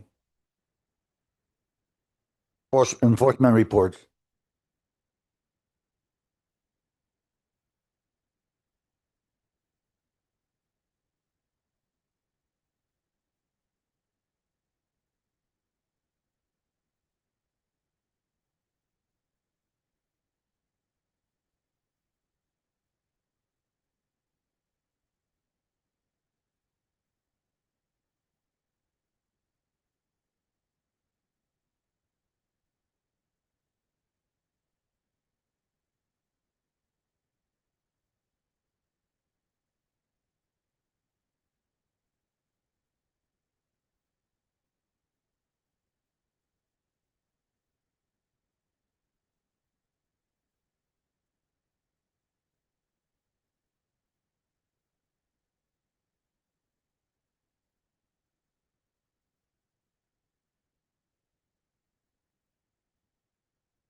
Okay.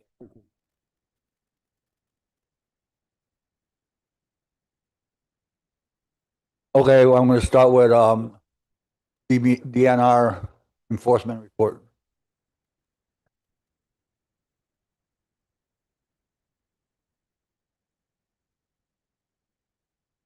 Good afternoon to everybody. Ricardo Lopez for the record, law enforcement report for this period. As usual, you can see the tables. We don't have much time, so I'm gonna be brief. We can see that the most important aspect is the law 278 and the regulation 7949, where we can see that the DNR Rangers attempt 23 cases and 172 cases of each one. I mean, respectively. Please, next.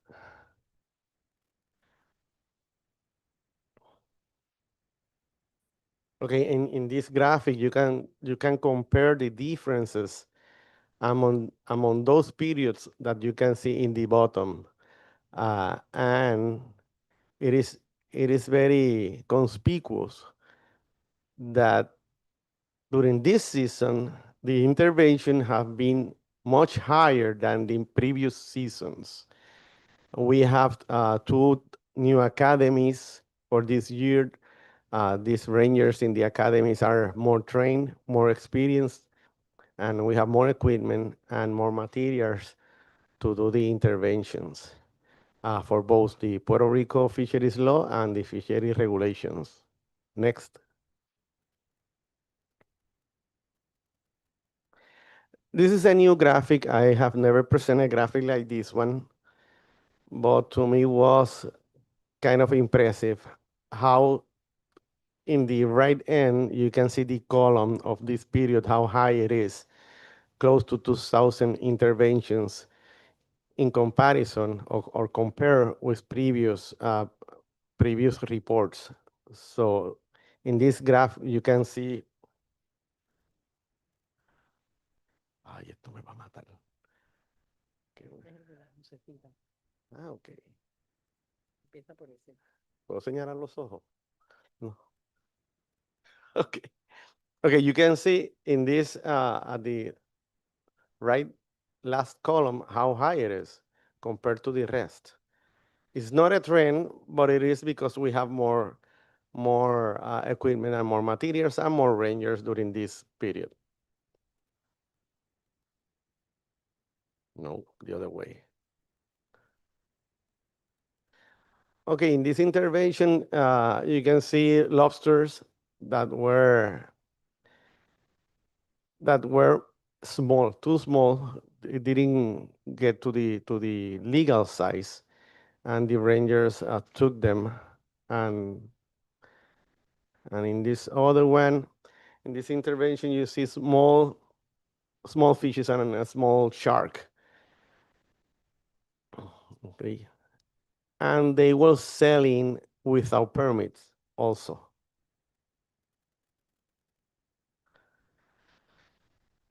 The hammerhead shark was also, yeah, that is a scallop hammerhead shark, was also collected in an intervention, and it was analyzed in the fishery research lab. That was on June 2. Here, the rangers were looking for that manatee. It was found dead. I don't know the reasons yet.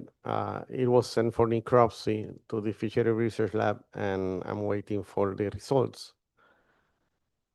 And that is the #1 ranger.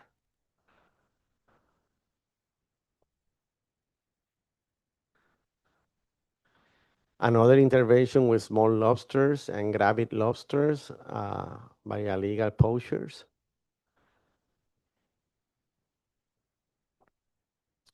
Nurse shark with 2 punctures wounds in the head.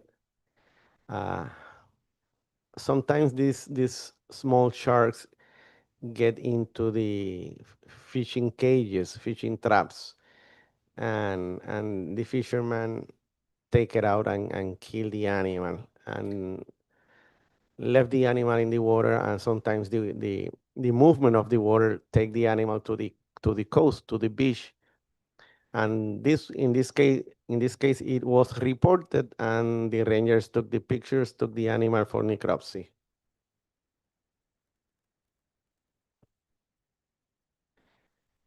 Here was an intervention with gravid crabs, land crabs.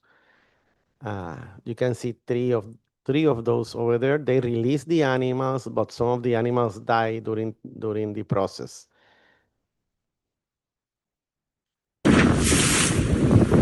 That was a rescue. New boats of the NR Ranger. Everybody survived except the boat.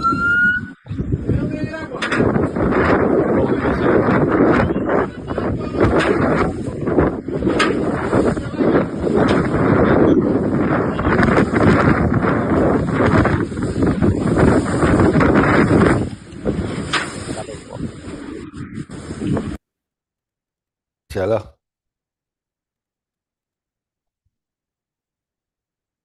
Thank you, Ricardo, for the information.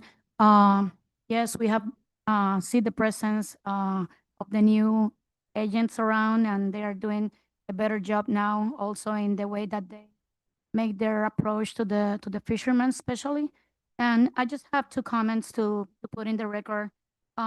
We have been having issues with the fishermen that are reporting that some of the rangers and also Coast Guard don't recognize the administrative order for let the shell in the water. That's an issue that they are having. Second one is about also some of the agents, they don't know, not especially now. They also mentioned that some of the enforcement agencies doesn't recognize the license and the special permit of the helper or the second diver in the boats. So they're having issues on that for the amount of Queen Kong that they can have in that moment, and also for the lobster. They are saying that if the helper is on the boat just driving, they can count that license.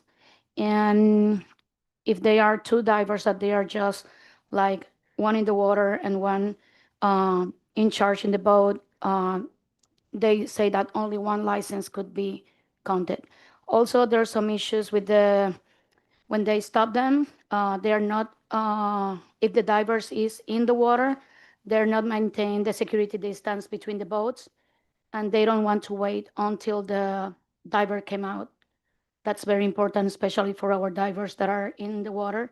If they are practically get in, they most of the time are around 30 or 45 minutes in the water, and they are making them get out earlier because they don't want to wait. So those are some issues that the commercial fishermen are bringing to the table. Thanks. Yes, I took note about that. I have a question for you, Vanessa. How many times that happened? Do you have a record of that? And if you have any pictures or any evidence that you can lend me. Well, I don't have pictures because usually fishermen are not able to take pictures of the rangers or any enforcement. They don't let them. Um, with the situation of the boats for the divers and the license, we have 3 reports in this past 2 weeks. It was some, I think it's maybe a new or Coast Guard or one of the other enforcement that with the new contract that are together that they don't have that information. But we have 3 fishermen from the fisherman village that have the same issue. I bring it also to the permit office, and she explained to me that for take any action, they need the name of the ranger or the division and the enforcement agency that was, the number, name, and in what part of the island they report. So it's a lot of information that usually they don't give to the fishermen. Okay, but that is important information because if we have to manage that situation, we cannot address to all the rangers. We have to address those rangers that are making the mistake. Maybe as an orientation to all of them about the administrative order. We know that we are now in closure, so we have 3 months to let them know about this. And about the license also, maybe we can give like a refresh for them, like just let them know. Because sometimes the fishermen ask for the name and the region or the office or that they report and they don't give that information. I have been in a boat on that. Okay, let's work together in an email. And I send that email to the commissioner and he will decide how to deal with that. Thank you. Thank you, Ricardo. I just had a question regarding most of what I saw was at night. So it is lobster fishing at night from non-commercial fishers, or what's the story behind that? That is a great observation. It amazed me also when I saw the pictures. Um, Many things happen during the night, and you know the poachers know that the rangers, most of them are sleeping with the family during the night, and this commissioner have been looking forward to make intervention during nighttime to catch that that person that is doing the illegal thing during the night.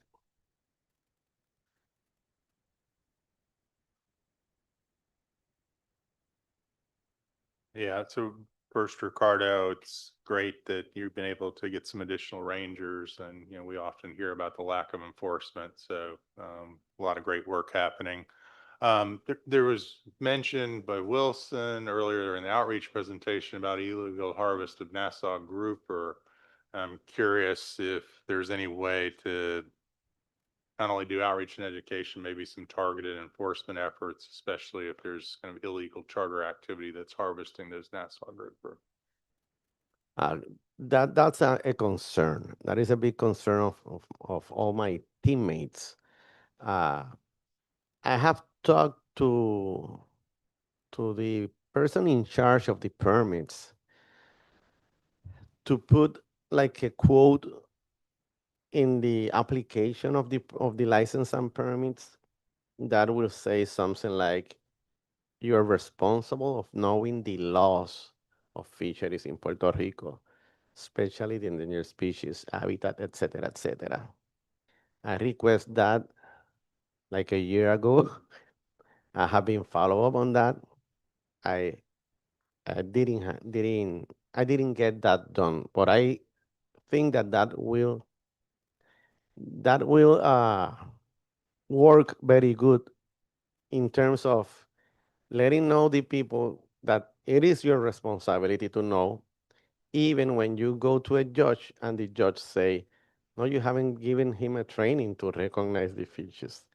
It is complicated because that's another office. It's not my office. It's in fact out of my bureau. But we are aware of that and we're gonna manage that.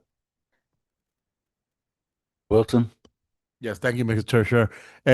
Andy, yes, in the two main workshops that we are going to be proposing for next year, they will be inviting rangers and for higher sector too. So maybe after that we can create a workshop, a specialized workshop for charters and for higher guys and then regulated species, corals, and then all the other topics.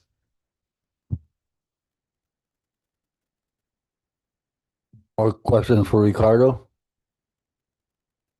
Okay, hearing none, we're gonna go to the NOAA Fisheries, Office of Law Enforcement.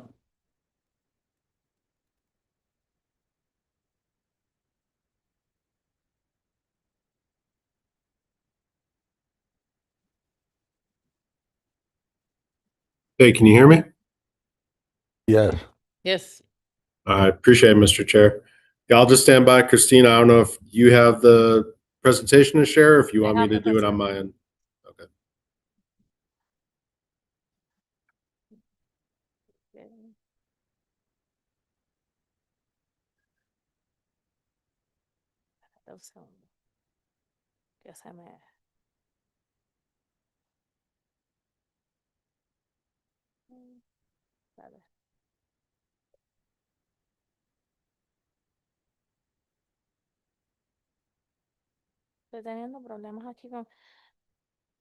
Can you share it from your screen? If I make you a co-host, Sure. Yeah, let me see if I can do that on my end here. I'm making you a co-host. I'm having some issues with my computer here, so I appreciate that you can share your presentation.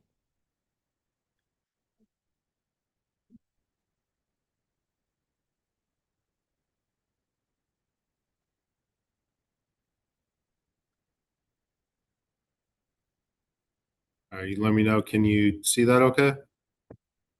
Yes, we can see it. We see it. Yeah. Okay. Sorry, I'm on one screen, so that's all I see. I don't see you now.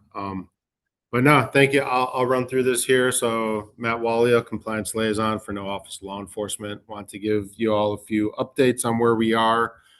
And what I want to do is kind of take a step back, especially after the last council meeting, from some of the comments that I heard, is kind of do a refresher. And what I want to do is kind of go over what our authorities are, what we can do, what our jurisdiction is, kind of explain that in more detail, and hopefully that'll clear up a few things that I've heard too between yesterday and today as well. But if you have the time, that QR code that takes you to our main website, more than I can speak during this time right now. But we have a wealth of information on there. Our enforcement priorities are on there. That's a mix of international, national, and divisional priorities that we split up. That covers all the regions that our authorities cover. The main regulations that we are responsible for, you see there, right? So on the top is anything to do with Magnuson, the Endangered Species Act, the Marine Mammal Protection Act, sanctuaries, and Lacey Act, and that's usually interstate commerce.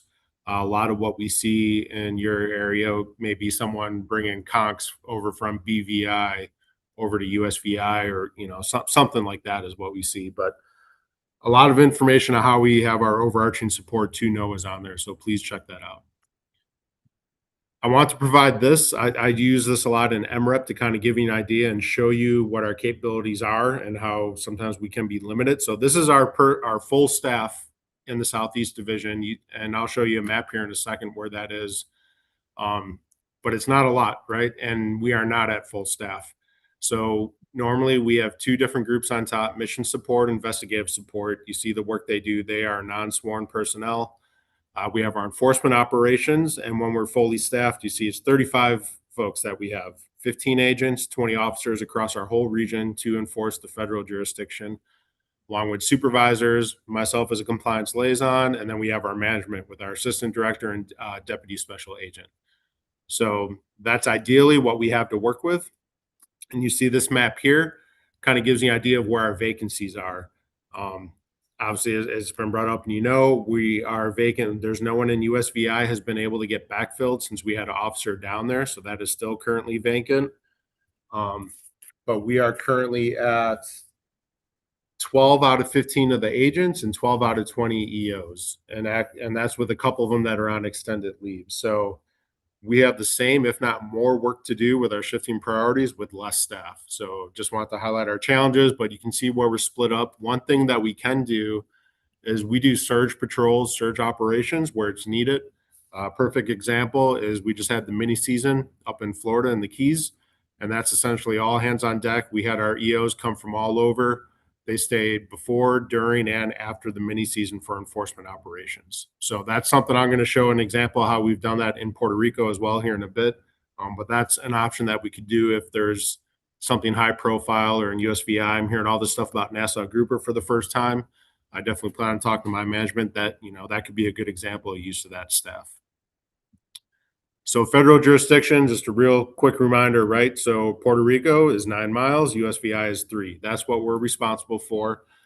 In general, there's always some caveats, but kind of the generalities are Magnuson is outside of that, right? We have to be outside of state territorial waters to enforce those regulations. Endangered species in the Marine Mammal Protection Act, in general, that's any waters. So it could be a violation that occurs or take in state waters, and we're able to pursue that. HMS can get tricky. The Bays tuna, the big eye albacore, yellowfin, skipjack, those essentially through management and ICAT, we can manage those and enforce those all the way through shore.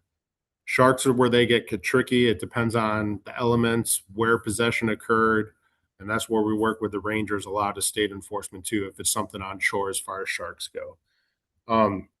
But really a lot of what we're able to enforce relies on this jurisdiction, and it relies on how the regulations are written. So like I heard yesterday, there was a lot of concern on the deep water snapper of juveniles being illegally caught and brought in. There is actually no federal regulation on size limit for reef fish in the FMPs in the islands. The only one that's there is yellowtail snapper. That's at 12 inches. So there is no regulation for us, for someone to violate, for us to enforce in that case. We do have bag and possession limits, and those are in place. So that's something more that we would pursue in those types of situations if it gets noted over. The FADs, kind of something similar. When all the FADs we're talking about earlier today, I heard a comment about, was there any enforcement on the FADs use and where they are? In open EEZ waters, there are no restrictions on FADs. You know, in the closed areas that are there off the west side of the island, you know, Bajo de Seco, Tourmaline, you can't have bottom gear on there and pots. So FADs wouldn't be allowed in some of those areas if they're anchored down in place like you saw. But when we get complaints, we'll investigate them. There was one I talked about at a recent council meeting where someone thought they were laying down it was traps, but it was in an open area allowed. We looked into it. It was in EZ waters. Meanwhile, another one was over on USVI and Hyde Bank where they were illegally setting them in a closed area, and we pursued that case. So it just depends on what's happening and what our authorities are. And that's kind of what this breaks down to. I like using this slide as a reminder for council folks to think of when you're having all these discussions and the grouper closures of what you may or may want to do. When regulations are made for us to be effective and enforce it, that's what you see, right? Like if something's simple, compatible, accountable, industry likes that. We like to see that. easy to understand. Our main idea is to be clear and concise and avoid loopholes. So any regulations that's made at the table, whether we're able to enforce it, depends on those three things on the left. We have to have some way to monitor it, whether that's technology, some sort of reporting means, at-sea boardings, air overflights, and dockside intercepts. So that's kind of how we're able to use our tools to enforce. Compatibility was brought up. That's a big one we always harp on. Obviously, if the regulations are the same in state and federal waters, it makes it easier for everyone. The dolphin possession limits are a great example of it not being compatible in Puerto Rico, so that can make that difficult to pursue certain cases. And you even just heard in the outreach report with the descender device, that's a great example of incompatibility between state and feds. So just something to keep in mind. But some areas of success that I did want to highlight with our partnership were a couple cases here. So this picture you see here reported on the initial of it when we had it, but this was a joint patrol that we worked with the Rangers and Coast Guard. This was off the west side of the island over in Abir La Sierra. And it was a commercial fisherman. He was found to have over the limit, had 25 deep water snapper. So they were in federal waters. We had that case. And you see the end result. We worked with our lawyers at General Counsel Enforcement, and they ended up having a close to $6,000 NOVA, notice of violation assessment fine. So that was a really good example of working together. This one here is another one on the west side of the island off of Tourmaline. This was a referral that we had straight from the Rangers, and this was a great case. This commercial boat was actually boarded a handful of times, but this particular case, how we wrapped it up, was it originated from the Ranger. The Ranger went and boarded the boat. There were two fishermen on board. They were diving for conch, and he noticed that there was a buoy next to the boat. So he asked, "Hey, is that your buoy?" The fisherman denied it. Then he changed his story, saying it was marking a trap. The Ranger thought it was suspicious. He pulled the line. When he pulled the line, you see the picture there. He had 14 conchs out of shell as well as an egg-bearing lobster. And the fisherman denied all use of it. All the gear, all the rope matched what was on the vessel. So you see the end result. We were able to pursue that one, pretty hefty fine, but yeah, a little over $14,000 NOVA is what assessed for that. So that's just a great example of us working with our partners when we have that JEA relationship. Marine Mammals Endangered Species Act. That's another, I would say it's been a concern recently. We have received a lot of tips and complaints in the area of it. More typically off of on the east side, so off of Culebra and Fajardo, and even over in USVI. So just a reminder, folks are supposed to stay 50 yards off from dolphin, 100 from the whales. You cannot feed them. You cannot pet them. Anything that alters their natural behavior, you want to avoid. And that screenshot on the top, that's from a dive charter or a charter that promotes it. You can see how close they are to the dolphin, and they're promoting that. They're getting clients on board doing that, and that's what we want to avoid. So this is an example of how we try to avoid that. We worked with the Rangers recently. This was off of Culebra, and this was a real good success. We had a team with them out there as well as some of our folks, and we were using drones. That was our main enforcement tool, where we were able to observe charter boats coming in, anchoring up. All the clients were then jumping into the water, and you see the pictures here. They corralled and definitely altered the behavior of these dolphins. We were able to show that element, and touching them, petting them, disturbing their behavior. So we ended up issuing some civil penalties to those folks on the charters.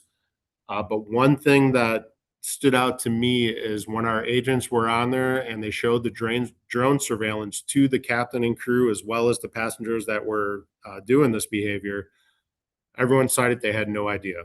So I think education and stewardship, whether that comes from the charter fleet before they take their clients out there, and they kind of give them a brief 101 of, hey, if you see dolphins, this is what you have to do. Don't approach them. Don't feed them. They swim by you. They swim by you, but we don't want to chase after them. I think that would be a great first step, and that would avoid situations like that. But we are continuing to see these, and we do have similar ops. We have been in regular comms with the Rangers, and there's some similar operations planned that are coming soon in the future as well. So I want to highlight that. And then our slide, I always want, if you have info, get in touch with me, use our hotline. This email address is something that we have that's relatively new. You can email this address as well with any activity and get everything over us, and we're looking at anything and everything, and I was willing to stand by if there's questions. But I will unshare my screen, but that concludes my report. So thank you, Mr. Chair. Thank you, Mr. Walia. Questions? Andy? Not a question. Just wanted to further emphasize this issue with the dolphin. So, some of you may be aware, I was talking to Ricardo at the break, but we have been working very closely with Puerto Rico DNR on this issue. It's considered in Marine Mammal Protection Act harassment if you are closer than obviously the distances that Matt shared. My understanding is that it either nipped or bit someone recently, and the behavior can be fairly aggressive around individuals. We've been trying to work very closely with the tour operators and others to discourage them from going out and visiting this dolphin, which is off of northeast coast of Puerto Rico. But we continue to try to provide information. Obviously, enforcement is not where we want to land in terms of steps, but we have enforcement involved as well. So anything you can do to help share that with individuals and people, this is becoming a situation where it could be very dangerous for those individuals that are interacting with the dolphin and they're not even aware of some of the restrictions and requirements. Yeah. Yeah, along the lines of what Dr. Stracher was saying, there's a newspaper article about Miguelito, by the way, it's Cuña, the dolphin, and my name, El Tocayo. They found that the people interacting with it hurt him.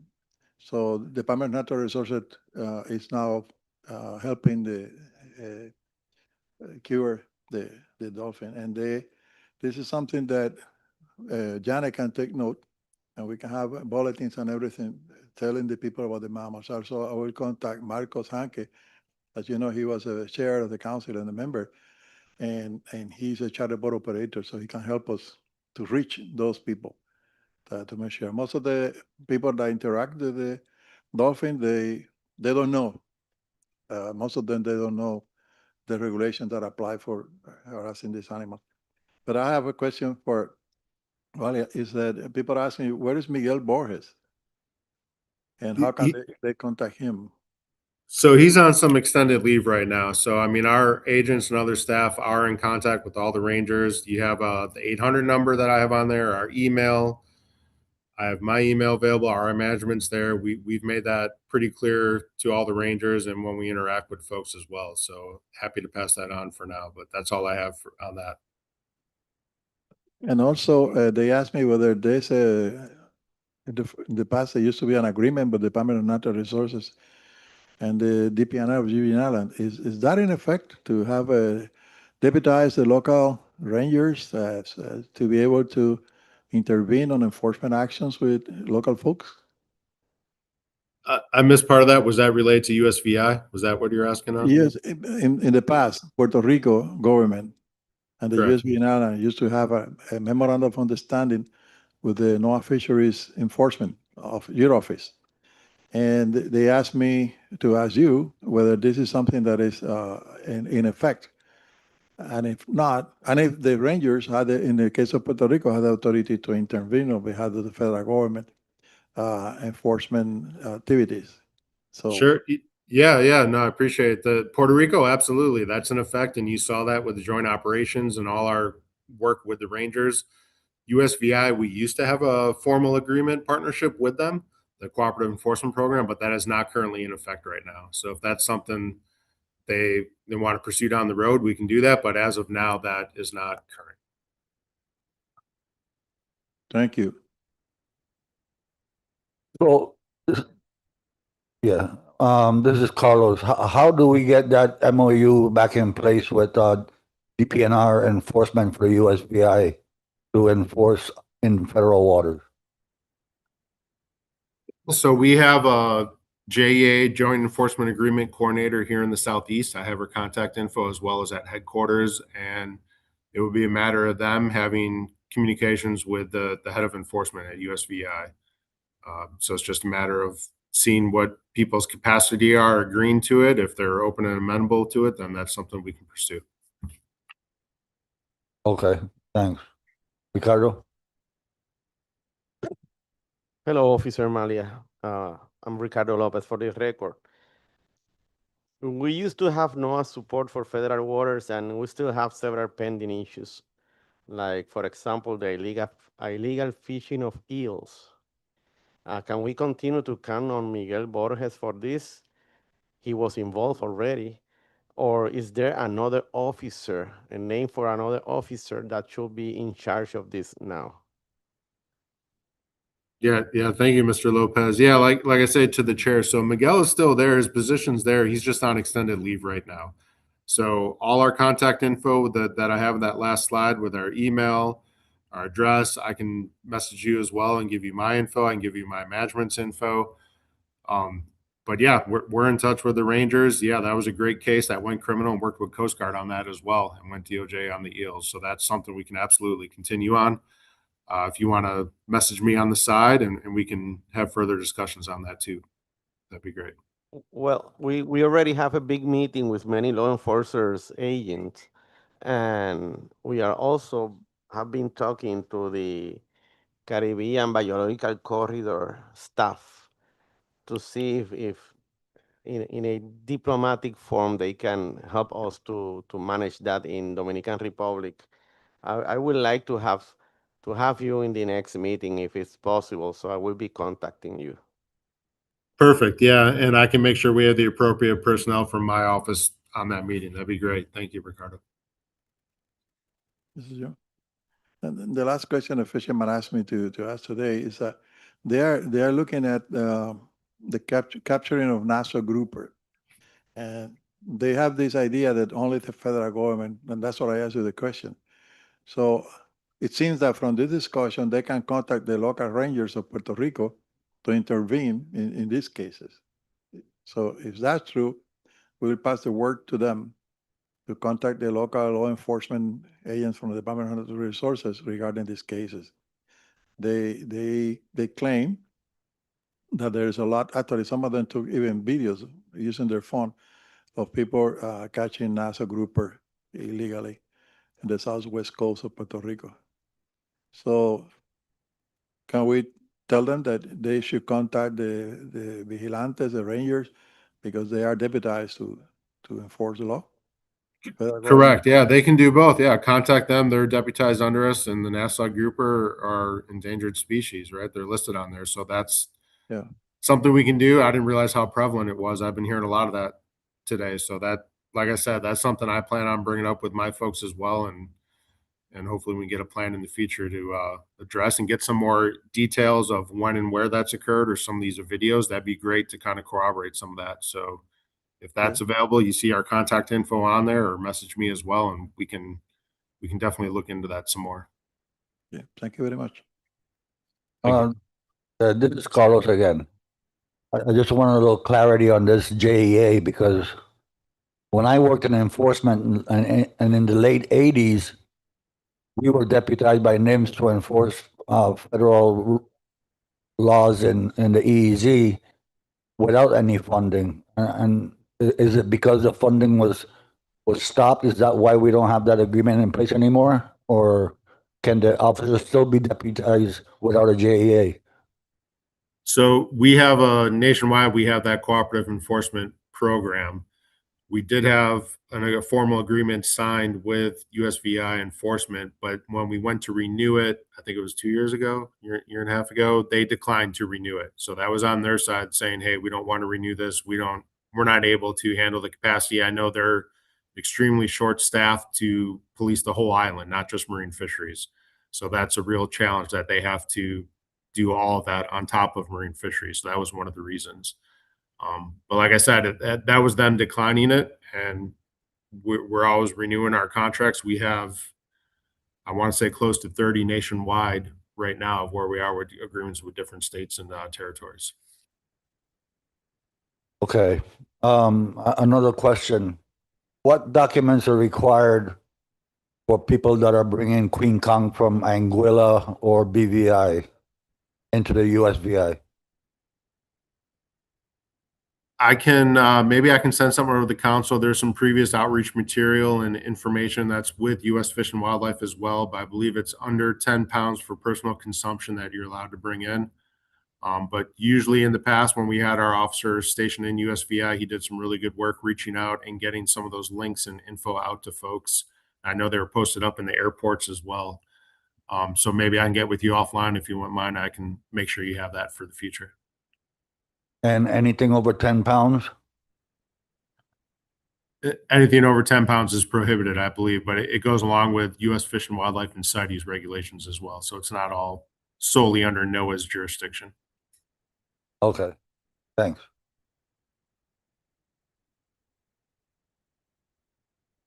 Any more questions for Noah Elios? I hear none. Thanks again, Tawalia. I want to make sure that there's no reports from USVI DPNR for enforcement. Nobody online?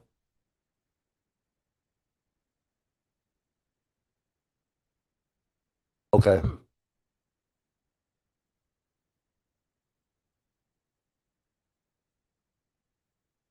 So next we have the District Advisory Panel reports. We'll start with Julia McGrath. Joey McGrath for the record. I don't have a report, but I have just a couple updates. I attended. Actually Nelson and Wilson came over to St. Thomas on July 9th.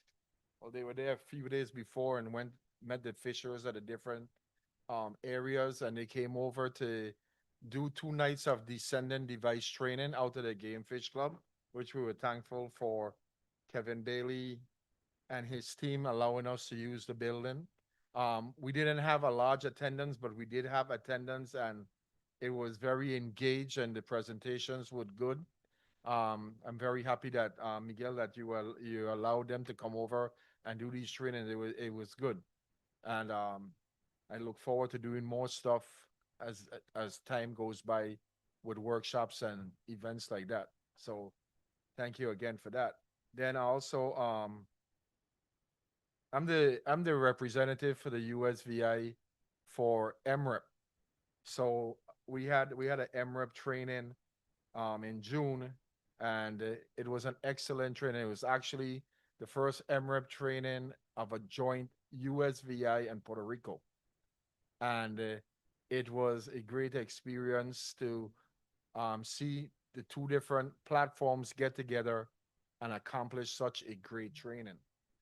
And with that said, we have two of the members who graduated at that meeting that have interest in becoming involved in the process. And actually, Angeli Laplace was the first one that we recognized as a great potential and asked her to become the liaison, in which she accepted on Friday, signed that contract, and now will be our liaison for the St. Thomas, St. John area.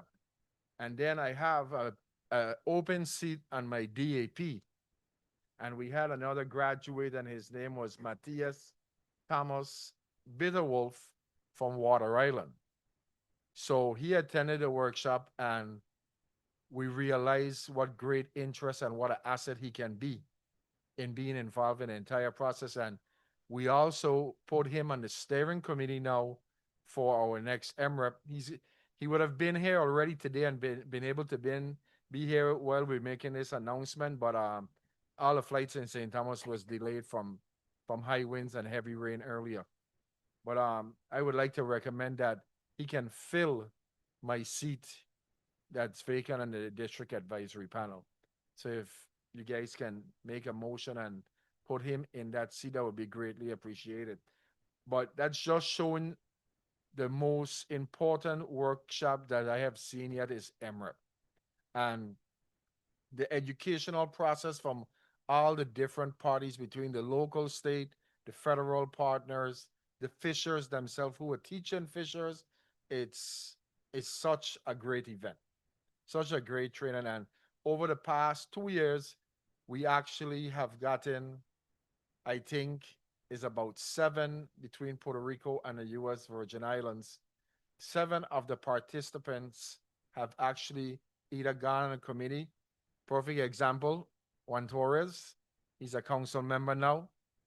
He graduated last year, you know, so what we're doing it right. So, you know, I just wanted to say that as part of my report. And I'm going to leave it open up for the rest of the guys to give their presentation. Go ahead, Miguel.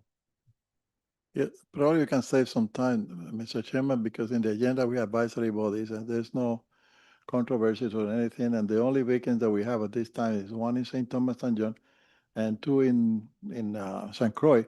And Gerson is going to try to get some candidate for the next meeting. So we can have that motion now of that person.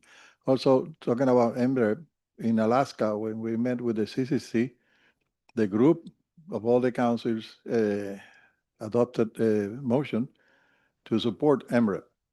And one example they used was the meeting that you just mentioned. It was the first meeting, a joint meeting where we have a simultaneous interpretation, etc., and it was well received by everybody.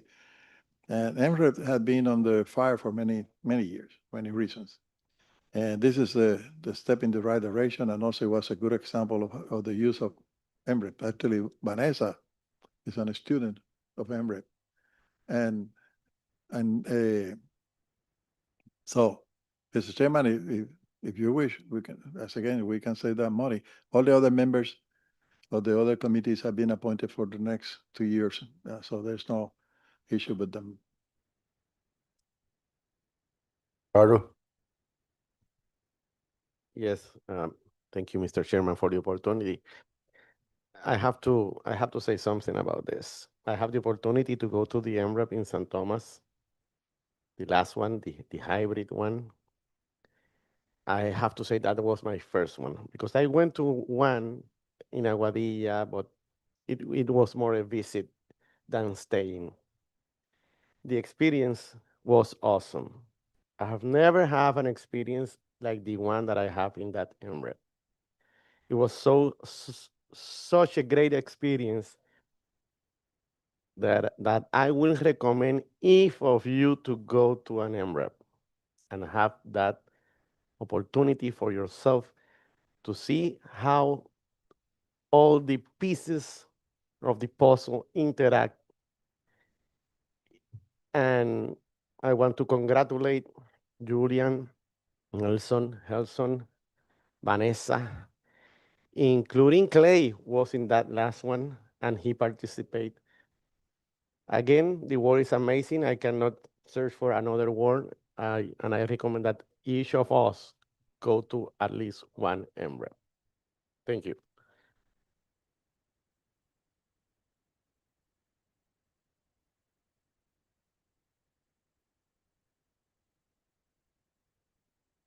So somebody motion to appoint the member that Julian mentioned.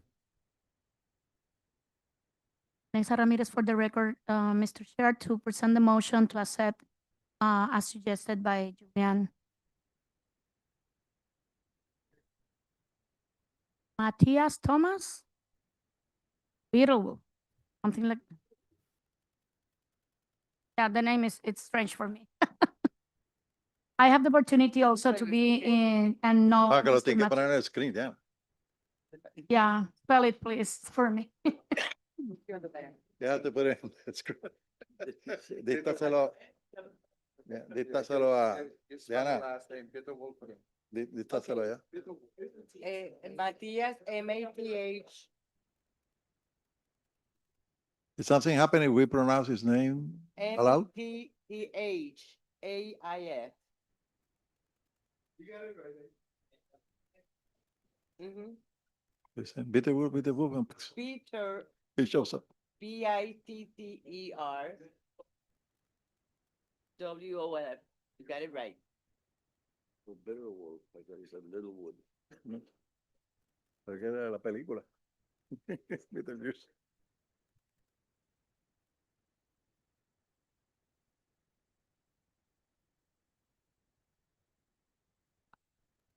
Yes. Appoint Matthias Thomas Bitterwolf as that St. Thomas and John member. Second. Okay, we had a motion to appoint Matias Bitterwolf to the DAP for St. Thomas, St. John District.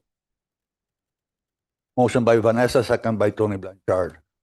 All in favor say aye. Aye. Ayes? Any abstentions? One absent. Right,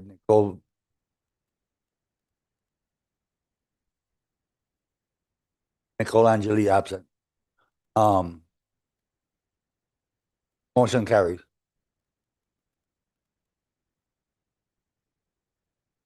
Next is Nelson Crespo, DAP, Puerto Rico. Thank you, Mr. Chair. I don't have any report, but I want to read a statement regarding the jigging at Bajo de Seco. Dear member of the Caribbean Fishery Management Council, I request that the Caribbean Fishery Management Council evaluate the establishment of a specific prohibition of the use of jigging in the Bajo de Seco area of Puerto Rico as an additional measure to protect the Nassau grouper spawning aggregation. Jigging has become an increasingly effective and widely used fishing techniques for targeting a variety of reef, associate, and pelagic species. Its effectiveness, however, can also create a conservation concern when it is practiced in an area where a protected species form a documented spawning aggregation. The importance of Bajo de Seco to Nassau grouper is scientifically documented. NIMS has identified Bajo de Seco as an Nassau grouper spawning aggregation. Scientific information cited by NOAA also documents strong site fidelity by Nassau grouper at Bajo de Seco, with approximately 80% of target individuals returning to the same aggregation site during the 2014 and 2016 tracking period. This is a particular significant because the Nassau grouper depend on specific spawning aggregation sites for reproduction. When fish concentrates in this relatively limited area, they become substantially more vulnerable to fishing pressure. NOAA Fisheries has identified fishing at spawning aggregation as a high-risk threat to Nassau grouper recovery. The removal of spawning adults can reduce reproductive output and ultimately affect recruitment and population recovery. For this reason, protecting Bajo de Seco should be considered as important component of Nassau grouper conservation and recovery efforts. My concern regarding jigging is based not only on the biological importance of the area, but also on an actual fishing interaction that occurred there. Some time ago, a charter fisherman contacted me and sent me a picture of a grouper that he had caught while using the jigging technique. He contacted me because he wanted to determine whether the capture was legal or not. After examining the photograph, I identified the fish as an Nassau grouper. Luckily, the fisherman was released alive. I recognize that a single incident cannot be used to determine the frequency of magnitude of Nassau grouper interaction with jigging. However, it clearly demonstrates that an interaction between his fishing method and Nassau grouper can occur.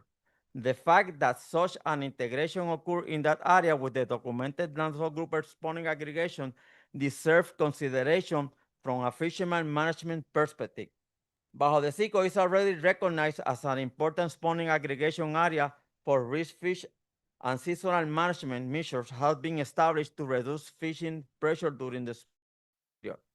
However, the existence of seasonal closure does not necessarily mean that every fishing method presents the same level of risk of that additional year. Specific measures should not be considered. Jigging is fundamentally different from several other fishing methods because it's specifically designed to actively attract and hook individual fish. In an area where Nassau grouper aggregate and where the species is already protected from harvest, even occasional encounter can result in handling stress, injury, or mortality if the fish are deeply hooked or otherwise unable to survive release. For that reason, I believe it is appropriate to evaluate whether allowing jigging to continue in the Bajo de Seco area is fully consistent with the conservation objective established for Nassau grouper. I request to evaluate the documented and potential interaction between jigging and Nassau grouper at Bajo de Seco. Also, review available information regarding Nassau grouper abundance, size, composition, seasonal presence, and spawning activity in the area. Evaluate the potential of jigging to result in incidental capture, injury, or mortality of Nassau grouper, including fish that are subsequently released. Evaluate whether the existing management measure provide adequate protection from interaction associated specifically with jigging. Consider establishing a spatial provision on jigging within the Bajo de Seco management area, particularly during the periods when Nassau grouper are present for spawning. Consider whether an amendment to the applicable Puerto Rico island-based fishery management plan is warranted if the council determines that such a measure would provide meaningful additional protection for the species. I understand that fisheries management decisions must be based on the best scientific information available and should consider the economic and social impact on the fishermen and fishing communities. My request is therefore not for a general prohibition on jigging through Puerto Rico. Rather, I asking the council to evaluate a targeted, spatially limited management measure in Bajo de Seco, an area that has been scientifically documented as an Nassau grouper spawning aggregation site. Such a measure could provide additional layer of protection for spawning Nassau grouper while minimizing potential impacts on fishermen who use jigging in other areas of Puerto Rico. Given the conservation status of Nassau grouper, the documented importance of Bajo de Seco, and the vulnerability of spawning aggregation to fishing pressure, I believe that evaluating such a measure is consistent with the precautionary approach to fisheries management. The recovery of the Nassau grouper represents an important conservation objective for Puerto Rico and the wider Caribbean. Protecting no spawning aggregation is particularly important because this area represents a critical component of the species' reproductive process. Bajo de Seco is not simply an area where Nassau grouper have occasionally been observed. It is documented spawning aggregation site with demonstrated site fidelity.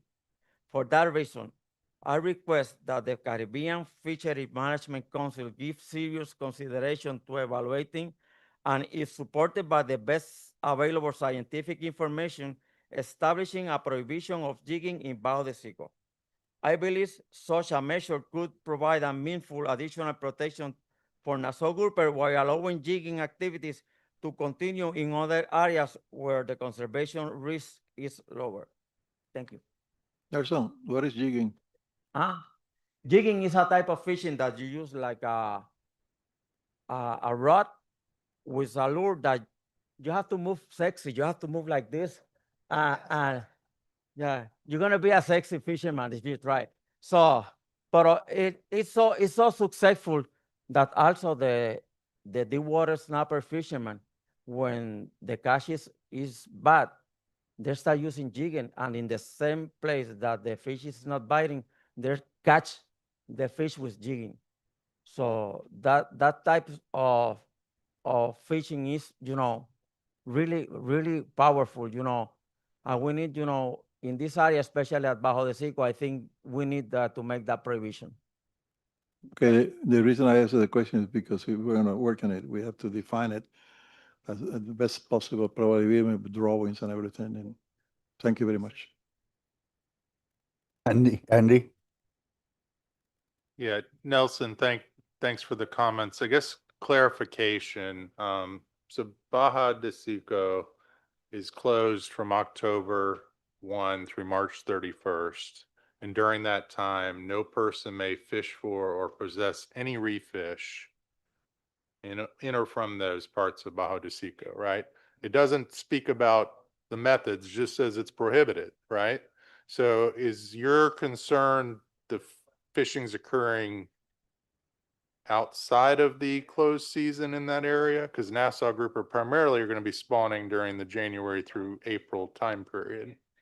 I recommend that you exclude the jigging the whole year because that Nassau grouper was catch out of season. So it's alarming, you know. And also, I recommend that I always forgot the name. Memorandum of Understanding with the government of Puerto Rico have established to cover the local size of the Bajo de Seco. Gerson? I just sent Christina a video of jigging being done, and it's a new method, and it's very accurate, and it's very, ¿cómo se dice? Attractive towards commercially and recreationally fishing.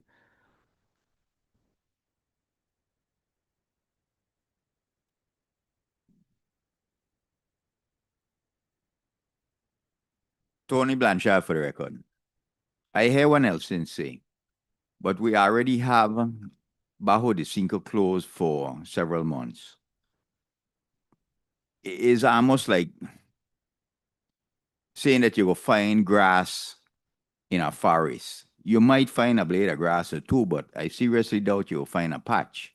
What I don't want to do is go down the road of where we start picking where something that is an incidental, it might happen now, it might happen 10 years from now, and we make regulations to prevent people from using a technique. In and of itself, the NASA grouper is protected. So to the end of the day, it should be released, period. 9 out of 10, I willing to bet them fishy in the all year. You might find one or two of them there, but they don't hang around there if it's a breeding site. So going down the road of preventing a fishing technique from being used because you might hook a NASA grouper, I don't think that's a very good idea. I think we're going on the wrong road. And like I say, I believe regulations work, but I don't believe in putting on regulations for everything. I think the regulations we have there already covers it. And like I say, it's just like anything else. It's a shot in the dark. I mean, do we want to put on regulations for every time you turn around something happen? I don't think so. So that's just my opinion on it. So, that's what I said, that studies have been made before they move forward, because I think that it's appropriate that scientists or with fishermen go to the site and try to fish for Nassau grouper out of the closure to find out if they're still catching more, and it's more, you know, abundant during this day with the jigging during that season. That's what I said. More studies have been made before doing that. So a couple of things. Nelson, is the Nassau grouper being fished through jigging by recreational fishers or commercial fishers? That's question number one.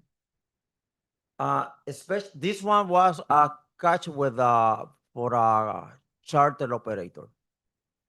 But it's not, everybody knows that recreational fisher used to go to Bajo de Seco and practice jigging. Before that they used to fish with live bait. But now with the season, the jigging is the new techniques in the market. That's in the new wave. So everyone is practice jigging in everywhere. So second and third question. The second question is this happening in the federal side of Bajo de Seco or in the state side of Bajo de Seco? And third, if they're recreational, so they should have a bag limit. So it's an issue of enforcement also if there is more than, you know, enough fish coming from Bajo de Seco. So is it in state waters? I cannot tell you where this one was caught because honestly, I don't know. But everybody know that the Nassau grouper, when aggregated. There is in everywhere at Bajo de Sico. So in terms of the biology and there are resident Nassau groupers at Bajo de Sico. So they are down to 50 meters or so, and they're resident in that area. So they might be fishing outside the spawning season and they will bite.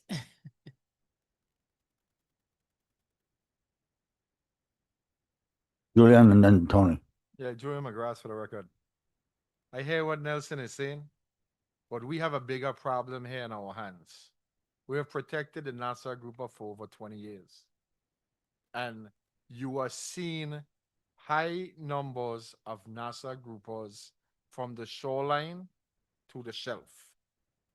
And the numbers are continue to increase.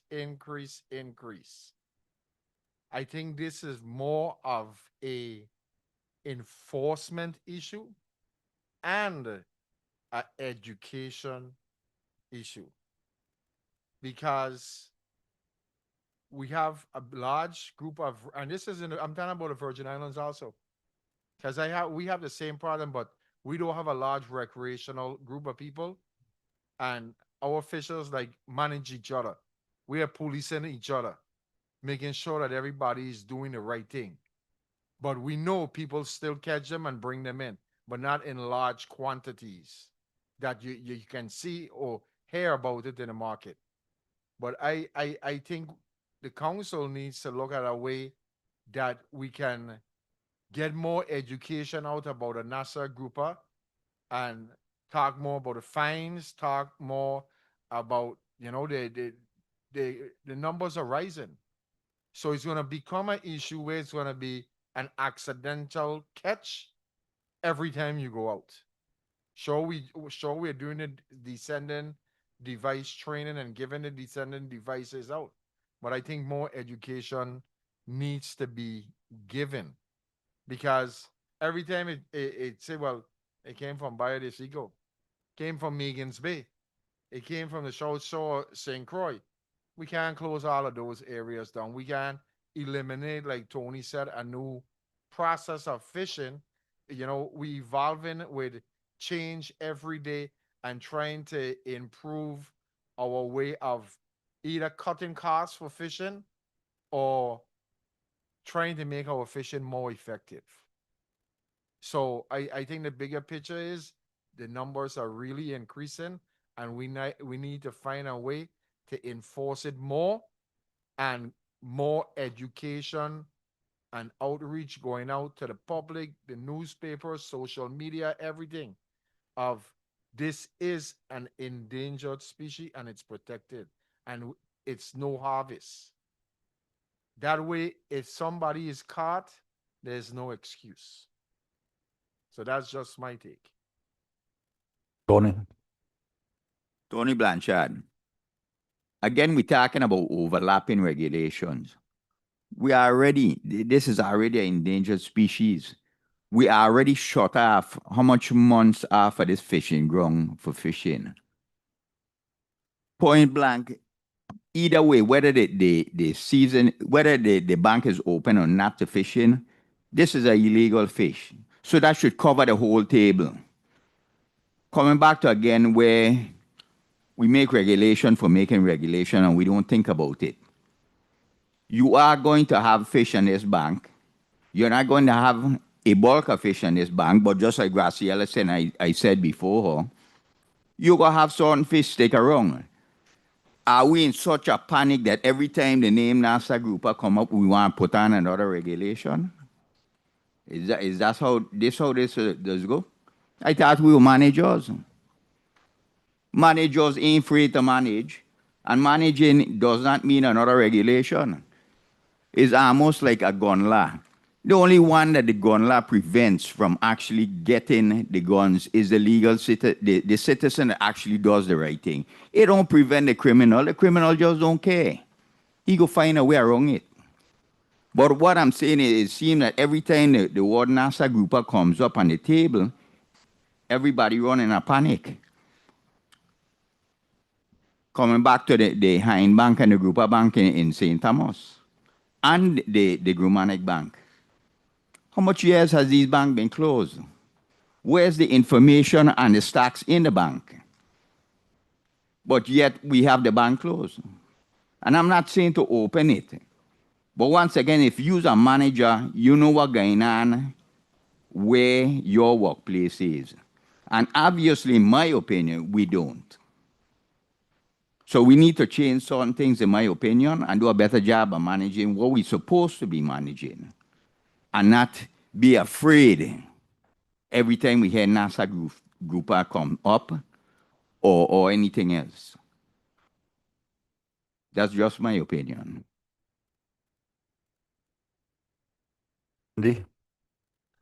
Yeah, I mean, I just want to add that I've been taking some notes. I'm going to circle back with our Endangered Species Act coordinator for Nassau Grouper. I'm going to put him in touch with our district advisory panel chairs. I think there's some outreach opportunities. I asked the question about, enforcement from Ricardo. We can circle back on that. I think that's the approach for now. We can certainly think about what Nelson has suggested in terms of regulatory approaches, but I don't see that as an immediate need until we try some other steps. Next is Gerson from DAP. Thank you, Mr. Chair. Gerson Martinez, St. Croix DAP Chair. We haven't had a meeting, but we do sneak in WhatsApp chat meetings every time we have a issue that we have to bring to the council. And the conversation we had yesterday concerning the executive order, where's the number? 1427-6 came out from that discussion. Also, we had an invitation by the Gulf and Caribbean Fisheries Institute sometime this year. Mr. McGrath from St. Thomas was invited also. And they were trying to determine, to get information from fishermen in areas where we normally see lobsters and red hine. And it was determined in the meeting that they were all over the island, especially in close by shallow waters and in coordination with lobsters. Wherever we found lobsters, the red hines were there present also. I think that the red hine and the wrasse and the squirrel fish do the job for the lobster, and then the lobster comes in and take over their house. So all that information was gathered there. And I think that will be all. I think that's all. Thank you. Yeah, just for the record, what the council is going to do with the request by Nelson regarding jigging? Table it, look at it more, report? What is it that you want to do?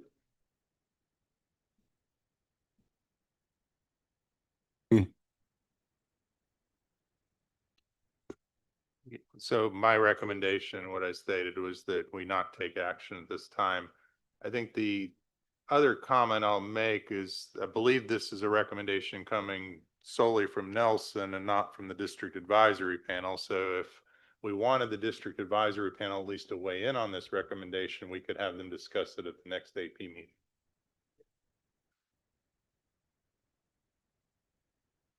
Sounds like a bunch.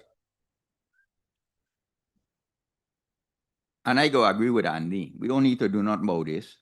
Because like I said, the regulations, in my opinion, take care of what are the problem here already. You shouldn't even have this fish. Now, if you ask me, we need to educate the people that actually fishing, I would say yes. Because they probably don't know. But to go and come up with more regulations, more restrictions, because that's what you're doing, just because you have an incidental catch, I find that to be a problem. That's just me. So either we table it or we do like what Andy's saying, in my opinion. Yeah, well, you're pushing the horse.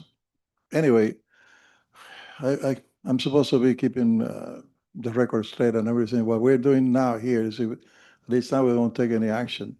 We will take it to the that Puerto Rico group and see what they have to say. They have a specific recommendation and endorse whatever Nelson is saying, fine.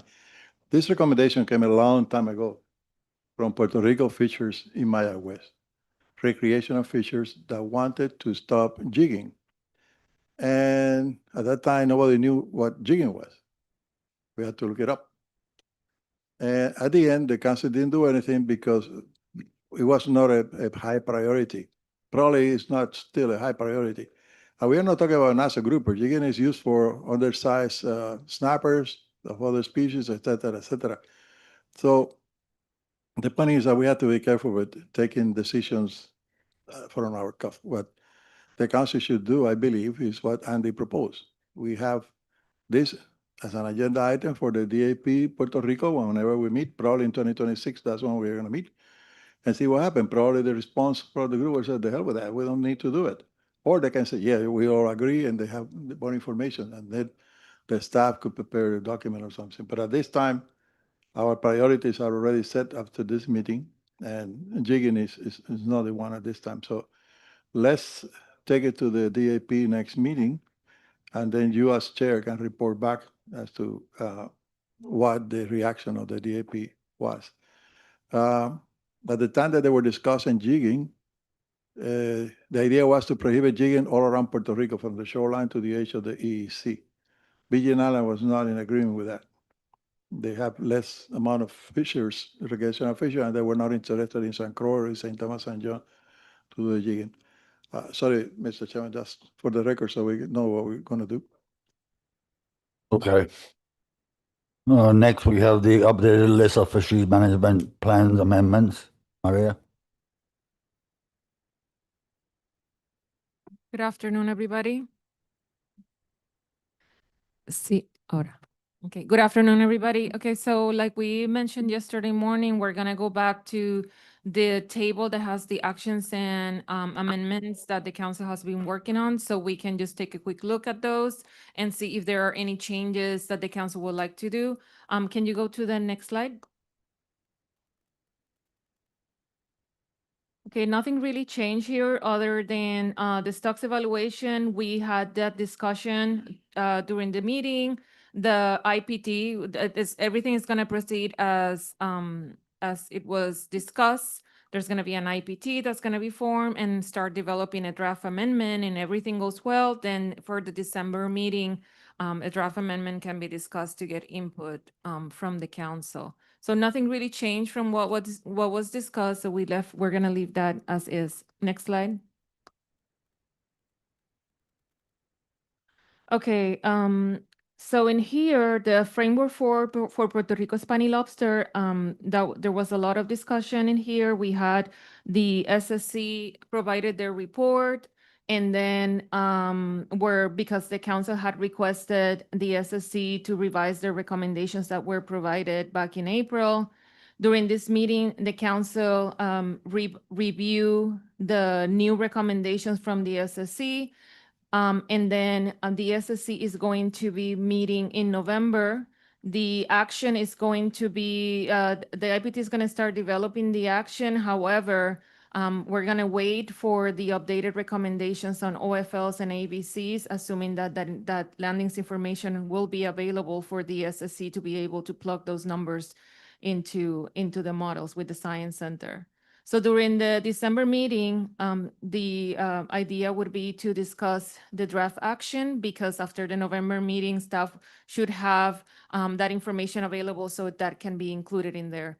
We also discussed that the action that would update the accountability measures for spiny lobster would be included as another action in this framework amendment.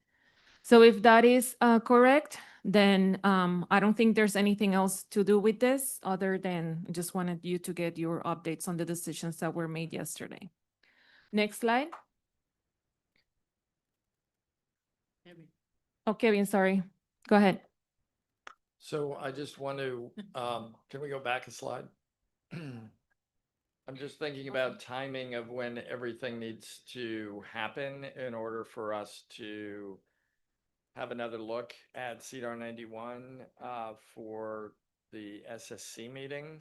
So we're waiting for some data entry to be completed, and we can't get started on the updated analyses until that happens.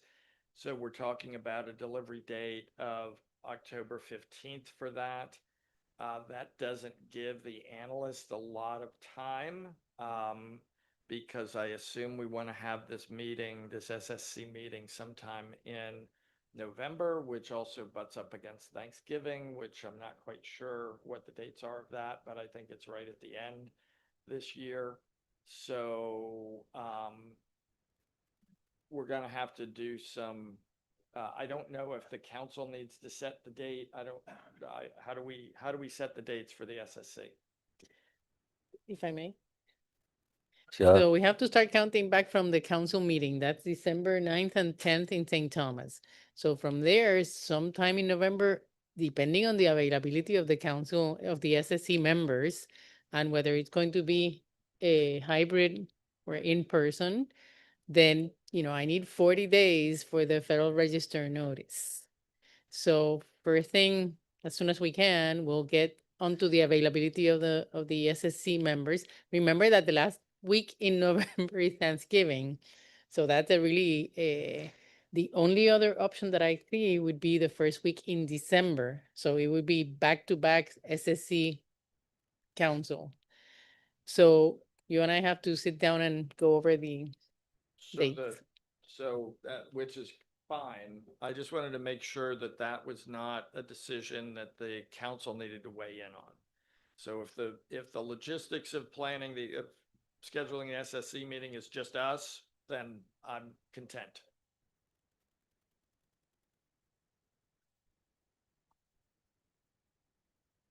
No, the SSC, I mean, we will go through the availability. The council, needs the SSC to provide the ABCs. So that's, we have to do it. It's just that Right. No, I just meant, does the logistics are Yeah, ours. perfect. Thank you, Kevin. Yeah, so there are several things that need to fall in place before this. Yeah, understood. Go ahead, Miko. Not for discussion, Maria, but Ricardo asked me to clarify some issues regarding priority and Spanish lobster. I just sent you the email that he sent to us. Because I was in confusion yesterday whether he supported receiving the management authority for Spanish lobster or not. So he sent me an email and I just sent it to you. And he has a series of questions and comments that goes into the priority action. So it's not for discussion, just for your information. Okay, so for clarification, this is the response from the state regarding the letter from EO 14276 requesting the council to evaluate management of conch and lobster. Is that correct? It's part of it, yes. Okay, yeah, thank you. We'll make sure that it gets to. Yeah, the whole idea is, Ricardo asked me to tell you. Okay, Anyway, thank you. it's right here. But Okay, the whole great. idea is that Ricardo cannot tell the secretary, we are gonna do A, B, C until we have some of this question answered. So he wanted to, is it that Ricardo? So we are okay? Okay, perfect. Okay, thank you for the information. Okay, so moving on to the next, the last slide. Or the next slide, please. No, not the last one, the one before. Sorry. Okay, the things that are in blue are the things that we just updated. So these are the actions that were discussed, the first one and the last one. The evaluation of groupers, seasonal closure, we had that discussion earlier today. The council decided that they wanted to plan a meeting. They decided to form a group that should include different members of the St. Thomas and council, NIMS, government, etc., as it was put into the motion. The idea for the group is to provide input for the preparation of the options paper, input on the questions that we had today on that presentation. One of the things that the council could consider is asking the SSC for input on the science part of the questions that we have. So that's something that if the SSC were to meet in November, maybe that would be a good opportunity for the SSC also to provide some input on the questions, the scientific questions that are needed to be able to evaluate these actions. So in the meantime, with the information that would be collected from today And also from the discussions today and also from the groups and what comes from the SSC meeting, et cetera, staff will continue the development of an option paper, and hopefully that could be presented at the December meeting. So the question would be, if the SSC meets in November, would they be able to entertain a discussion on this, or would it be left for a future? So that will be a question for the council. That's the question. It is a question. So we have a number of items in the agenda. So we had talked about whether it was going to be a in-person meeting versus hybrid or all virtual. So I had to talk to Mia about the budget, etc. So it depends on how many items we have in the agenda, whether it's going to be a one-day meeting or 1 day and a half. I think that's where we left it, Kevin, right? A day and a half. So they can entertain other topics. Grassy was agreed yesterday when Vance requested it will be a hybrid meeting, probably at our office. Okay, so I would leave that as pending confirmation. And if there's a case that once the agenda is done and there's the opportunity for the SSC to review this, then you can let us know with time so we can prepare information for the SSC members to review. Okay, lastly, the other two, no, can you go back? I'm sorry. So the evaluation of Tourmaline Bank and Abril La Sierra is priority number 2 that has not been started. Same as the evaluation of the Mouton Snapper seasonal closure for St. Croix, it has also haven't been started because, as you know, the council has other priorities that it's working on.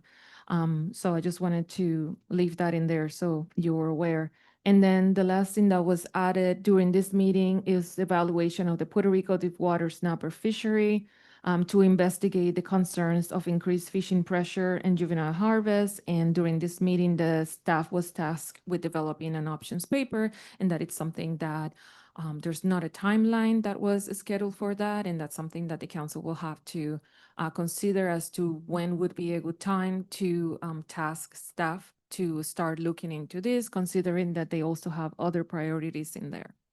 So that's all I have. I'm going to leave that one on because I think this is the only one that needs probably some decisions, or if you want to leave it as is, and then we can also update some of these things in December. Thanks. Andy? Thank you, Maria. And you may have said this and I may have missed it. So we talked also about the modifications to framework procedures and possibly considering that in an amendment. So we can figure out whether it's an existing amendment or a new action. But just wanted to make sure we didn't lose that in terms of information.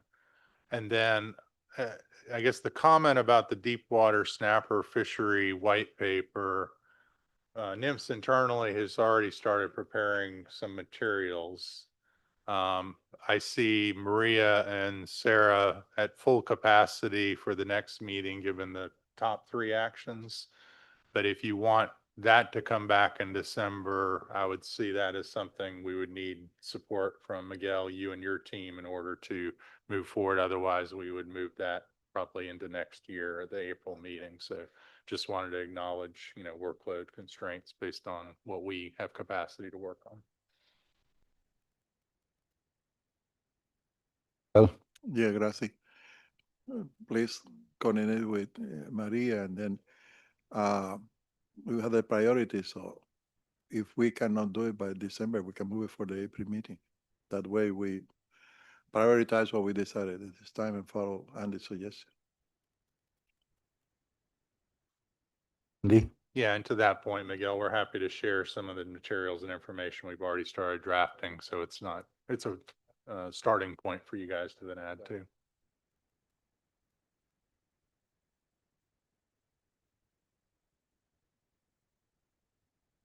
Do you have any other comments? Andy, yes, about the framework, that is something that we will probably have to add to one of the amendments. For example, if it's the evaluation of conservation of matrix, because this has to be a plan amendment, then maybe we will just add it in there. There's not a super urgency to do that one, but we will put it in we will use a vehicle to get that one done. Thank you for the reminder. We will put it in the table.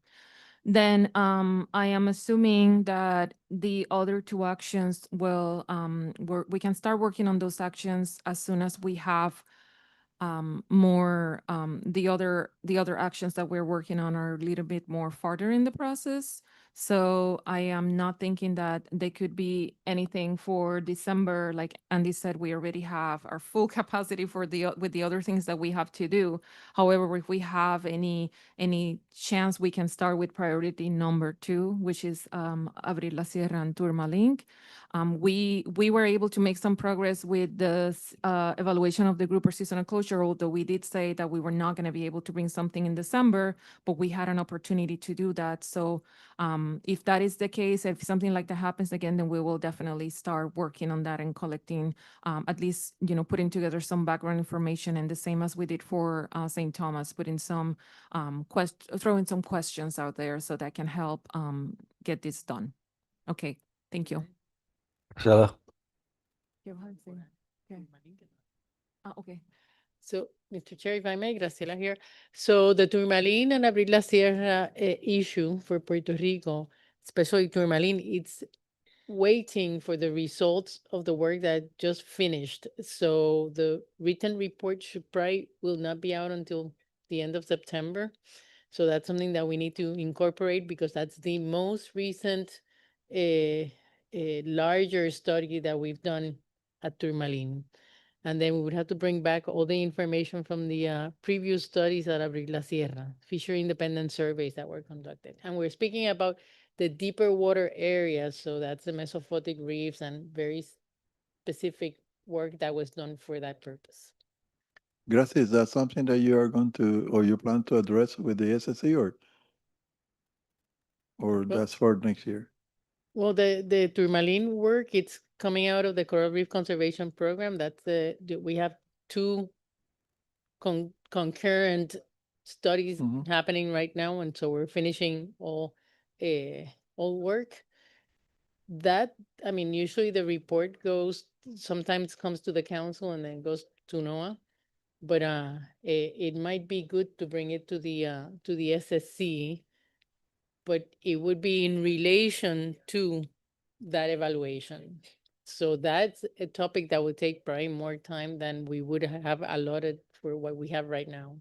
The reason I ask is because Nelson and I were talking about next year topics in the agenda. We have the jigging and we have others, and that is one that perhaps, Nelson, we can include in that Puerto Rico meeting in 2027, the first half of 2027. So you will have the reaction by the April meeting or the spring meeting of the CFMC.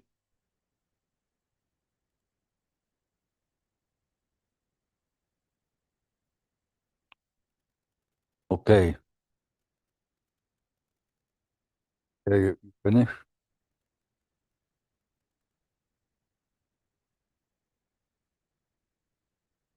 Next, we have artificial intelligence policy.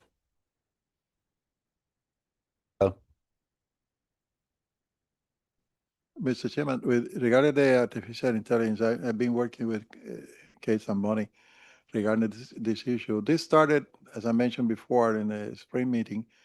It is advisable for all the council to have the use of artificial intelligence in some sort of a policy. There are several issues there. And this started with the meeting that I had with the Pacific Council Executive Director. Some of the issues, they may have more information after September when they're planning to adopt this. National Marine Fisheries Service already have a policy for artificial intelligence. What it does is that the policy will tell you which tools you can ChatGPT, Gemini, and all. By the way, Gemini is now the one adopted by NOAA. So what we are going to do, I advise the council now that we probably by the December meeting, we have more information, because when we look at this, it's kind of interesting, all the legal implications. For example, let's say that I use ChatGPT and I say, well, Ricardo Lopez caught 3 naso groupers. So Ricardo Lopez will be in the realm, and anybody can get the information that's privileged information, besides all the other considerations. Just to give you an idea, supposedly Vanessa found using AI tool that I retired last year. And a council member from another council in Alaska asked me, why are you here? You retired. So AI is not as simple as you can think of. So if we are going to use it, by December, probably we will have a better tools for you, better elements of judgment, so the council can make a decision of the best way to approach this policy.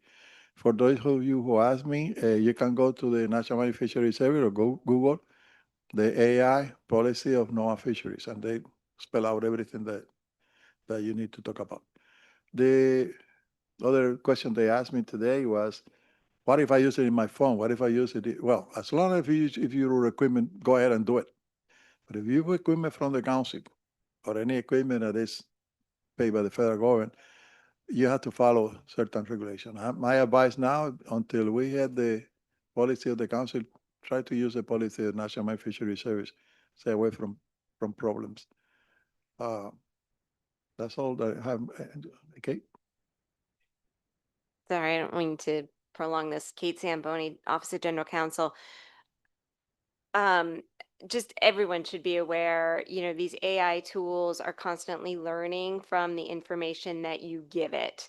So whether you're doing it from your personal computer, personal devices, or a government-owned piece of equipment, you should be aware of whether or not you're feeding it anything that should be considered privileged or confidential that isn't necessarily available to the public, because once you give that information to an AI tool like that isn't approved, that isn't in compliance with whatever policy the council comes up with or NOAA's policy, almost anybody may be able to get that information. It now is going to be part of that particular tool's information set and could be used to answer other people's questions. So it's just a reminder, and any use of it, whether it's for your personal health information or your financial information, you may want to be really careful about what you're putting into those tools generally.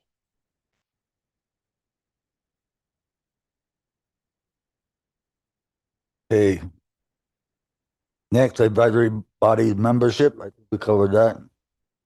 Other business? None. Public comment? Oh, Vanessa? Thank you, Mr. Chair. I want to mention a public comment as part of the Puerto Real Fishermen Association.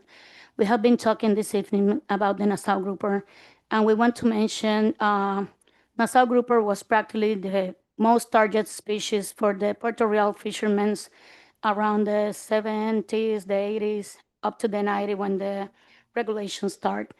So just to put in the record, the Rosas Fish Market and the fleet that Thomas Rosas used to have ended in the 90s. So have been 30 years that the biggest predator that the Nassau grouper have doesn't exist. Most of those captain and crew change to be divers. So the generation that we have of divers that are around 55 or more, they recognize the species and they know about the existence of the regulations. But we want to put on the record that we have a young generation, fishermen from 18 up to 35 years, that they don't recognize yet that situation. They don't live that situation. So for them, now that they see a lot around, especially in the Southwest coast, they just think it's another grouper. So I think education is very important. Usually every year we give a workshop in the village, try to get all the fishermen around, but it's impossible. So I know that Christina and Wilson are doing a great job around the island, but I think that education is one of the things that we should focus, at least making every week a post about the importance of that grouper. Thanks.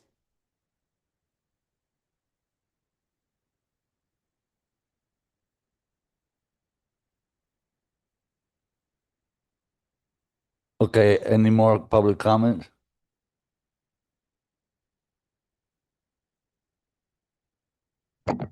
No, we don't have any person waiting for a turn to speak. Yeah. Okay, we have some.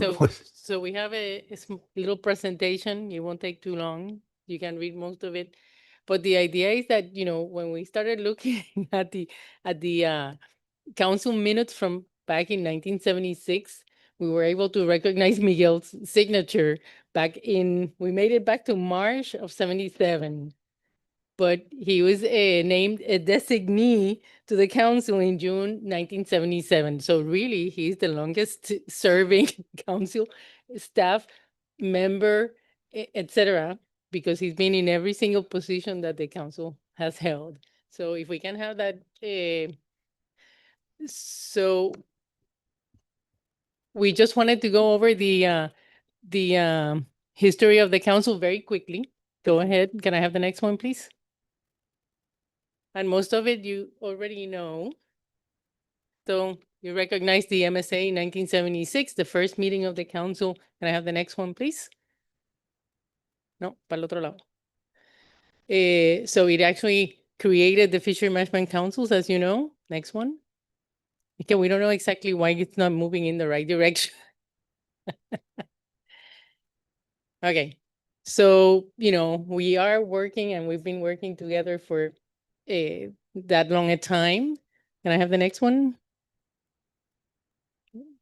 Okay, so we created a little timeline. That's Miguel and Evelyn when they thanks to his older daughter that provided some pictures for us. So this is just, you know, he started way back in 74 with the Department of Agriculture and has been in almost every position from agriculture to Codremar, the Fisheries Research Lab. Then he came to the Department of Marine Sciences. Then he was chief scientist at the council. Before that, he was the designee of the Secretary of Agriculture. And over his tenure, these are all of the things that have happened since then. And I mean, we ended up in the SFA because all of you have been involved in can I have the next one, please? In the actual happening of the island-based FMP. Le tienes que dar, dale. Okay, so, you know, that was an accomplishment by the DAPS, the stakeholders, especially the commercial fishermen from St. Thomas, specifically Mr. Julian Magras. Can I have the next one, please? So now everyone is separated in their ACLs. So we are not finished. We are working on the ecosystem plan, so that's more to come. Next one, please.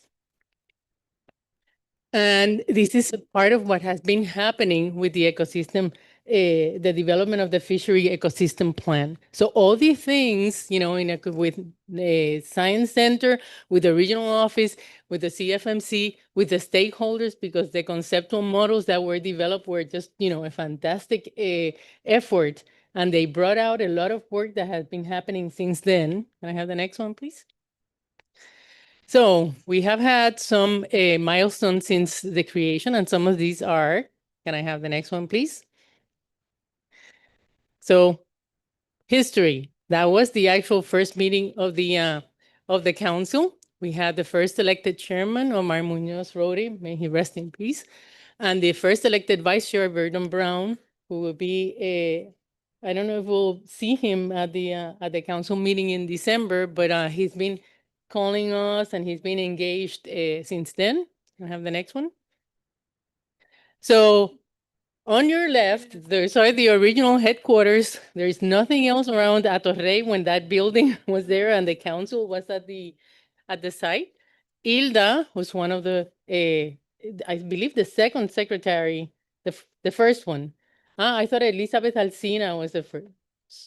So Hilda was the first one, and that was the original way that she would capture the meeting notes. And we do have the meetings from the very first meeting. And on the right, it took one person. Now it takes three to deal with the minutes. And that's not counting Sarah over the internet, as you saw her earlier typing away.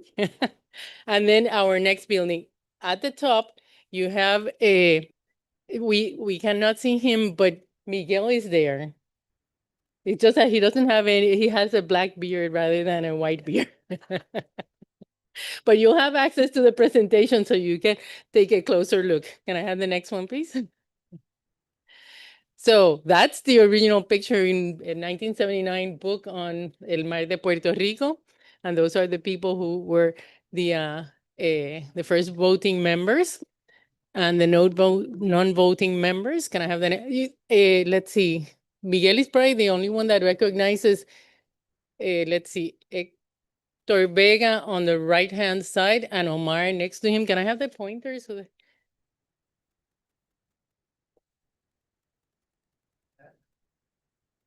Actually, we were required by law to have a suit and tie. And Omar and I hate it. So a lawyer, no, you know, Jack Donegan, our first lawyer, told me, Miguel, the secret is get a suit and tie. Hang it somewhere in your office. If somebody comes in, you put it in. And that's why we did it. Omar and I have a suit and tie in our offices. And it was kind of interesting. Gracias, Graciela, for it.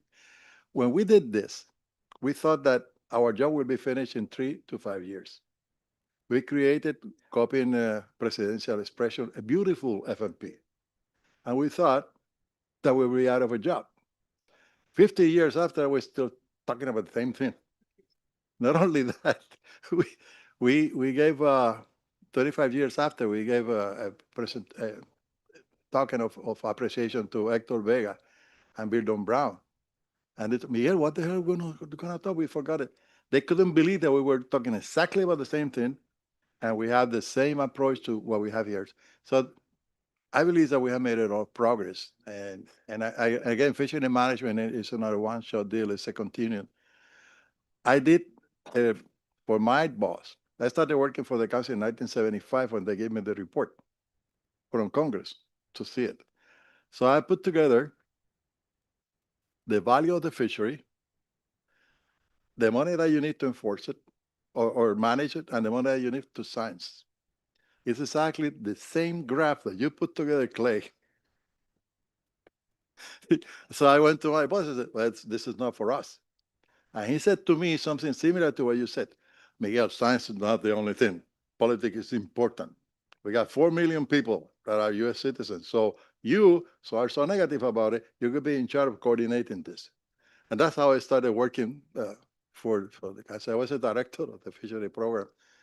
And they told me to do that. But anyway, continue, Graciela, sorry. No, that's It's fine. kind of I love these anecdotes because they're not written anywhere.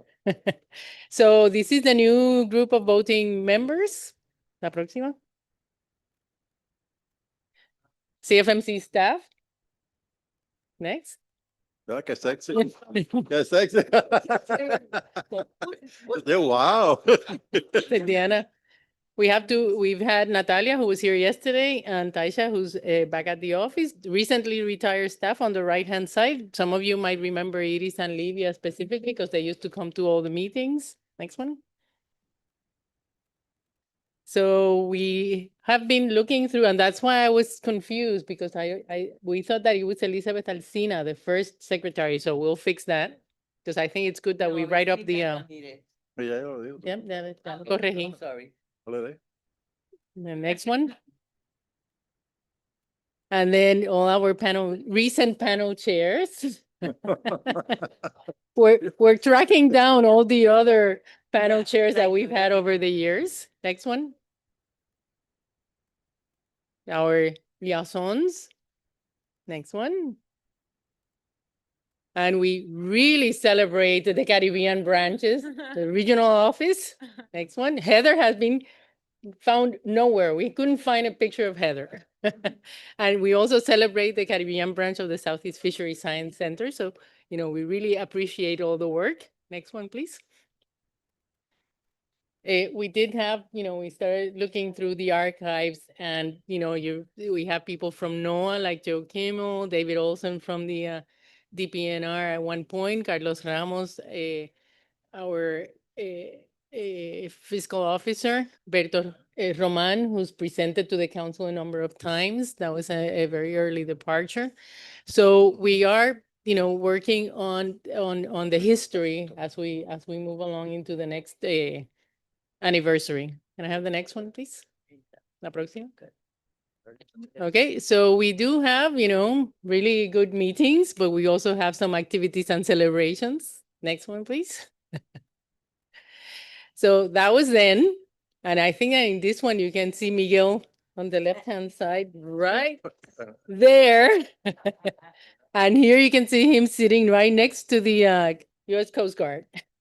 Next one. And here you go, fish fry over the years. Especially that one, that's probably one of my favorite pictures. Yeah, the monkey on the left is at the head of one fishery. Be careful. Next one, please. So, the CCC has met in the area 8 times, I believe, and these are, ¿puedes poner el ese? So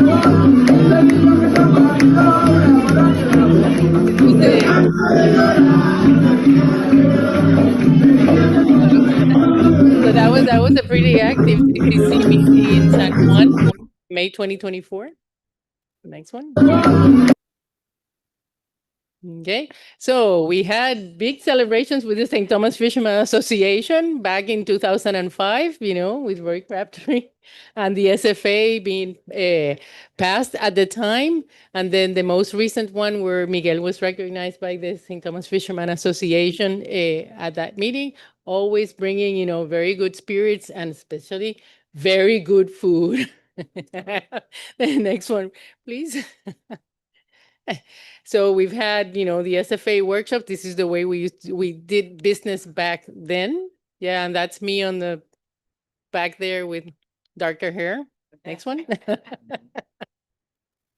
And we've celebrated birthdays, Christmas, retirement. We celebrate almost everything at the office. So these are just some memories, especially when we couldn't meet in person. We actually celebrated all the birthdays via Zoom. Next one. So happy 50 years, CFMC. This was one of the latest meetings in St. Croix. I think that we pretty much have everyone. So let's have some more. And having said that, Alberto is not here. Ese es el último, ¿verdad?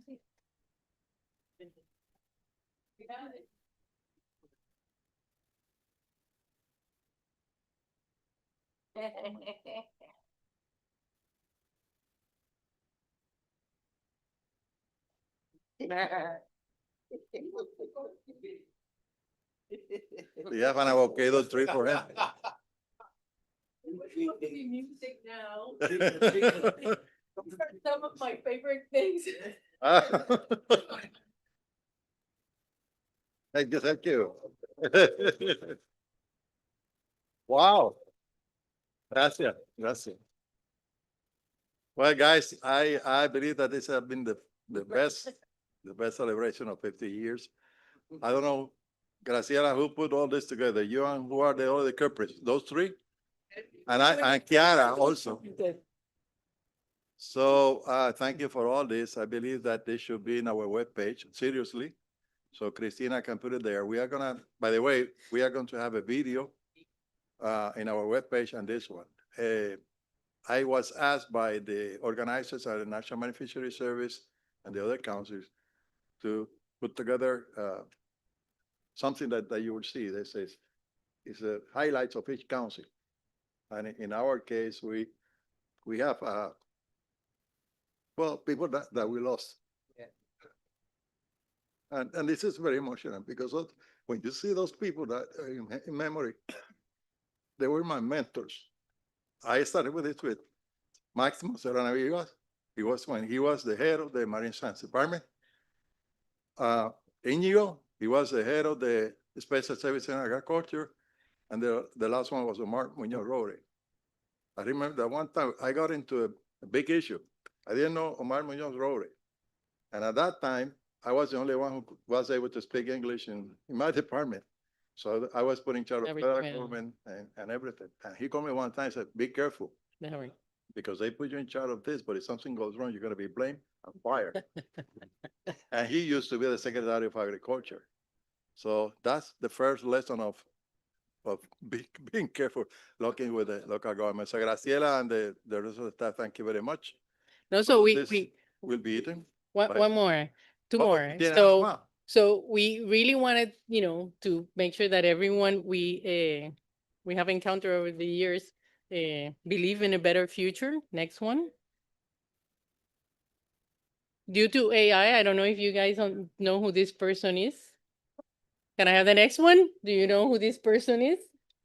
¡Ay! Dale, ponlo. Ahorita haber puesto cuando él estaba aquí.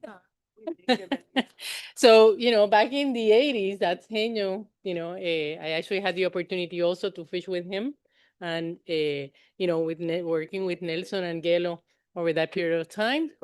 And I think that's it. And the next one is just to thank you to all the partners that we've had over the years. We know we are missing some, so our apologies. Sorry. If we forgot to mention anyone, you know who you are, and we thank you.